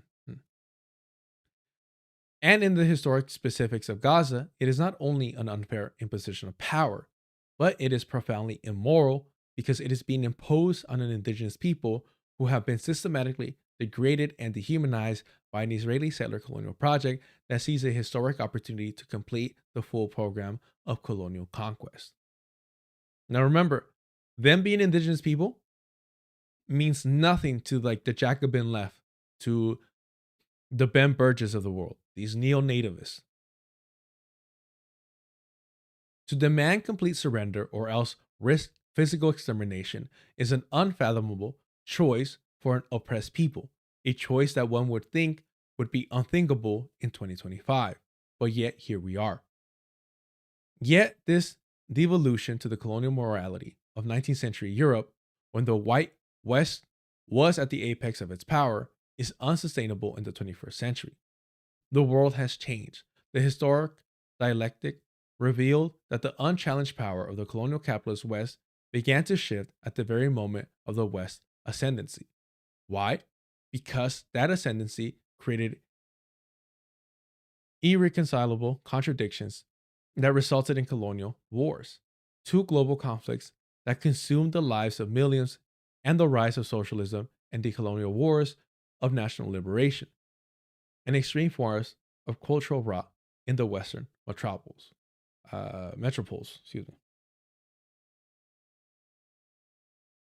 Beginning at the end of the Second Imperialist War, World War II, collective humanity began to move towards establishing a new world, a world that had at its ethical and moral center principles that were incompatible with the material realities of the world organized in the service of capital and parasitic colonialism in all its forms. I will say this, I love when it's called, the wars, the imperialist wars, the wars of imperialism. That is so fucking accurate. I hate just World War II. It's so simplified.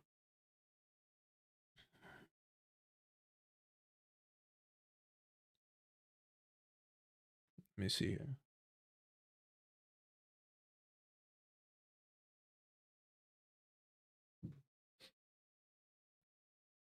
The right to self-determination, to national sovereignty, to people-centered human rights, reflected in the provisions of the United Nations, Nuremberg principles, international law, in the spirit of Bandung, legitimized the rights of the oppressed, the colonized, to resist and to defeat colonial oppression. The Palestinian anti-colonial struggle has been erected on this foundation. The decision by Israel and the U.S. to impose conditions reflected in the U.S. administration's plan is patently illegitimate and delusional.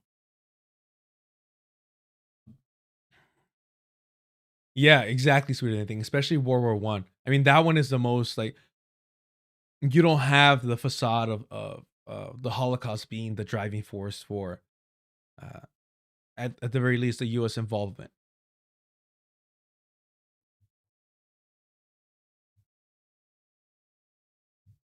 The U.S. plan serves Gaza from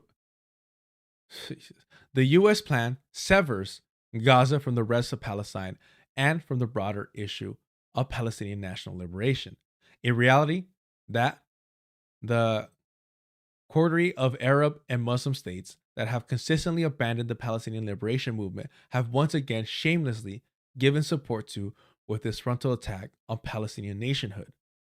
And while it is understandable that the nations of the US, EU, NATO axis of domination would lead their support to the gangster regimes in Israel and the US, the Russian Federation's endorsement of the Trump plan should raise serious questions as to why it would support a process that could result in the potential obliteration of the Palestinian project.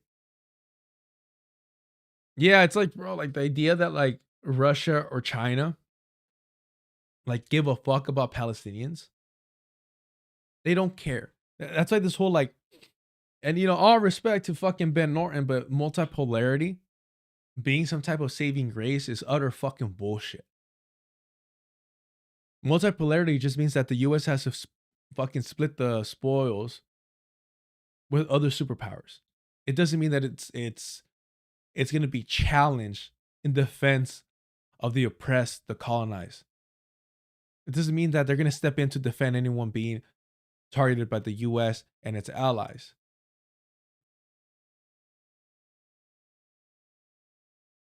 It just means that they're going to want their territory respected.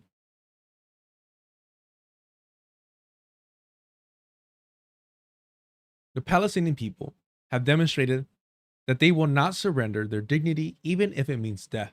So all the decisions being made by the two criminal states regarding how governance would look, what states would be involved, is almost comical if it were not so serious.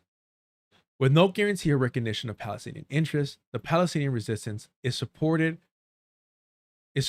to just betray their national aspirations and dignity. What Trump has done is provide further evidence of his criminal complicity in one of the most horrific crimes in human history. Where the Democrats started and the Republicans are going to try and finish. The announcement by the U.S. administration to support the continuation.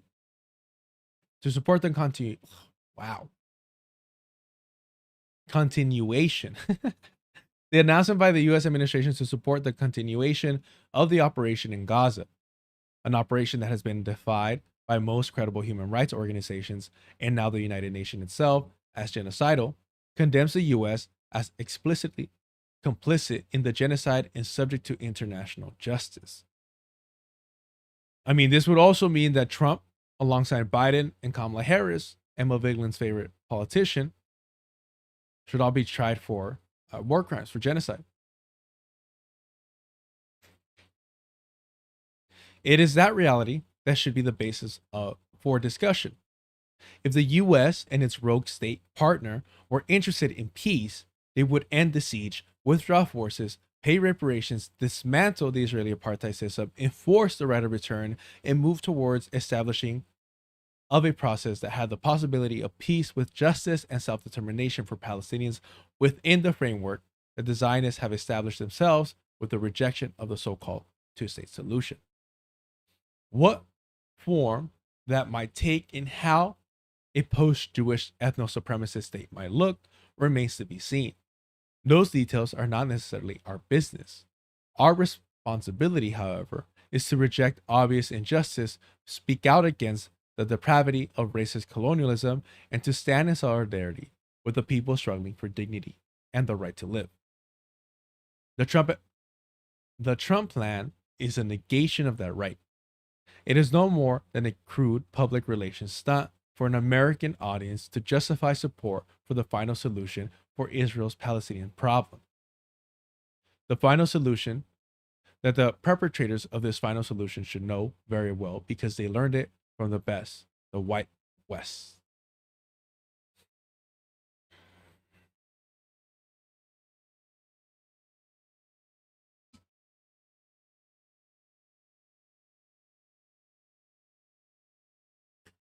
It's so it's exhausting the performativity of it all, right? Like how performative it all is. It's exhausting in the sense that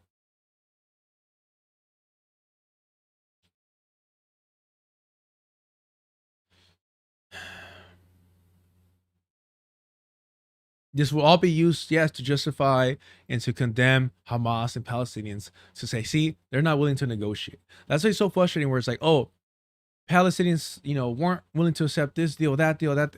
It's because it's never mattered. The deals have never mattered. The deals have always been used as a PR stunt to buy time until the world looked away, until the world got used to the pitch of the yelling and the screams, before the Zionist entity can move further into depravity, into barbarism, and exterminate more Palestinians. And everyone that voted for the Democratic Party is aiding and abetting that normalization. Now, you might say, oh, well, Kamala Harris, Genocide Joe, would never have done this. They would have done something differently. But are you really going to lie to yourself? Are you going to lie to people around you and say, hey, Kamala Harris, Joe Biden would have held Benjamin Netanyahu and the Zionist entity accountable for its genocide? Of course not. Of course not. There would be no repercussions. There would be no consequence. There would be no justice.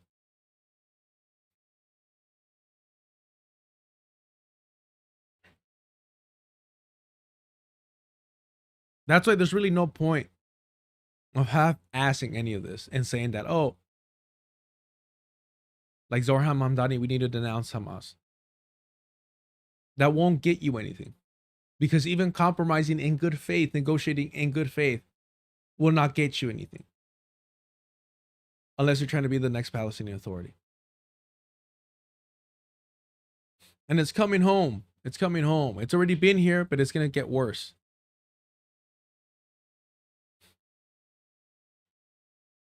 This is what I was going to pull up earlier. Look at this. And then I told Pete, we should use some of these dangerous cities as training grounds for our military, National Guard, but military. Because we're going into Chicago very soon. That's a big city with an incompetent governor, stupid, stupid. They threw him out of his family business. He was so stupid. I know the family. Look how tired he is. We're just lucky that he's this fucking old. He becomes governor. He's got money. Not money that he made. But he ran for governor, he won, and now he criticizes us all the time. And last week they had 11 people murdered, 44 people shot. The week before that they had 5 people murdered, 28 people shot. Every weekend they lose 5, 6. If they lose 5, they're considering it a great week. They shouldn't lose any. Very important mission. And I told Pete. But this first part is the important part, where the pettiness takes over. We should use some of these dangerous cities as training grounds for our military, National Guard, but military. We should use these dangerous cities as training grounds for the National Guard, for the military.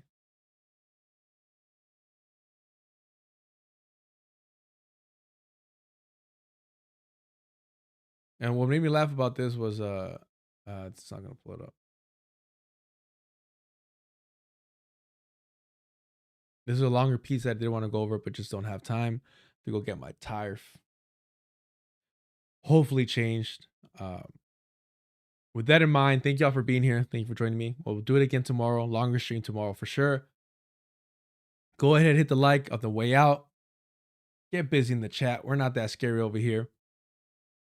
Hit the notification bell so you know when I go live.